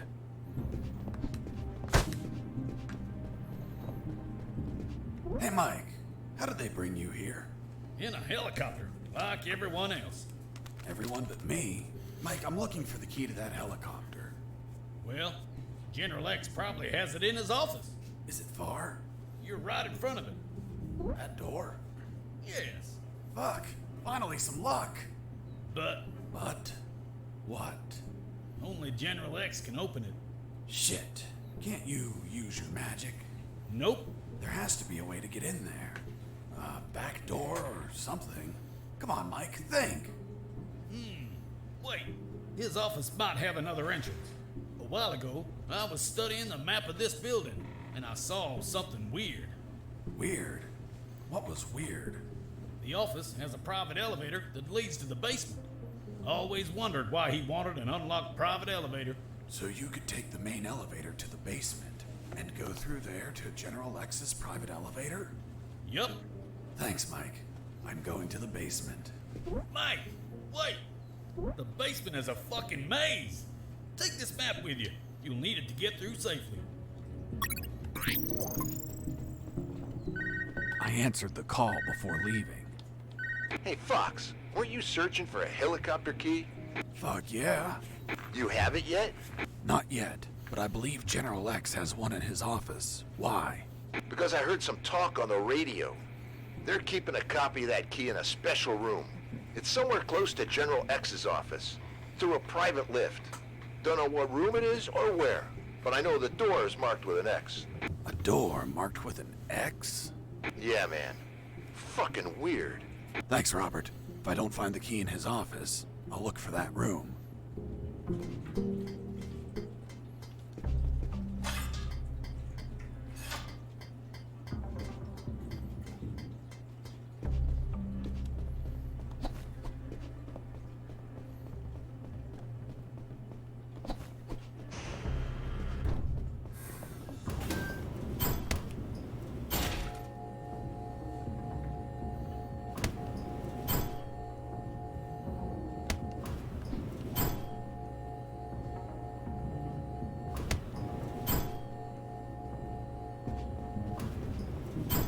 I wish to enter the labyrinth. Then say friend in Elvish, and the door will open. Friend? In Elvish? Shit. Turns out the mental patient was a fucking Lord of the Rings geek. What person in their right mind knows how to say friend in Elvish? Well, I don't know the word. Can you give me a hint? I'm afraid I can't grant any assistance to this enigma. What if I grant you a punch in the face? Fruit. Big, sweet. You eat it in the summer? Watermelon? It lacks water. Melon?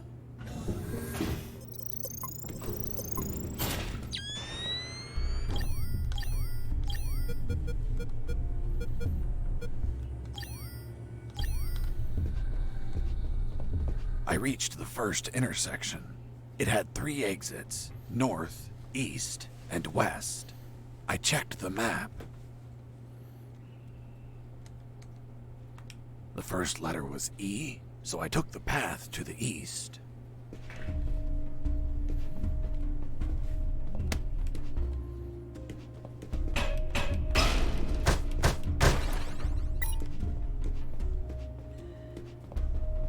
I reached the second intersection. It also had 3 exits, north, east, and west. I checked the map a second time. The second letter was also an E, so I took the east path. I would make an effort to check the map at every intersection as I proceeded.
Alright.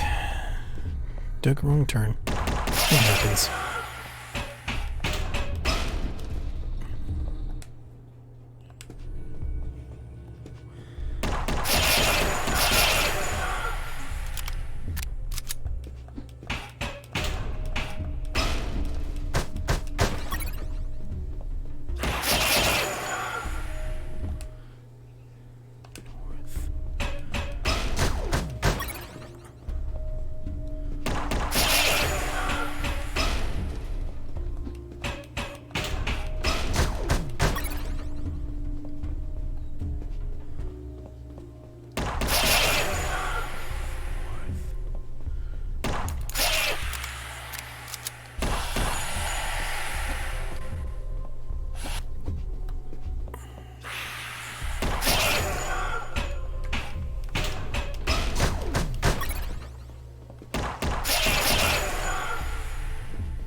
have to remember that the map's telling you to go to each intersection right here.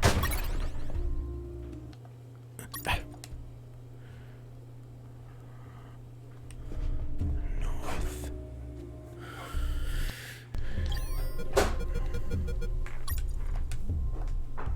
It's a good time to use this.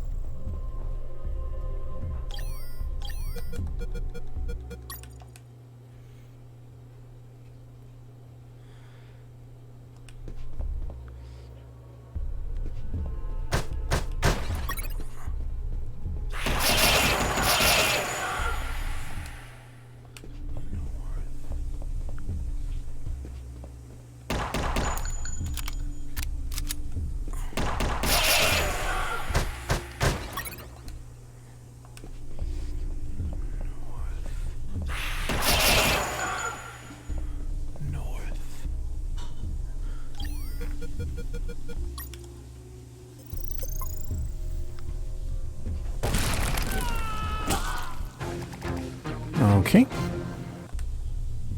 What's over here? Death. Okay.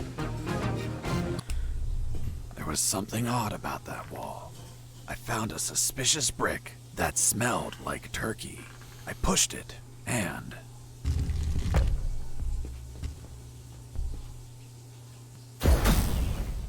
There we go.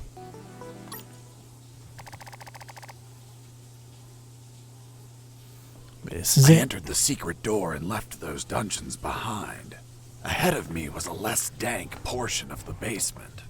According to Mike, there had to be an elevator somewhere that went to General X's office, which should ultimately hold the original helicopter key.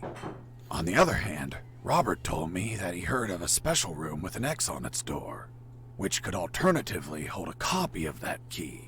Either option was fine as long as I could get a hold of a damn working key. And thus, my search of the basement began.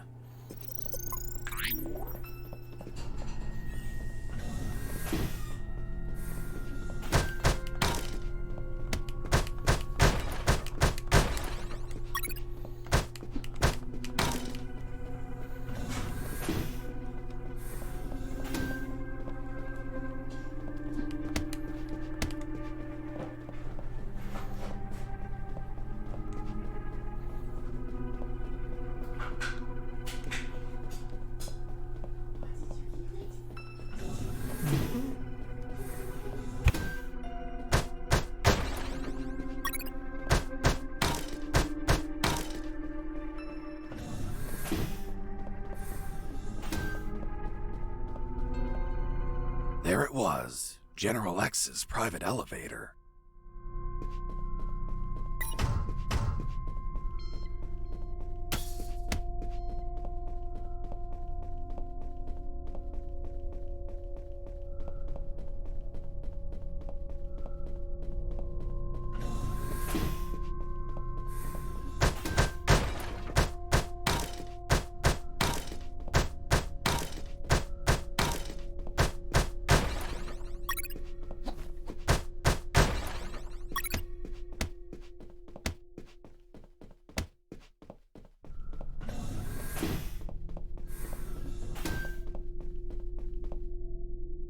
Now this is very important.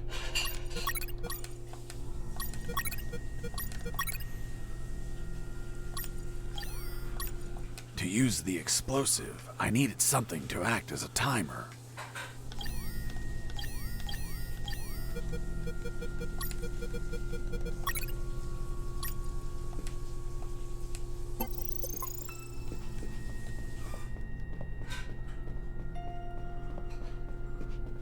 A door marked with an X, just like Robert told me.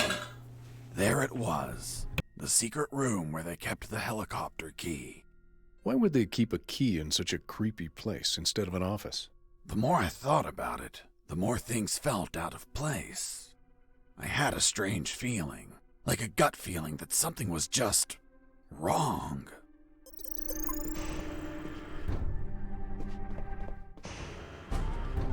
Mr. Fox, you have finally arrived. General X? The same. Are you searching for a key, Mr. Fox? Perhaps one for a helicopter? You won't find it here, Mr. Fox. I'm afraid that your contact has betrayed you. Fuck. Don't blame him. He's been the victim of my counterintelligence. Right there, in front of me, was General X, the puppet master of Operation Jericho.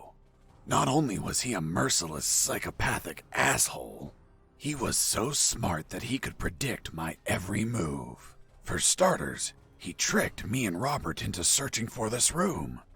You had us waiting longer than expected, Mr. Fox. If you drew some arrows in the labyrinth, I would have come sooner. That would remove a certain charm, don't you think? By the way, I brought some company. Colonel! Doctor! I see you're already acquainted. I'll get to the point, Mr. Fox. Surrender. Otherwise, we'll start executing our guests. There were too many people. If I opened fire, Harris and the doctor could die. Let me guess. You're considering the option of shooting, but you know that Harris and the doctor could die. Fuck, yeah? He read my mind, but that asshole X was a clean shot. If I shot quickly, I could kill him. Now you're probably thinking I'm stupid for being so exposed, and that you can kill me with a quick enough shot. If you shoot and kill me, that would be the end of the final boss. Of all of this, you'd be a hero. Do you really have such a low opinion of my intellect, Mr. Fox? Shit. This was part of his plan. He was here on purpose. I was thinking that he might have worn a bulletproof vest. By now, you should be thinking that I'm wearing a bulletproof vest. Shooting an armored man would be foolish, don't you think? Fuck. He read my mind once again. But even if his body was covered, his head was not. One bullet between his eyes and goodbye. But you're not a quitter, Mr. Fox. It's only logical that you'd consider shooting me in the head. I will admit, a challenging yet possible shot. An Olympian trial of marksmanship, reflexes, and luck. Let me spare you the trouble. Sergeant! Yes, sir. Shoot me in the head at point blank range. But, sir. That's an order. Yes, sir. The bullet went through his head, but the bastard was unfazed. Return to your post, Sergeant. Yes, sir. What you're staring at in awe, Mr. Fox, is a projected image of myself. A hologram? Precisely, Mr. Fox. And now that it's obvious that you can't kill me, let's conclude the matter of your surrender. Or are there not enough dead bodies to convince you? Just give me 10 seconds to think about it. Of course. Do you believe in God, General? Of course. Who else would entrust me with such a sacred mission? And you, Mr. Fox, are you a praying man? Well, General, I'm more a believer of the Big Bang. Doctor! I'm fine. What happened? An explosion. The guard behind you received the brunt of it. Colonel! He's alive. Looks like he just blacked out. We have to leave before reinforcements arrive. I'm taking Harris with me. It's best not to move him. We don't know if he has any fractures or internal wounds. I'll take the risk. He can't stay here.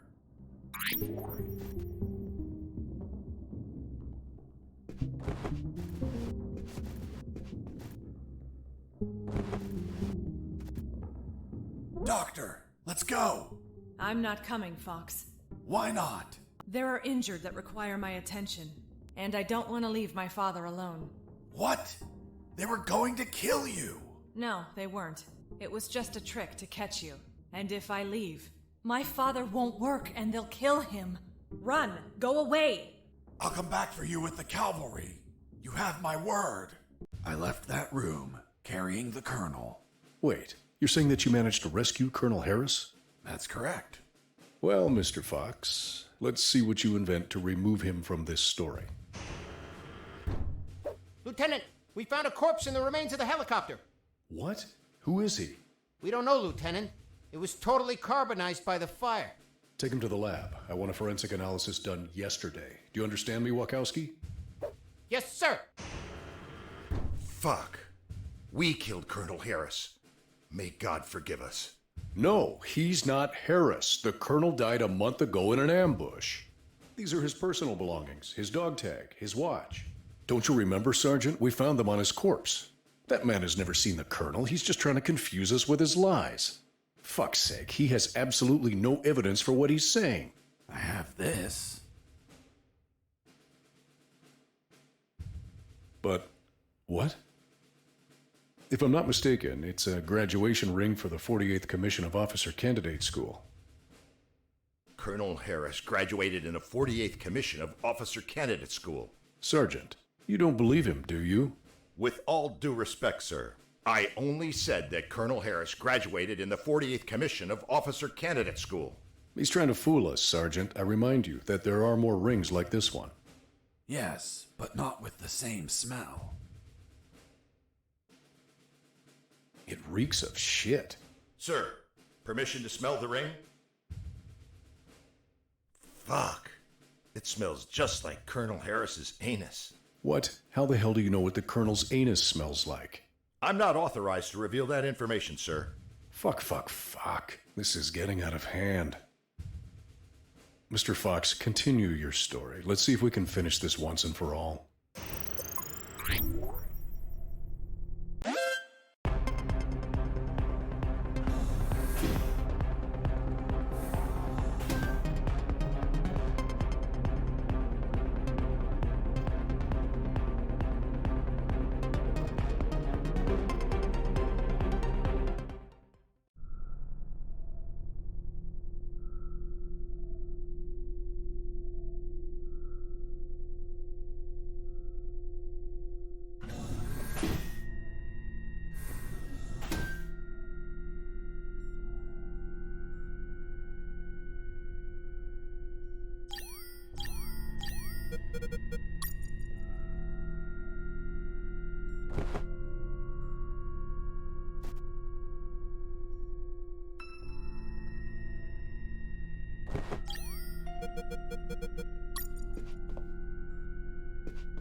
It's probably best I take out all the guards.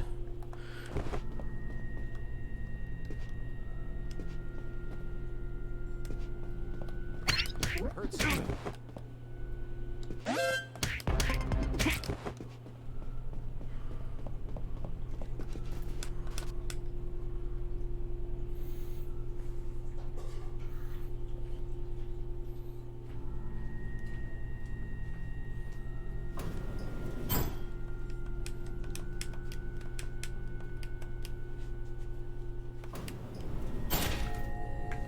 I went up in the private elevator of...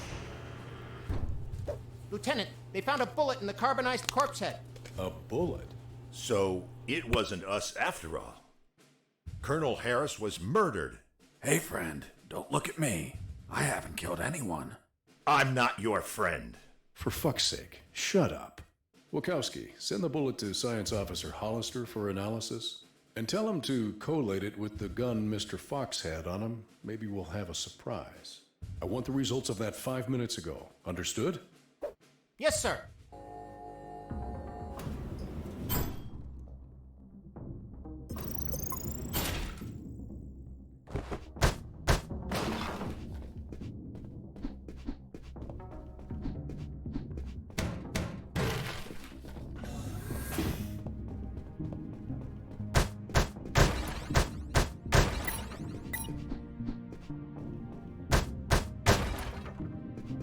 Wow! That asshole General X had some cool music equipment. Multi-band equalizer, auto-amplified subwoofer, and... no way. Double-deck cassette player. Fuck, you could record directly from one cassette to another. Cutting edge technology from the 80s. Ah, well.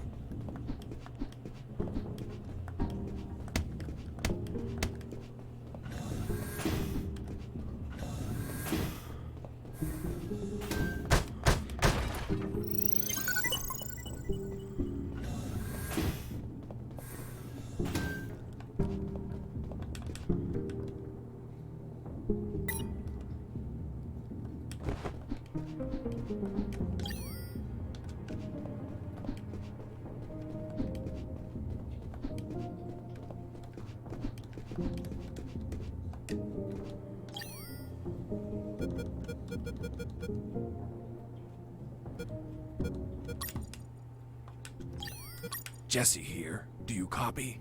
I hear you.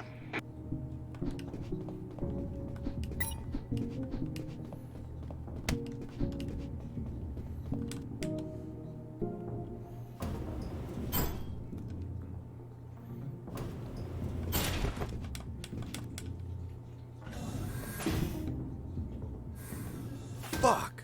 I found out that bastard kept a fully stocked armory behind his office.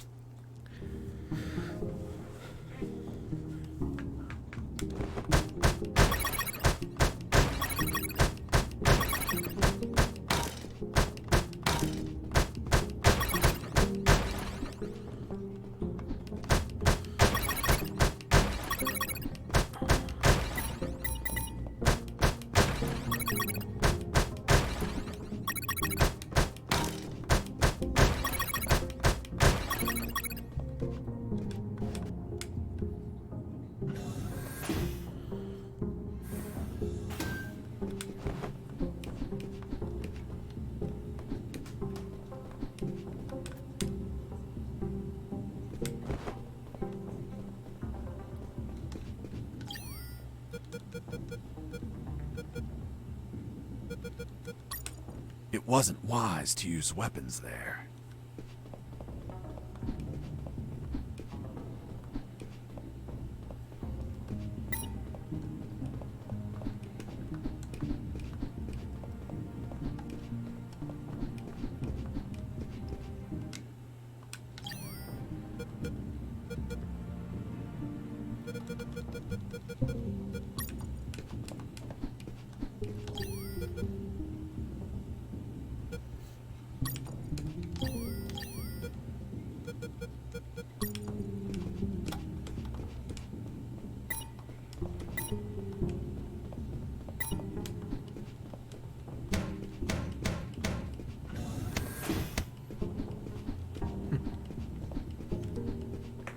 So bringing up the stereo was just a joke? Alright. I Nothing finally hidden? reached the last floor. Lieutenant, we already have the ballistics results. And? You are right, sir. Ballistics established that the bullet was fired from Mr. Fox's gun. You killed Colonel Harris, you bastard! Sergeant, behave. Sir, permission to execute that assassin! Permission denied. First off, we can't confirm the identity of the victim until we have the forensics report. Second, according to policy, Mr. Fox has the right to finish his story. Mr. Fox, continue. And you better not contradict the evidence we're collecting.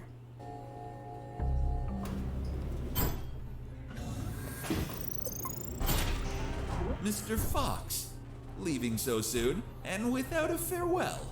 That's not very neighborly of you. And what's that on your shoulder? That's personal property, Mr. Fox. Haven't your parents taught you never to steal? General X stood in my way, assuming it was really him and not another hologram. Are you asking yourself if I'm another hologram? Well, yeah. No, not this time. It is I, in the flesh. Good. Then I'll put a bullet in my head. You read my mind. Please tell me, Mr. Fox, how does one shoot that which they cannot see? What? What the fuck?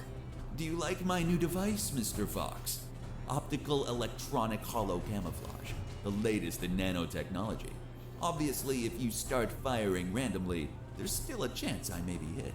I believe dumb luck is a concept you're fond of?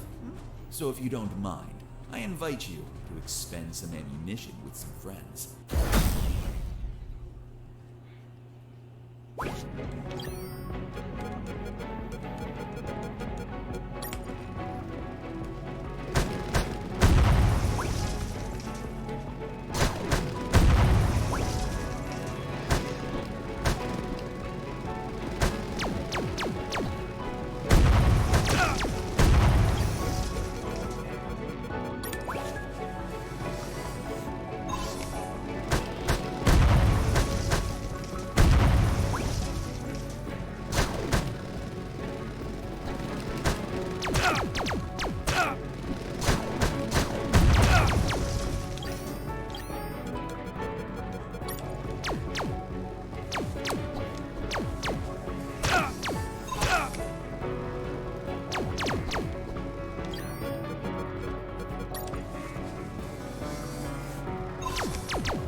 Bullets left, Fox?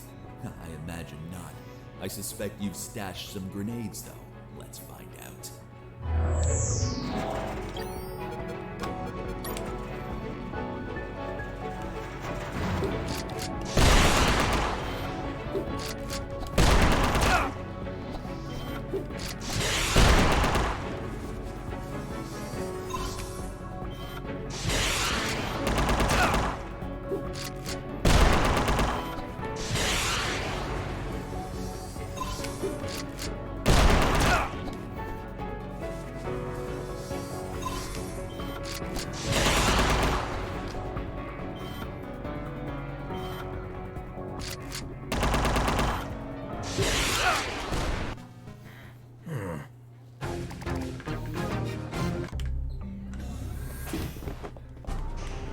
Mr. Fox, leaving so soon and without a farewell.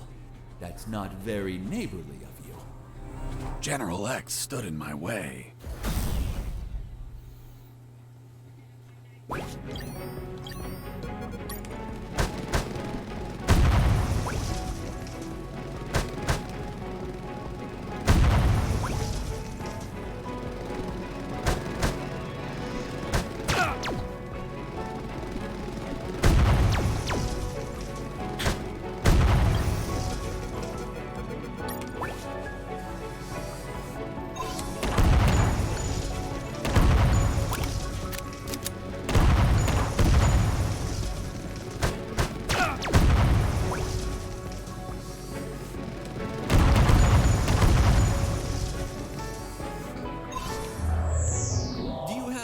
Bullets left, Fox? I imagine not. I suspect you've stashed some grenades, though. Let's find out.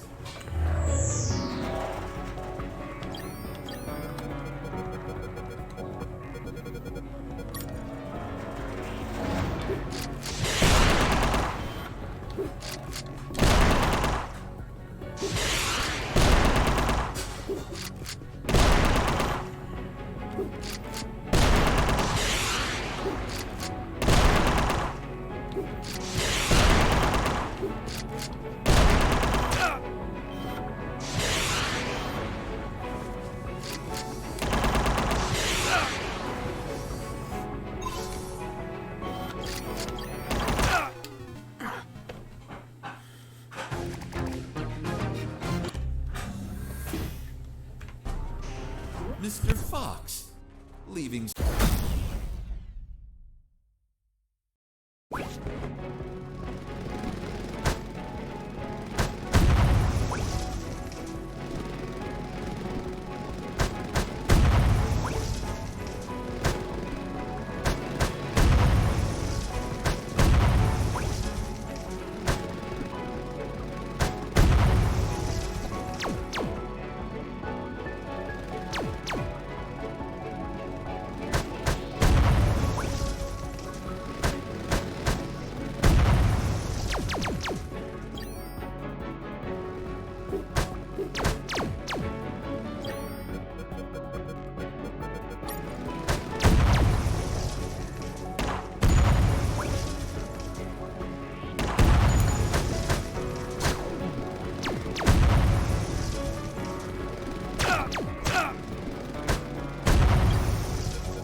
Many bullets left.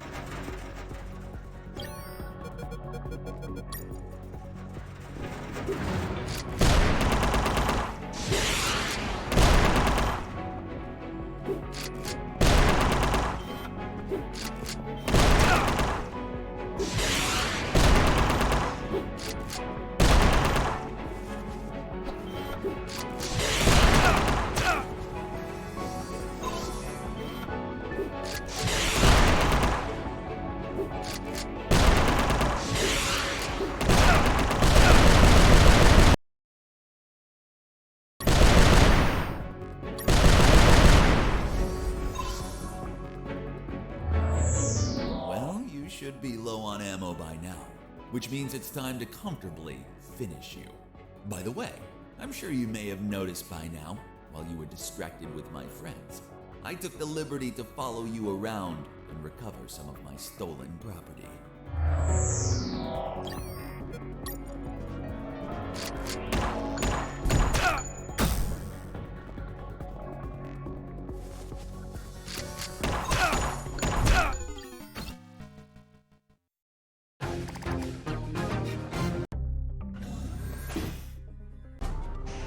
Mr. Fox.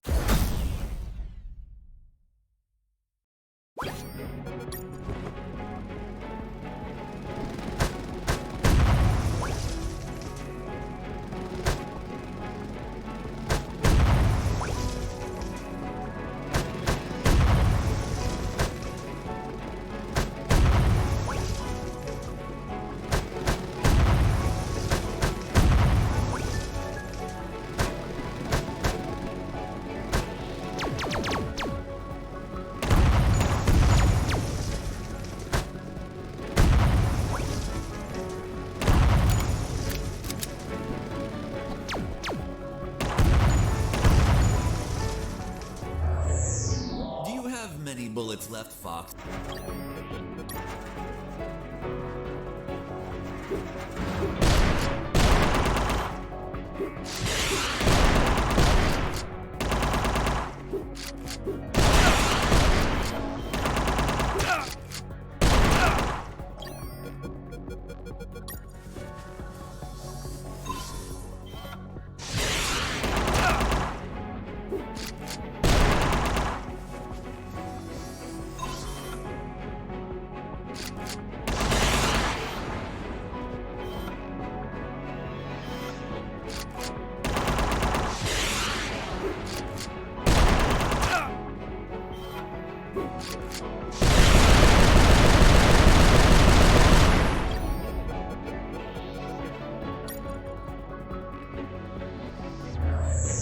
Well, you should be low on ammo by now, which means it's time to comfortably finish you. By the way, I'm sure you may have noticed by now, while you were distracted with my friends, I took the liberty to follow you around and recover some of my stolen property.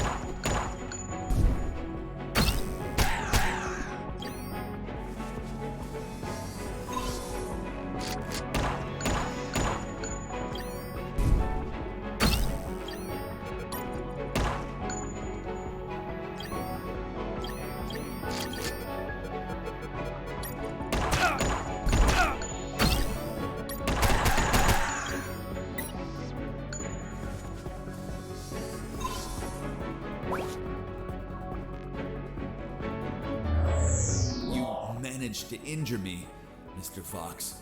Sincerely, this was beyond my expectations. Luckily, you've brought my first aid kits. Hope you don't mind that you're missing one. So, you've been stealing my stuff. Your stuff. Everything you've acquired is from my base, Mr. Fox. And as the proverb states, one who steals from a thief will receive 100 years of pardon.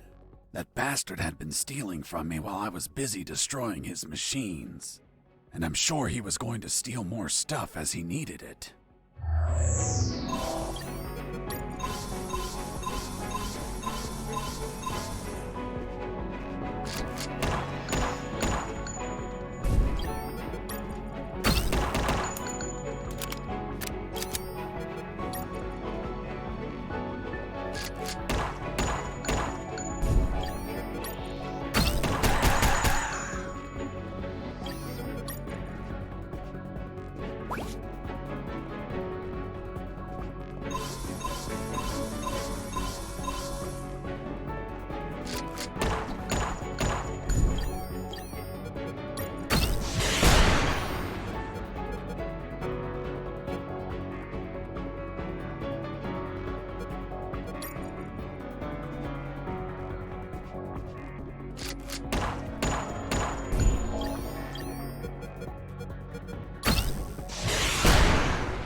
You've run out of first aid kits, Mr. Fox. Unfortunately, you'll be unable to heal yourself anymore. Fortunately, it also means that you've run out of them. Which adds to the thrill. Let the best man win.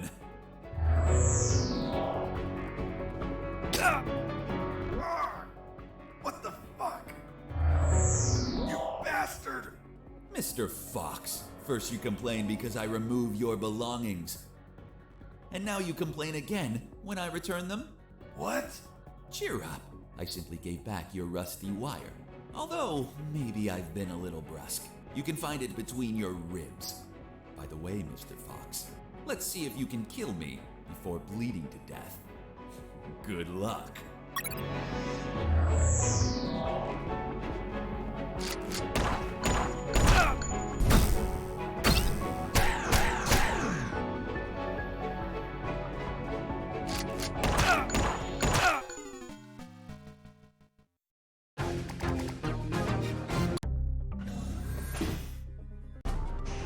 Mr. Fox.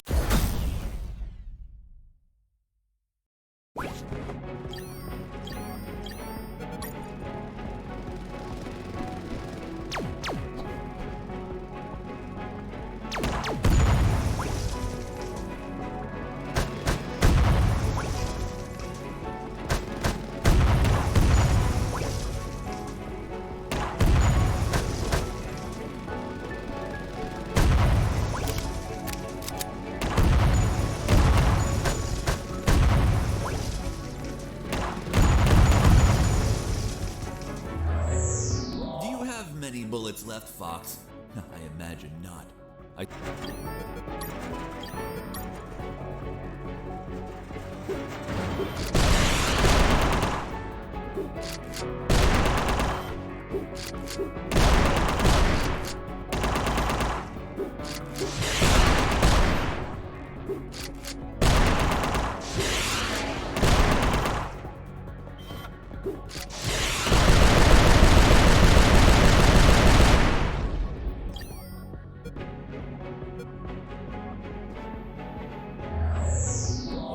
Should be low on ammo by now, which means it's time to comfortably finish you. By the way, I'm sure you may have noticed by now, while you were distracted with my friends, I took the liberty to follow you around and recover some of my stolen property.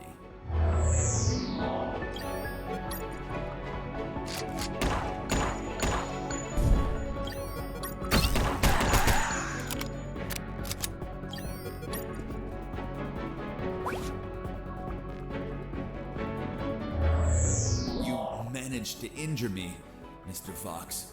Sincerely, this was beyond my expectations. Luckily, you've brought my first aid kits. Hope you don't mind that you're missing one. So, you've been stealing my stuff.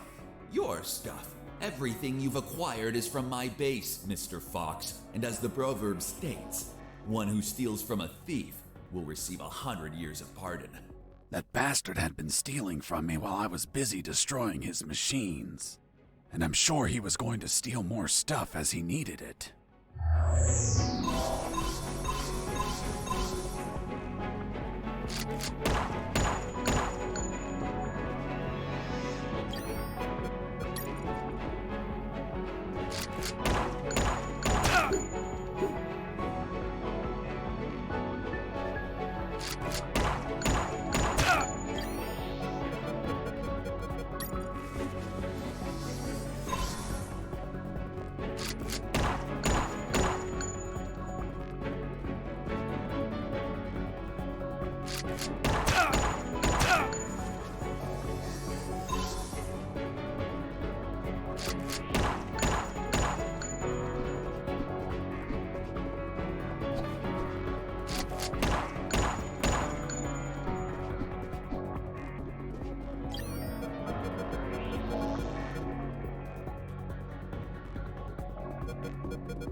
This may take a while.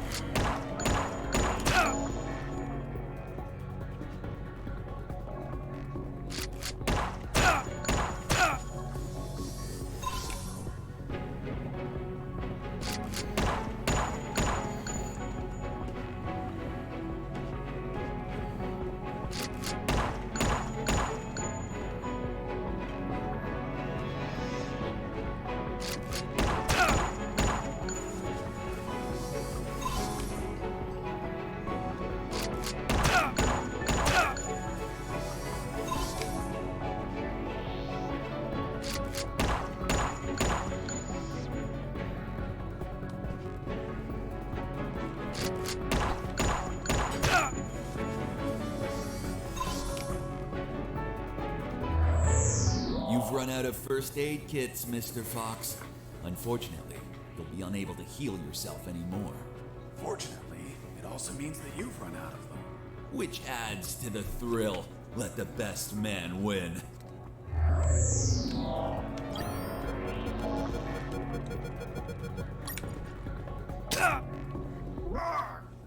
What the fuck? You bastard!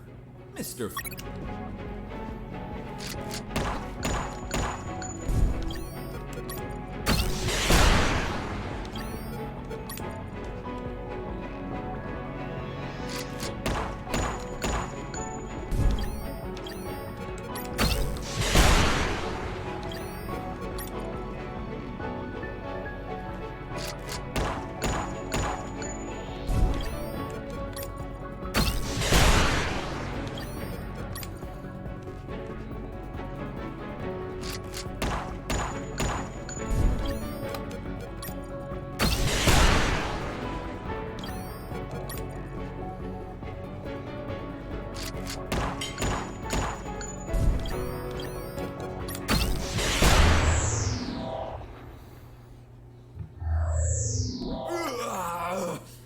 I have underestimated you, Mr. Fox.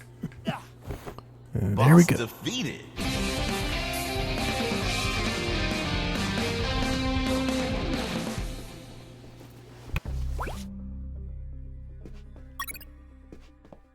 What are you waiting for?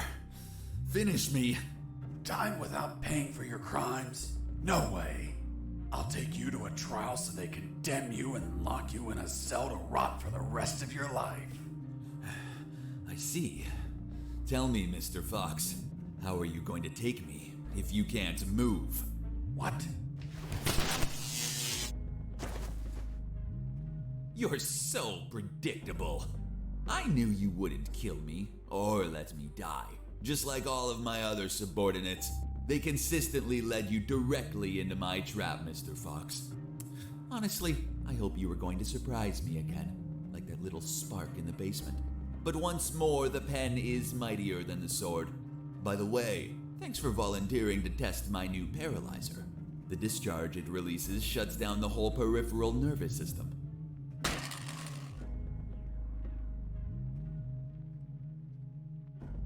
You should have killed me when you had the chance. See you never, Mr. Fox.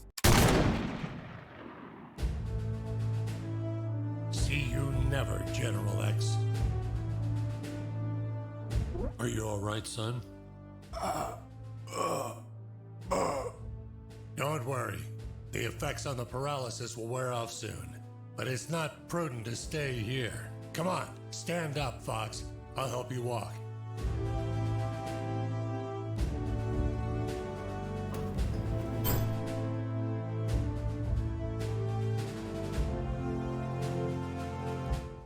Colonel Harris and I went to the helicopter. A few minutes later, when I regained my motor skills, we took off. Lieutenant, we have the forensic report of the carbonized corpse. Hand it to the sergeant. Dismissed. Yes, sir. Looks like we can finally prove that Mr. Fox has been lying. Sergeant, what does the report say? And the physiological study confirms that the corpse with identification C4423 measures 3 inches taller than Colonel Alan Harris, disproving his identity. What? Then he's not the colonel. Of course not. I told you, Sergeant.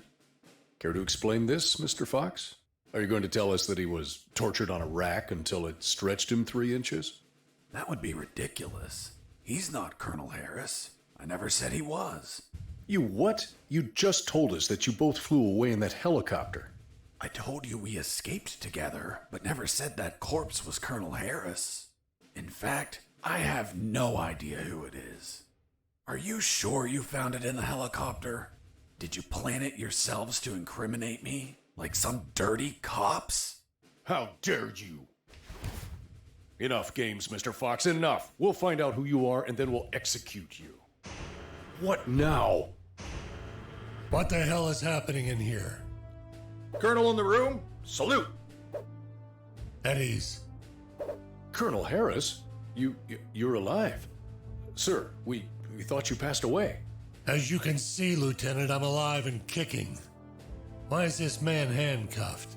We were interrogating him. He's a spy that we captured, sir. A spy? Are you pulling my leg? He's a civilian who was imprisoned for a crime he didn't commit.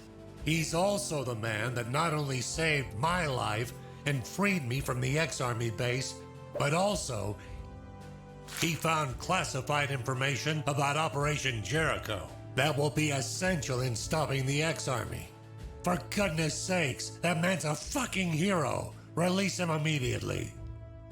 Yes, sir. Did you tell them your heroic feat, Fox?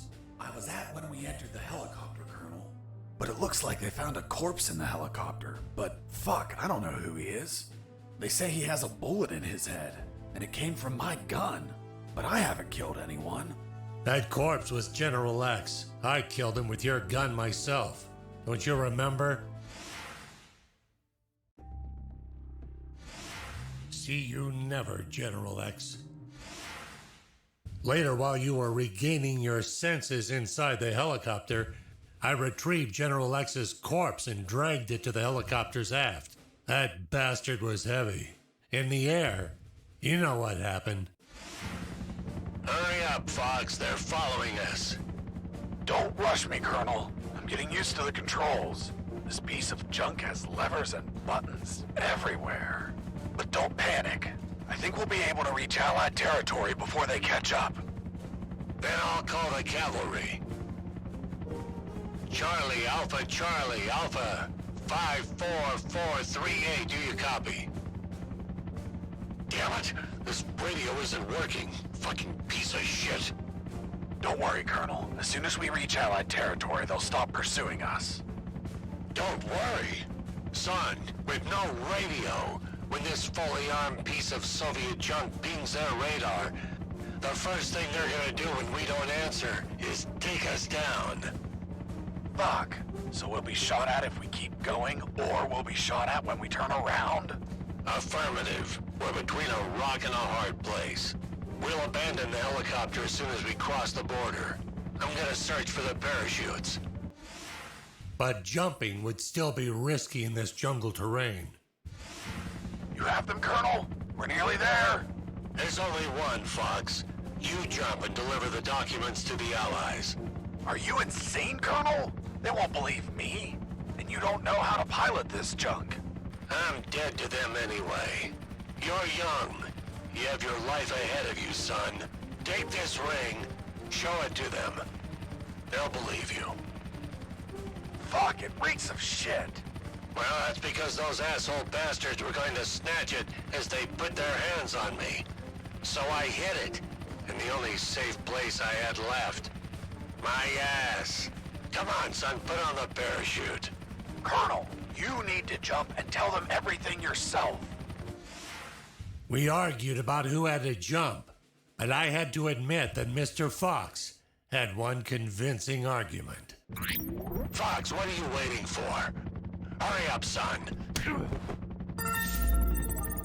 The next thing I remember was waking up, hanging from the parachute tangled to a tree. The owner of a farm who spotted me arrived a few minutes later. After tending to my wounds and offering me food, he was so kind as to bring me here to the base.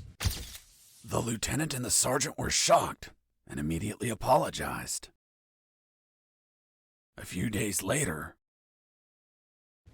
The Army decorated me with 2 medals. Jesse Fox, for rescuing an MIA military colonel and recovering intelligence on Operation Jericho. I, Colonel Alan Harris of the 5th Battalion, award you the Purple Cross of Civilian Courage. That medal really exists? It didn't. They had to invent it, as they had nothing that they could provide for a civilian. You're also awarded the Gandhi Medal of the National Idiot. National idiot? Well, I received it because I didn't kill any enemies at all during the escape. As you know, militaries don't get why killing is wrong. Well, at least we agree on that. So, thanks to the documents I found, the Allies could find and sink every related submarine. The military base, docks, and Omega building were the target of a large operation. Everyone was arrested. Robert the paparazzi published the story and won a Pulitzer Prize.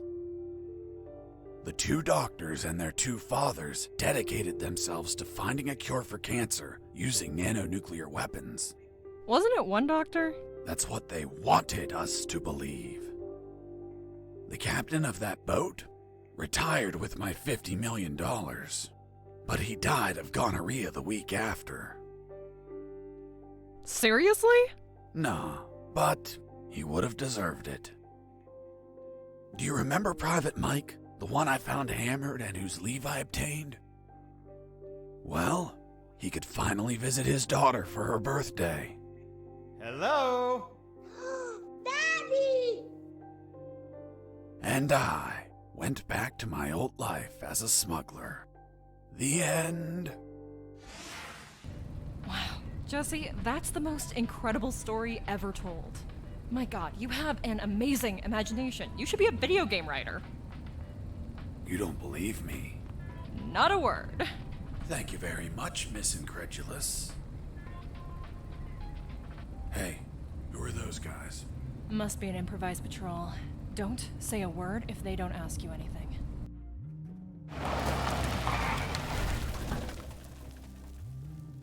Good morning. May I see your passports, please? Good morning. Here you are. Very well. Let's see. Fuck. You're Jesse Fox. Yeah, that's me. Holy Jesus. I can't believe it. Hey, Jimmy. Who is that guy? Fuck, Mike, he's Fox. The one who rescued Colonel Alan Harris and prevented the nuclear attacks. I really admire you, Mr. Fox. You're a fucking hero. Thanks, soldier. Here are your passports. Go, drive carefully.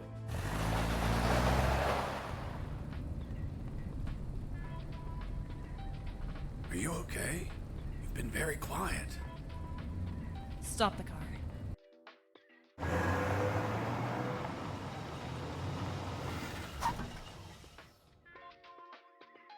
What's up? Then it's true. It's all true. Now do you believe me? Kiss me. What? Kiss me now.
Alright.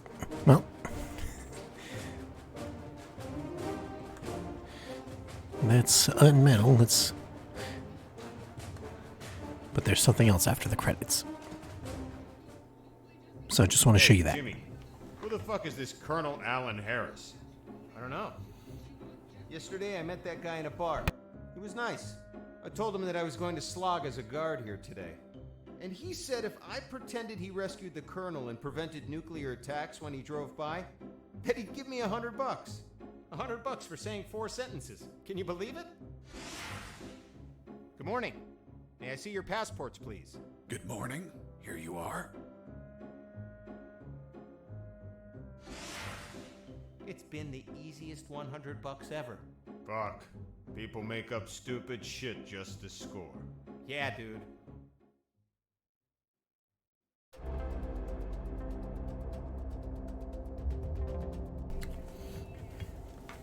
All right.